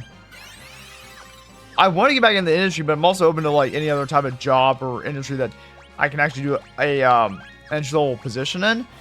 But yeah, it's the state of where everything's at in this era. And another thing also that Microsoft decided to do that I'm not a big fan of either is that going forward, they want to start doing all digital games and not any more physical media, and that's why they got rid of their entire physical media department, because they want to go digital only. I'm like, gamers are not gonna be happy about that. Well, some of them don't really care. Some people are like, oh yeah, I'm fine with just digital only. But then now there's starting to be issues where if a game on the digital library is gone, there's no way to get back unless they put it back on the server, you know. So that's another bad thing that's happening in the industry too. Is just the digital, like just only digital for games. I'm like, no, I prefer also having a physical copy, that way I know I own the game. So there's all those talks going around too, and it's just like, I don't know. I don't know. I'm trying to figure out what the solution or answer that would be, but it's hard to say. Like, I feel like we need both physical and physical media, physical discs, and the digital copies of them, or the physical copies and digital copies. And then I think kind of like the main part of the problem is, I know they're trying to reduce the cost. They're trying to save money.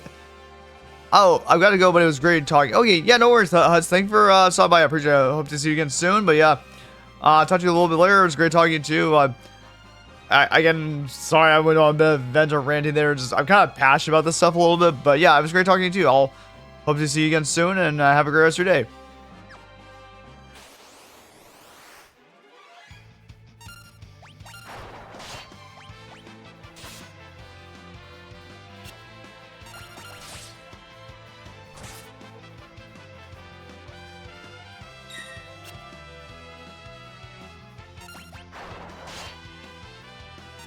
No worries, yeah. But yeah, have a great rest of your day. It was great talking to you. It was great talking to you as well. Oh, shit.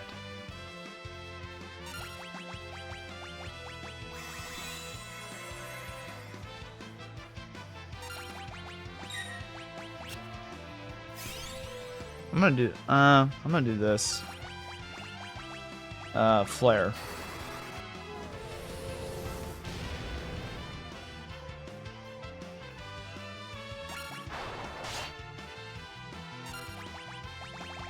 Flare again.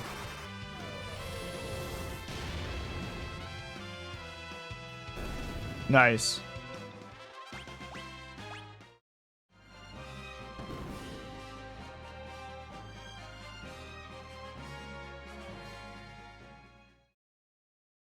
Hear you. Is this the one drink that saved you?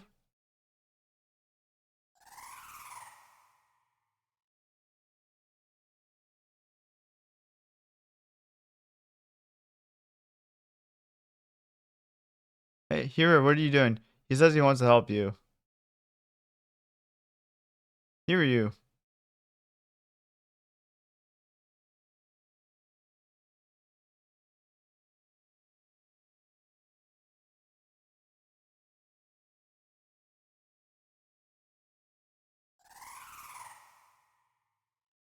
Oh, we're gonna get the Phoenix.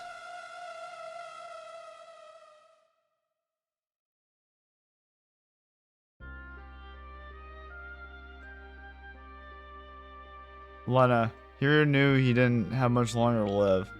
I mean, it's in the forest when he saved me. It says he came to this tower so he could use lots of his strength to help you. Hear you.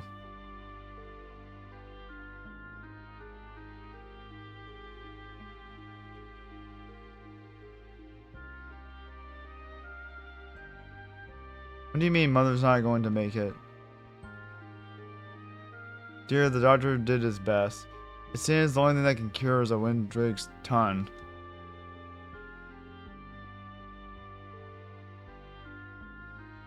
Lena, where are you going? Where are you going with that knife? Surely you don't mean to. Stop. Sorry, I'll go.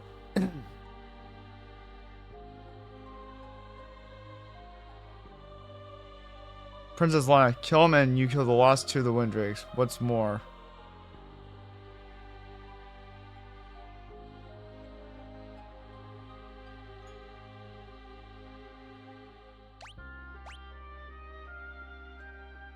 Princess, your father used to come here every day, just as conflicted as you are now, but perhaps you made the right decision. Mother.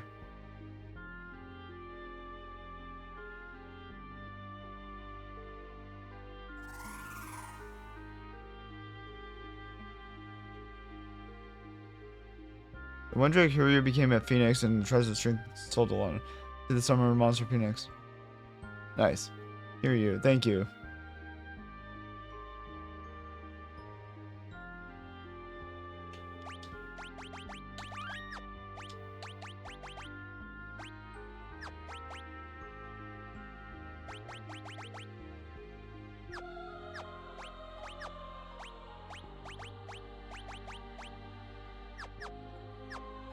Wait, where is oh,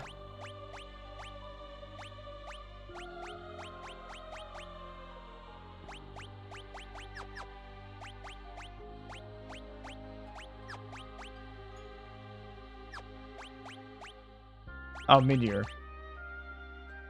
Okay.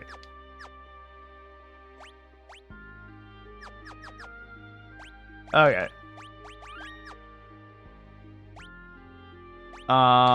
Abilities. Okay.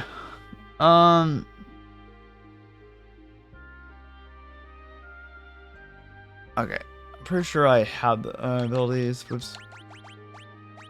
High magic. Blue magic, yeah, we have roulette.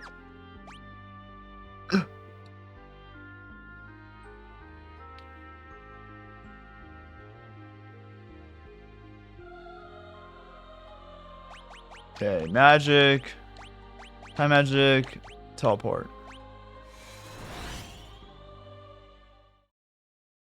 Okay, so now we gotta go northeast side of the desert.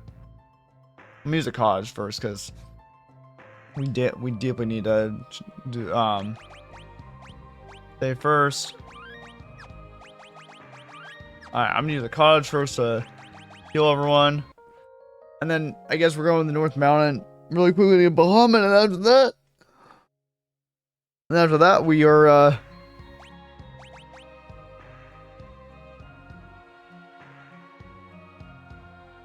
the summon. Yeah, we have Phoenix, and the last one's gonna be Bahamut.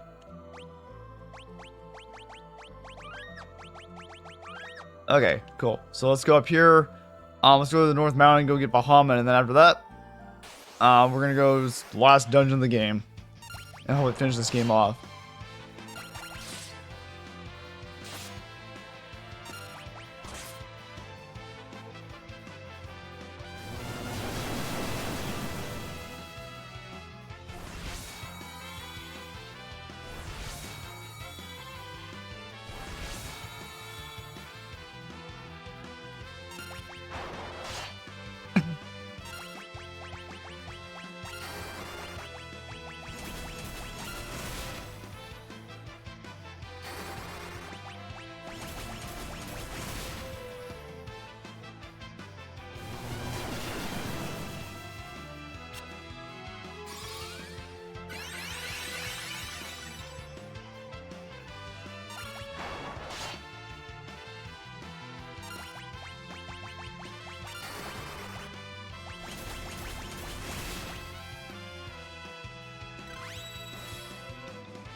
Come on, just killed already.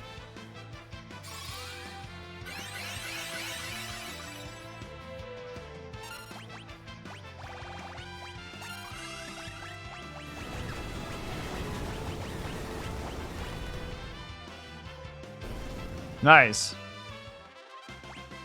Holy crap. Abilities. Give her white magic again.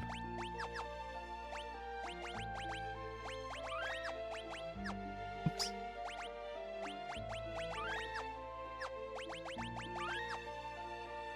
Okay.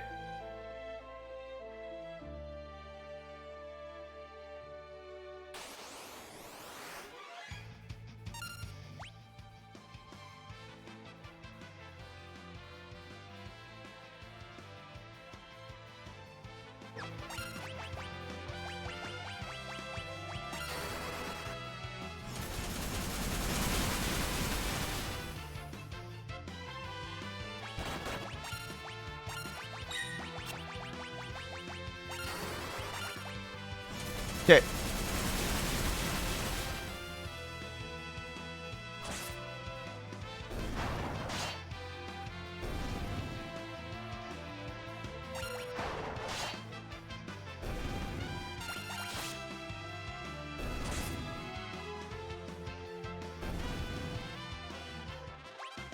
Nice. Up here.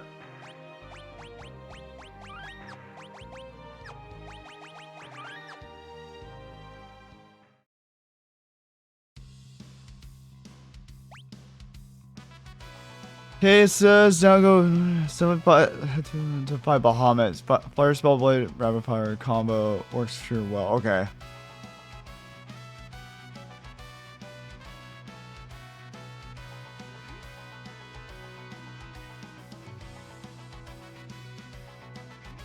Okay, so we're gonna fight Bahamut here.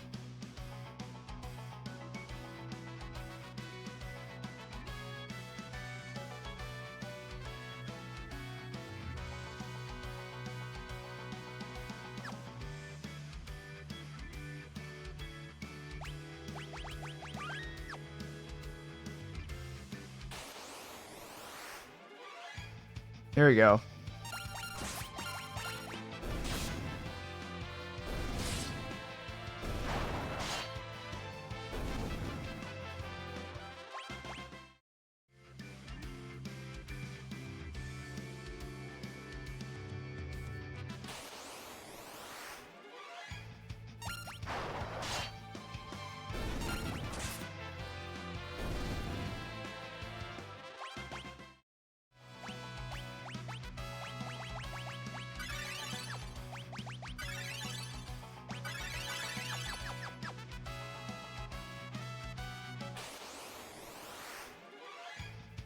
Okay.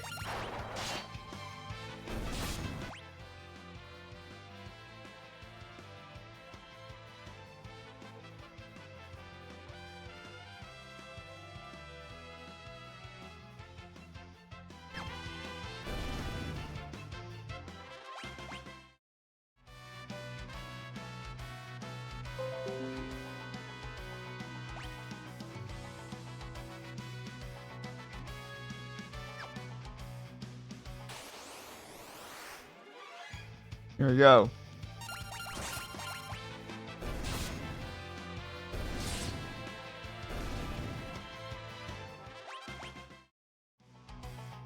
Wait.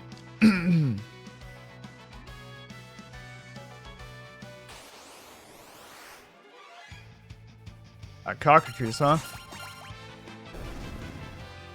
All right.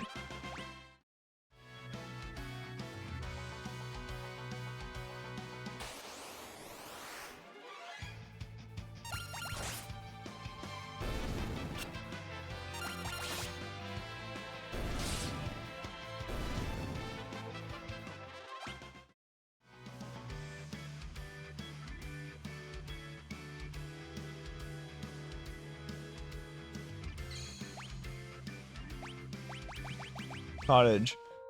All right. Yeah, we should be able to finish this game probably hopefully in the next hour or two.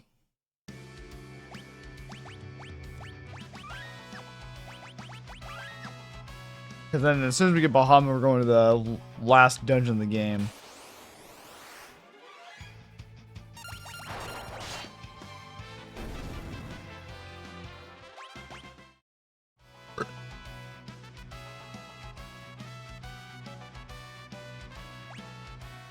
Okay, so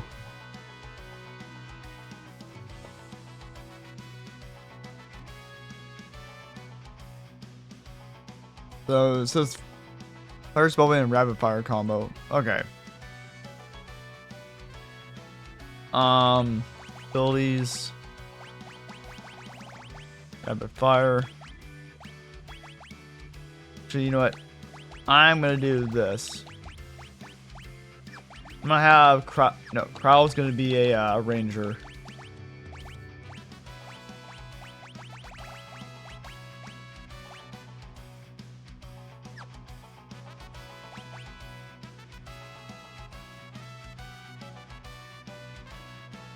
Okay. Bart's will be a white mage. So. Yep, I think we're good.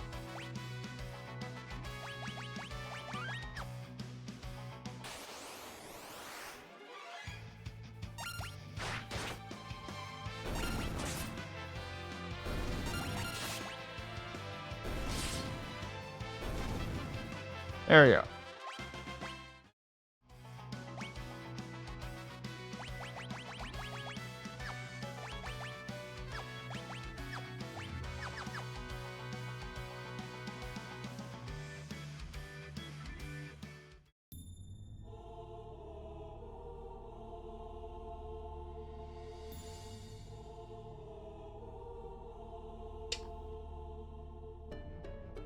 There's Bahamut.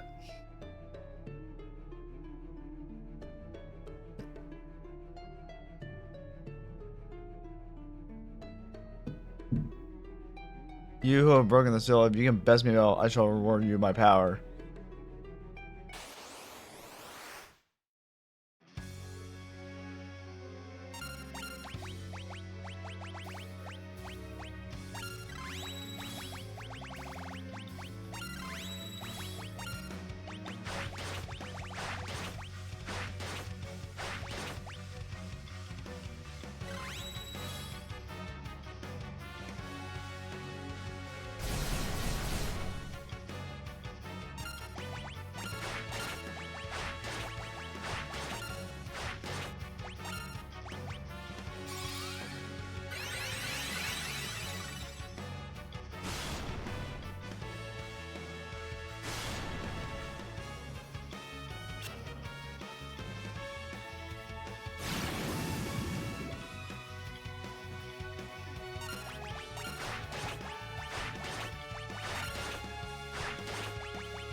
Got him. Cool. Well, we're gonna have Bahamut. Now we're gonna go to the finale of the game.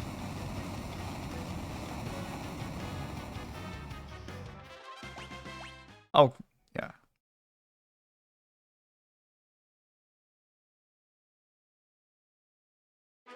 We see the summon monster Bahamut. Woohoo! We got all the summons in the game now. Excellent.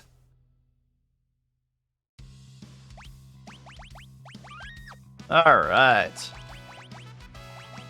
Let's trial back to a thief and then. Okay. Now we're gonna teleport out of here. Give her time magic. And then we're gonna teleport out of here.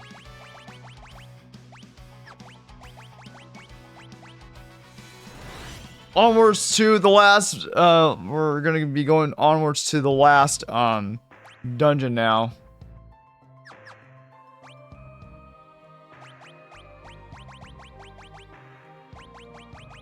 So we're gonna go ahead and save. Yep, and a magic summon Bahamut. Okay, let's get back to the Black Chocobo, and then we're gonna gear up and head over to the finale. And then hopefully I'm able to beat this game in the next like hour or so. And then that way we can start on Kingdom Hearts 3.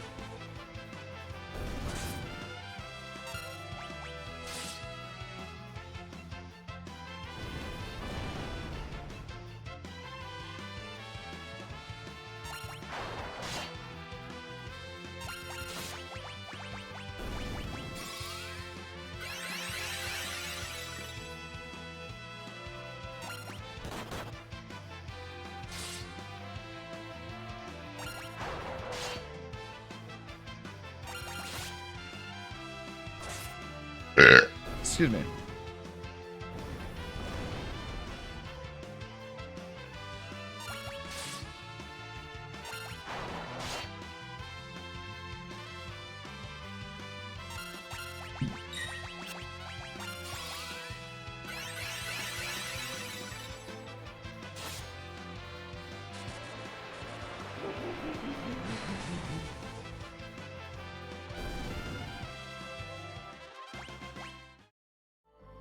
Oh yeah, right. Oh, she already.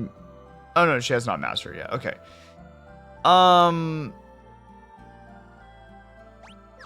Okay, let's go get the Black Chocobo. Woohoo! Let's go!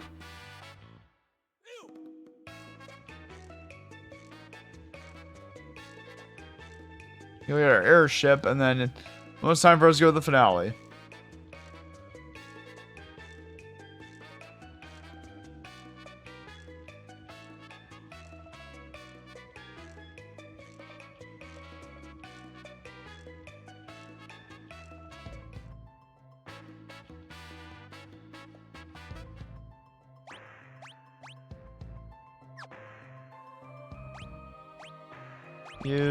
We have plenty of cottages. And then we're gonna get ready for the finale. We've done all the side quests, and now it's time to go do the finale.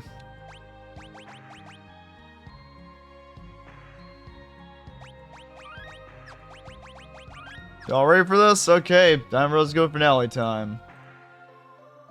Interdimensional Rift.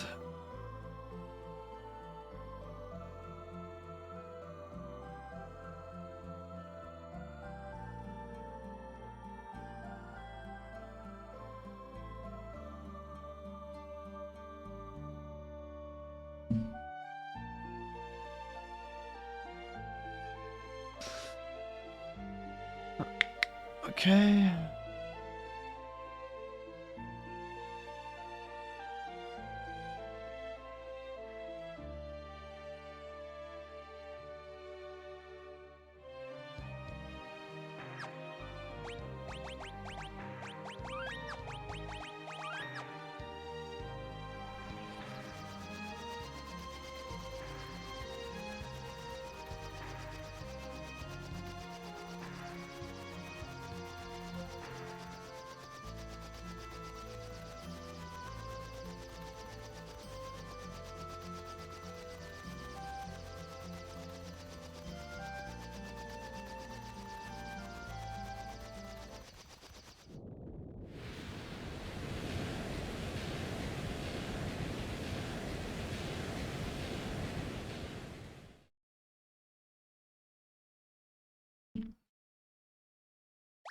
Alright. Let's see if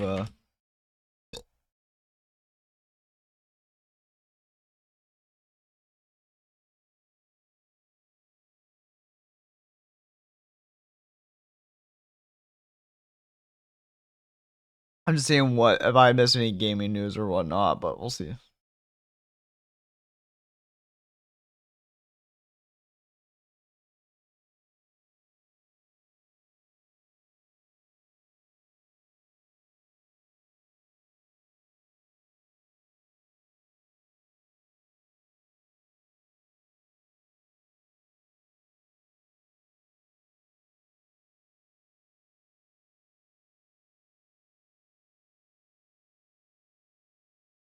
I'm just taking a look at something really quickly, and then we're gonna continue.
Okay. Alright, I was looking at something really quickly, but alright, let's get started. Let's go ahead and continue this.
There we go.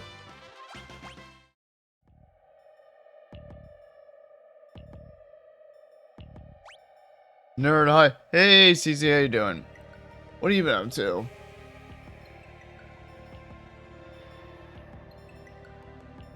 Nerd! Whenever I hear you call me a nerd, I guess it makes me think of Homer Simpson. Nerd! How you doing, CC? What's up?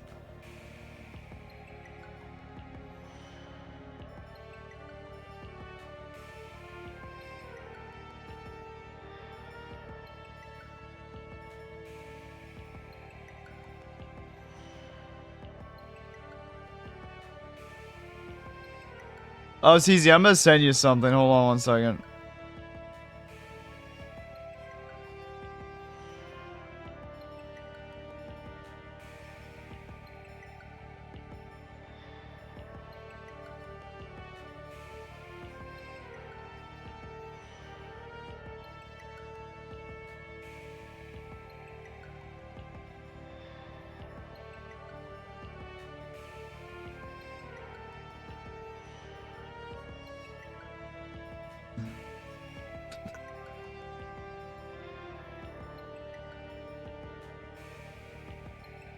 I just bought a giant giant Gengar plushie. I just have to buy a new cell phone. How responsible of you.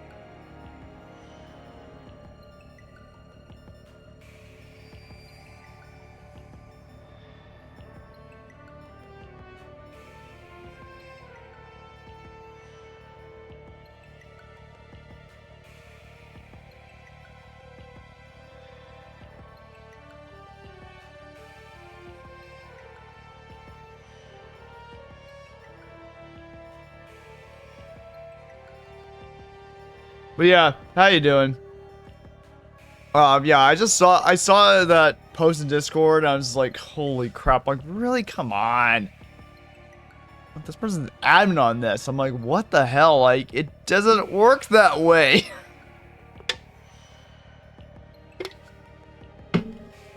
It's like,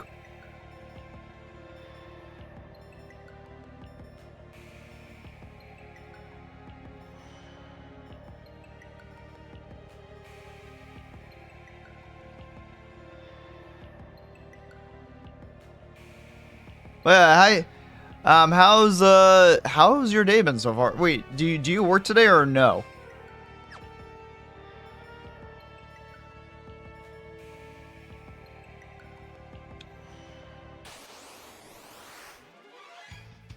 I'm just gonna try. Can I just run away? I saw how powerful this thing is. I am not gonna waste my time with it.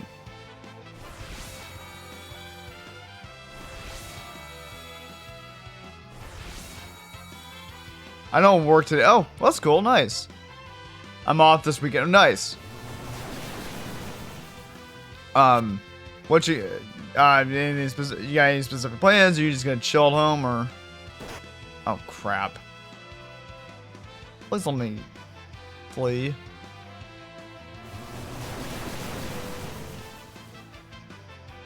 Please let me flee. Woo.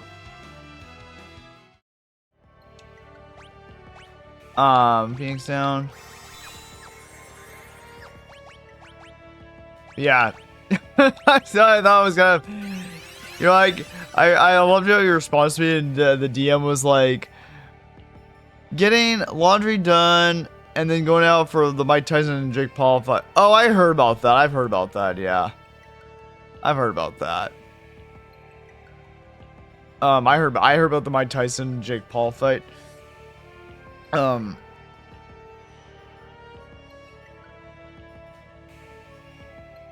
But yeah, I loved your what I DM'd you. I loved your response. You're like, I chose not to do this for that intent purpose. I loved your reaction to that. I was like, yeah, I don't blame you. My money as a boxing fighter and athlete in the general is on Tyson. Yeah, I'd imagine so, but hopefully it's not one of those Family Guy moments where they had where Mike Tyson lost on the fight. You know, one of those Family Guy moments where it's an unexpected turn. You know.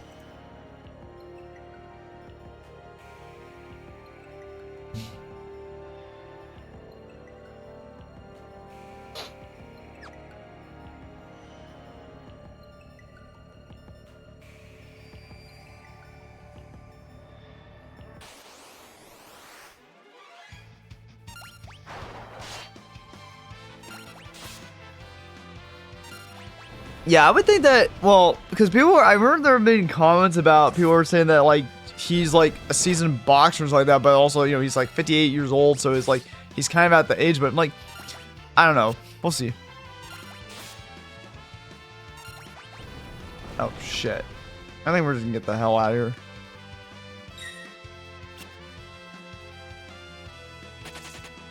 Yeah, I'm not gonna mess with this.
Well, yes, he's almost 60. However, he's got 20 years on. Exactly. That's what people were saying.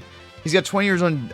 He's got 20 years experience on Jake Paul. So, I'm not sure who's gonna win or whatnot, but.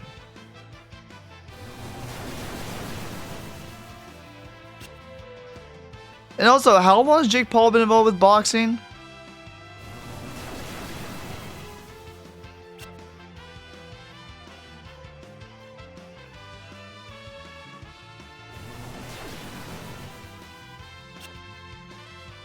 Come on, flee. There we go. Jeez. As far as experience in fighting, he still does local matches every so on. He's still in shape and he still works out and fights nice. For 1,000 years, we have been still within the rift.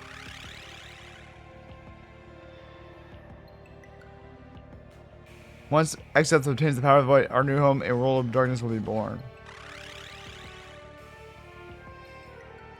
You've been a thorn in the Lord Xeth's side for long. The void will be your burial ground. Bwahaha.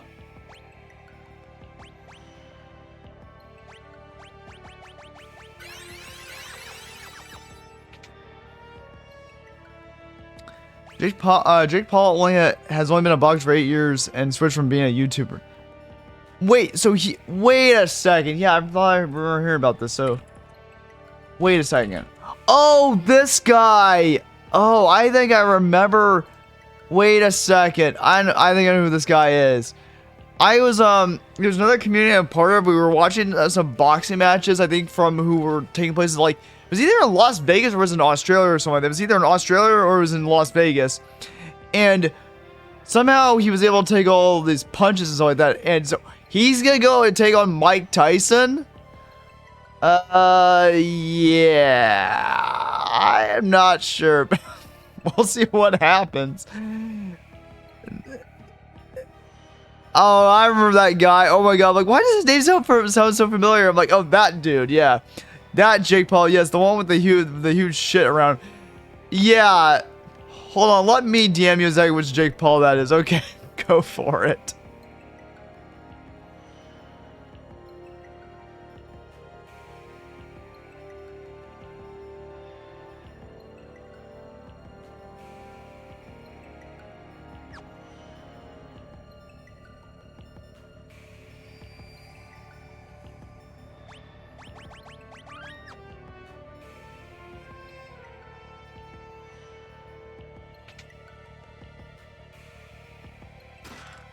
And ether, nice.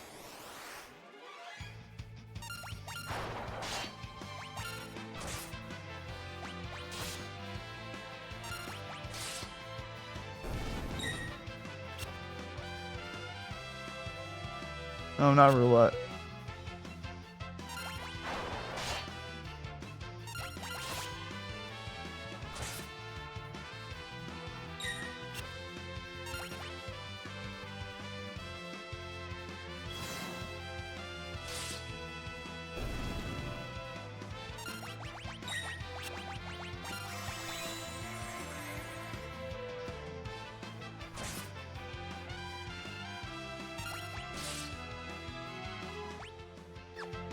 One second here.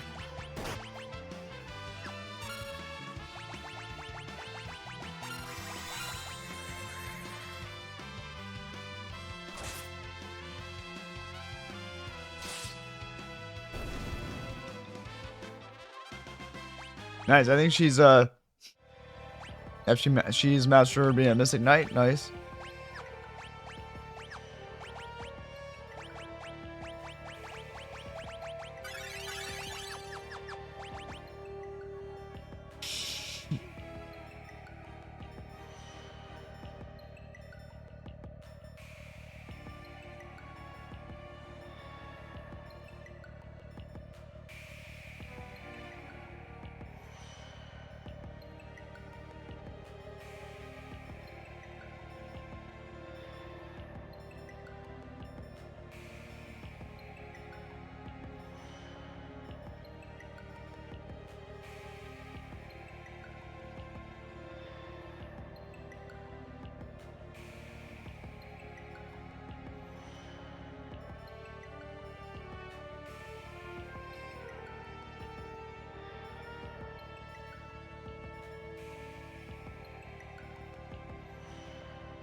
Okay, Master Mystic Knight. I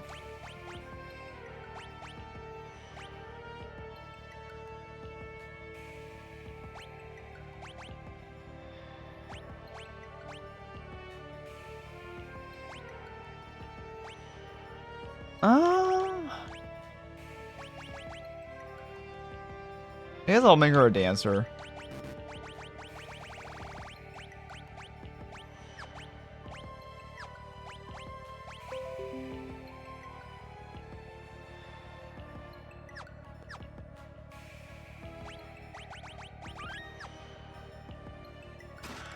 Cottage, nice.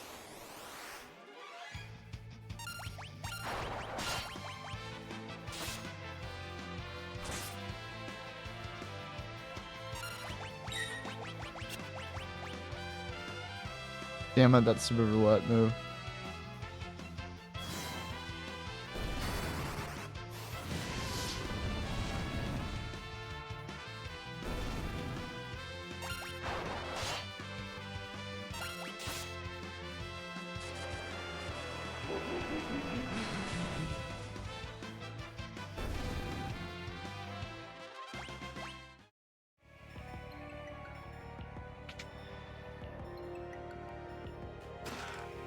Elixir, okay.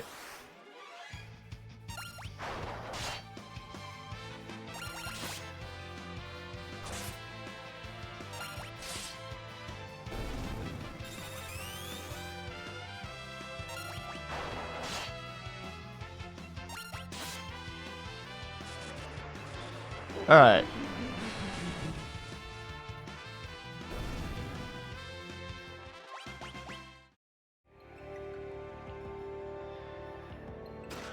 Dark matter, nice.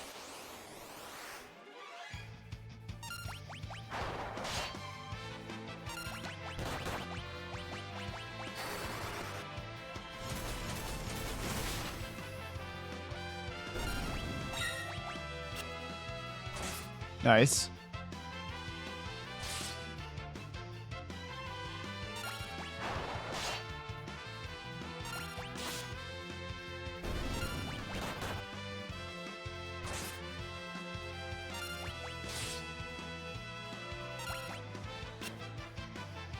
Jake Paul is the one who got caught trespassing and filming dead bodies. Really? Oh, jeez.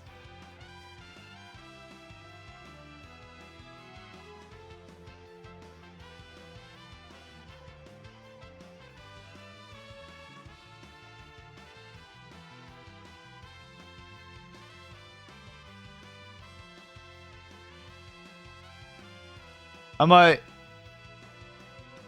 99% sure he's disgusting. Yeah, a lot of people. If he's the same person who I'm remembering. Yeah, a lot of people do not like him.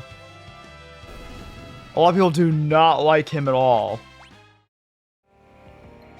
Like I was like, ugh. Also, at the same time, it's like, this is why like with like the main problem I have sometimes with these type of people sometimes is that sometimes they like even they gain stardom or stardom or like they get famous, then they get their ego gets the better than them, and they think they're like this super hot shit and stuff like that. And I'm just like, and I hate that attitude. It's disgusting. They think they can just like, it's just they think they can act however they want. I'm like, that's just disgusting behavior. Let's see. Okay.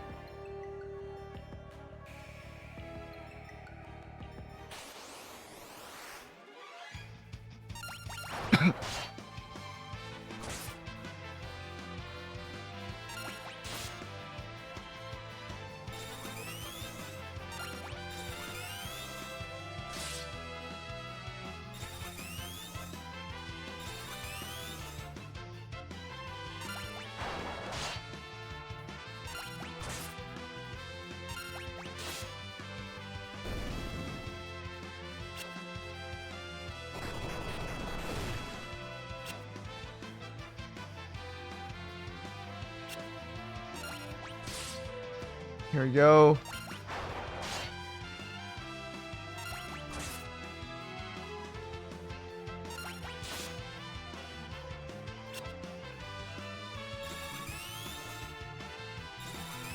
I know some personalities who act like that, and it's just like it's disgusting behavior.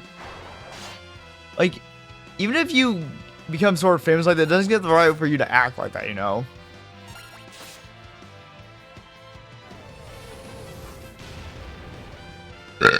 Excuse me. Oh shit.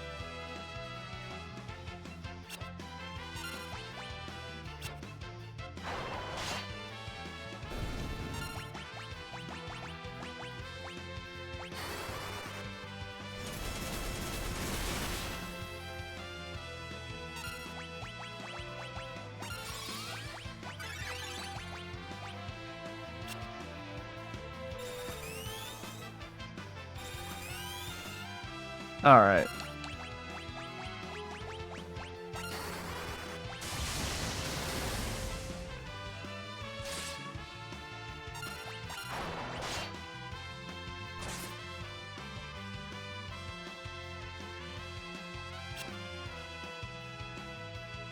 Okay. Let's see.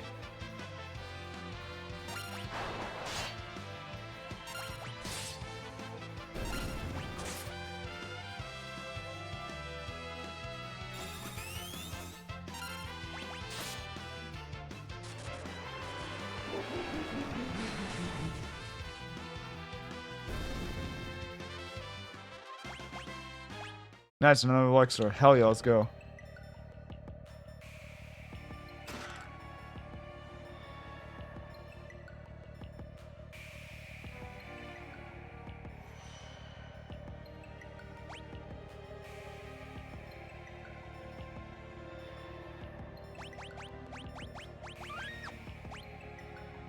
Oh. What was that? The 6? Well, it's already 11:07, and I've been at this for almost like already 5.5 hours.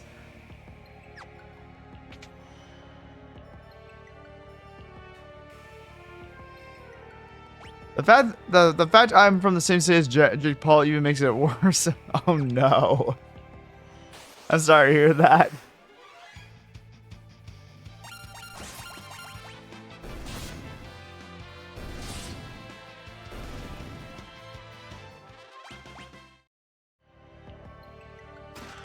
Bloodsword, okay?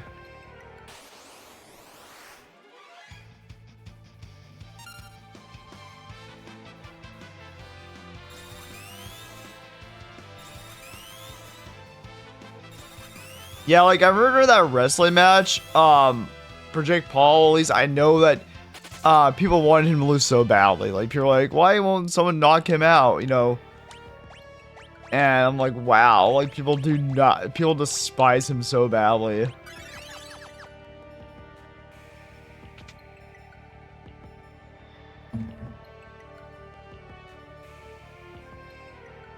Well, it's like, so I'm not gonna name any names on this platform, but it kind of reminds me of like, you know, other big streamer personalities who like they act like they could just do anything they want. I'm not gonna name any right now, but there are a few that come to my mind. I'm like, come on, you know, you can't act like an actual decent human being. Like, you know, it's like, oh, just because I got famous streaming, I can do whatever the fuck I want. I'm like, no, you can't. Like, at least you shouldn't, but I don't know. I don't know.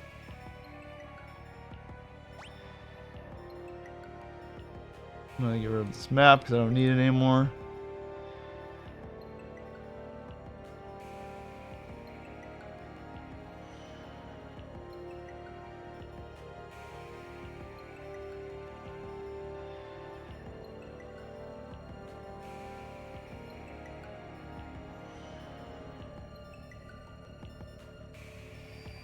CC says, recently there was a big streamer personality that I actually know, I'll DM you the name, that was super offensive towards it. Oh, I think I know who you're talking about. Feel free to DM me, but I think I know exactly who you're talking about. That was in the headlines like not too long ago. I didn't think I know exactly who you're talking about. And the person tried to like tweet this back or post about like, oh, I didn't exactly mean that. I think I know exactly who you're talking about. Wait. Oh, wait, hold on.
Okay, let's get through this village.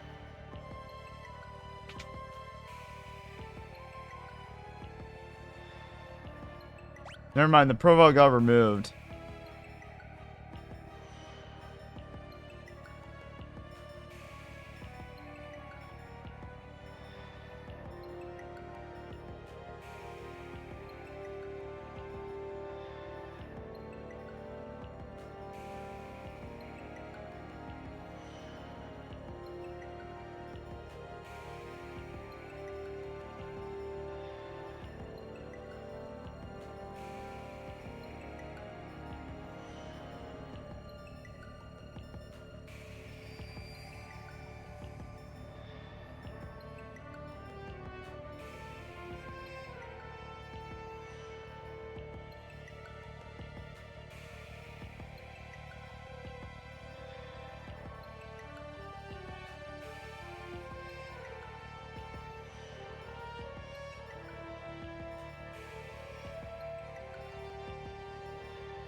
Trying to think of who the person is.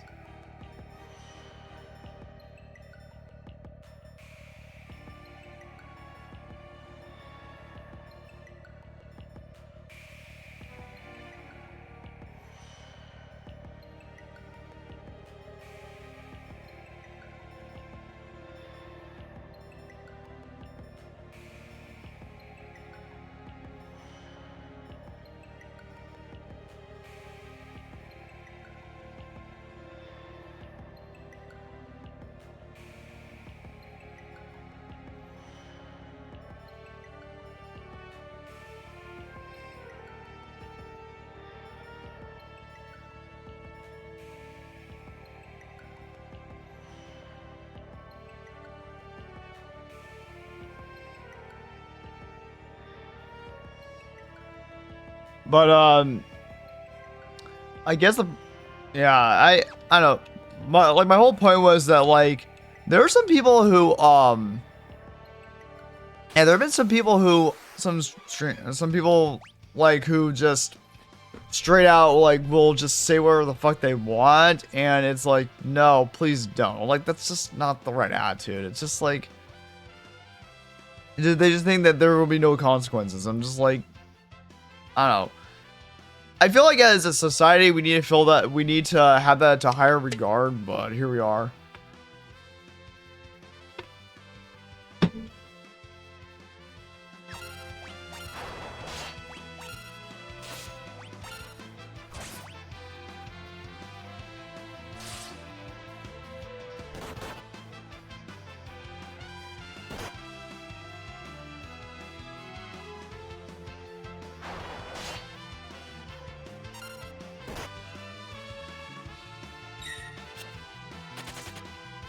I'm gonna start running away. It's just trying to just get to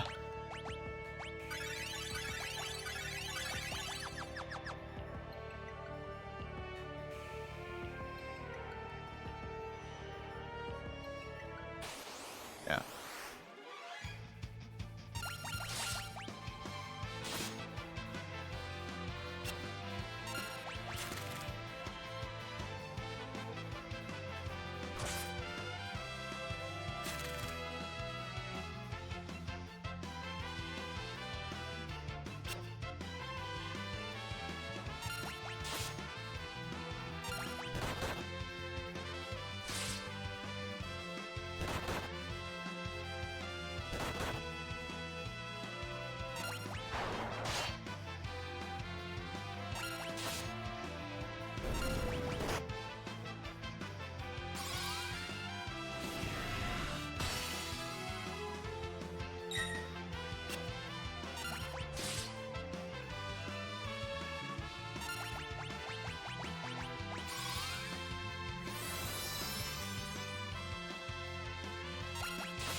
Cece says, I'm saving up for my own apartment so I can have a poor man's snack party where I make snacks for my child that we had when our parents were broke. Oh, really?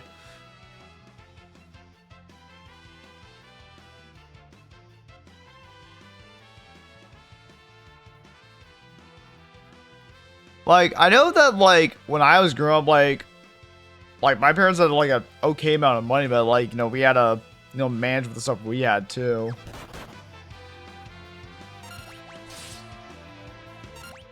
Like, poor man's 100. Oh, really?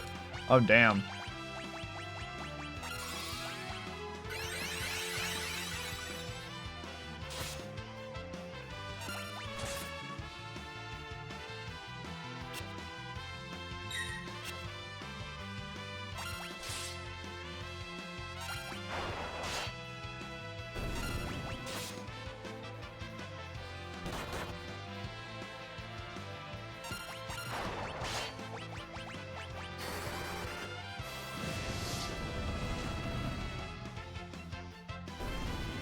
There you go.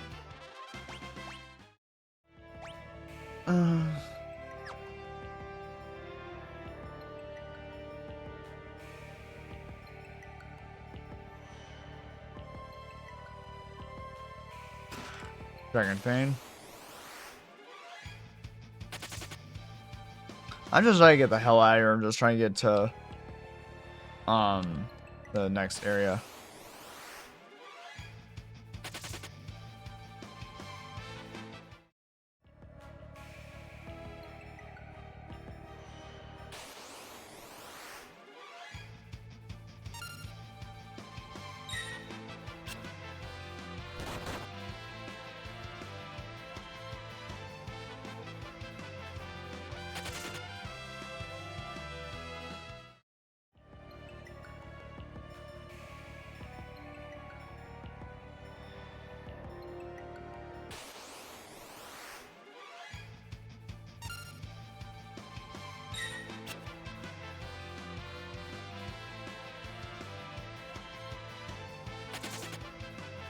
Okay.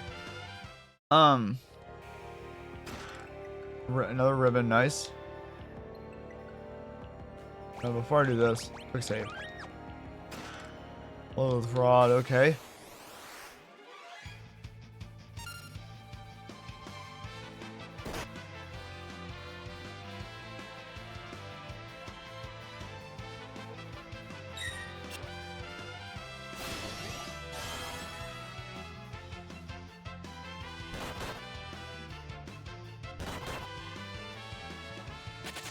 There we go.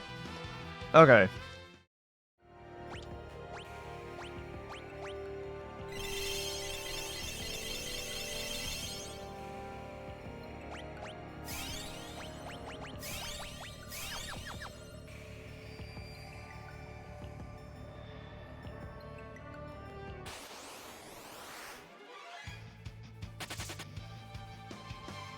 Okay.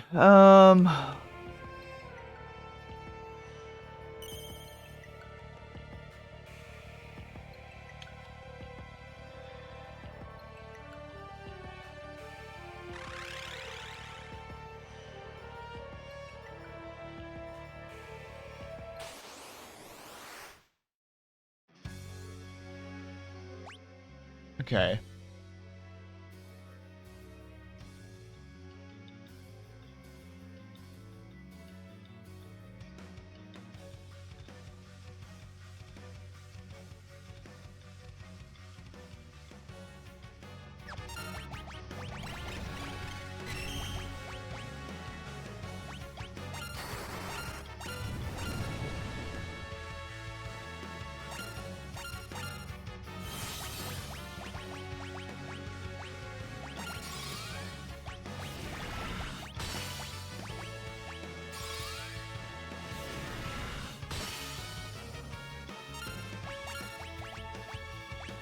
Okay.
Alright, let's do this.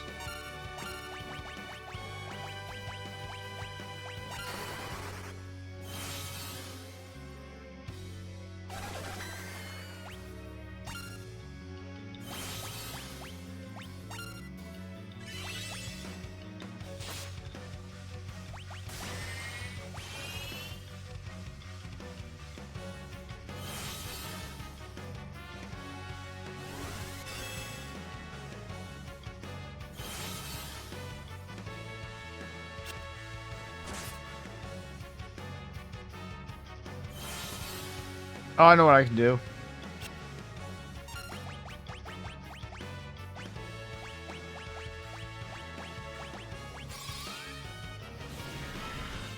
Not exactly what I wanted.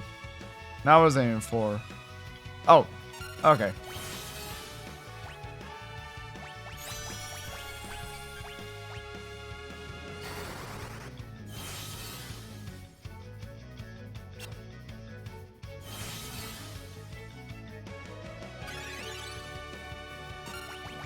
Enough of this crap.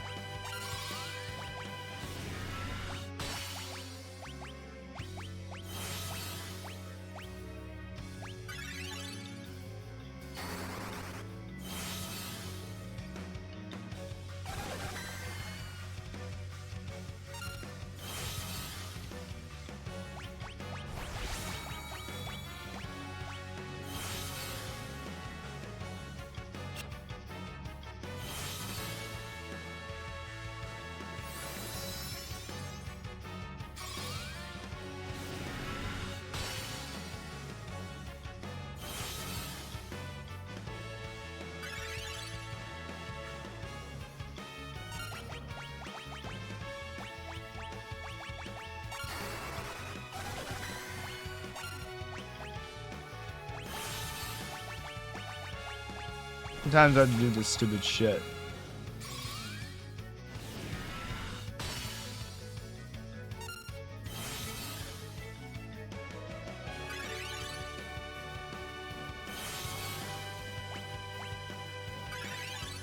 Attacker.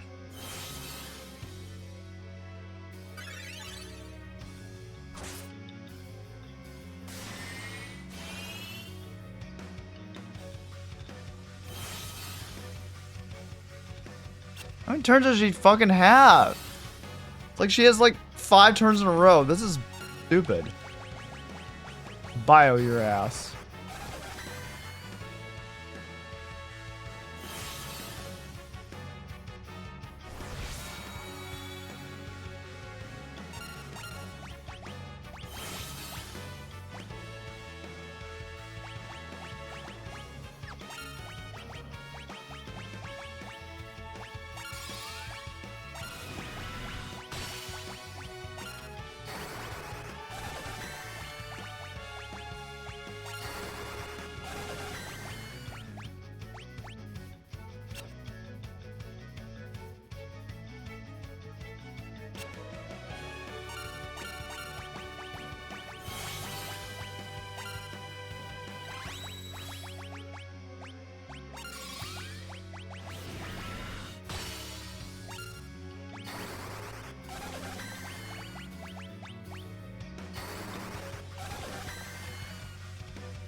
There we go.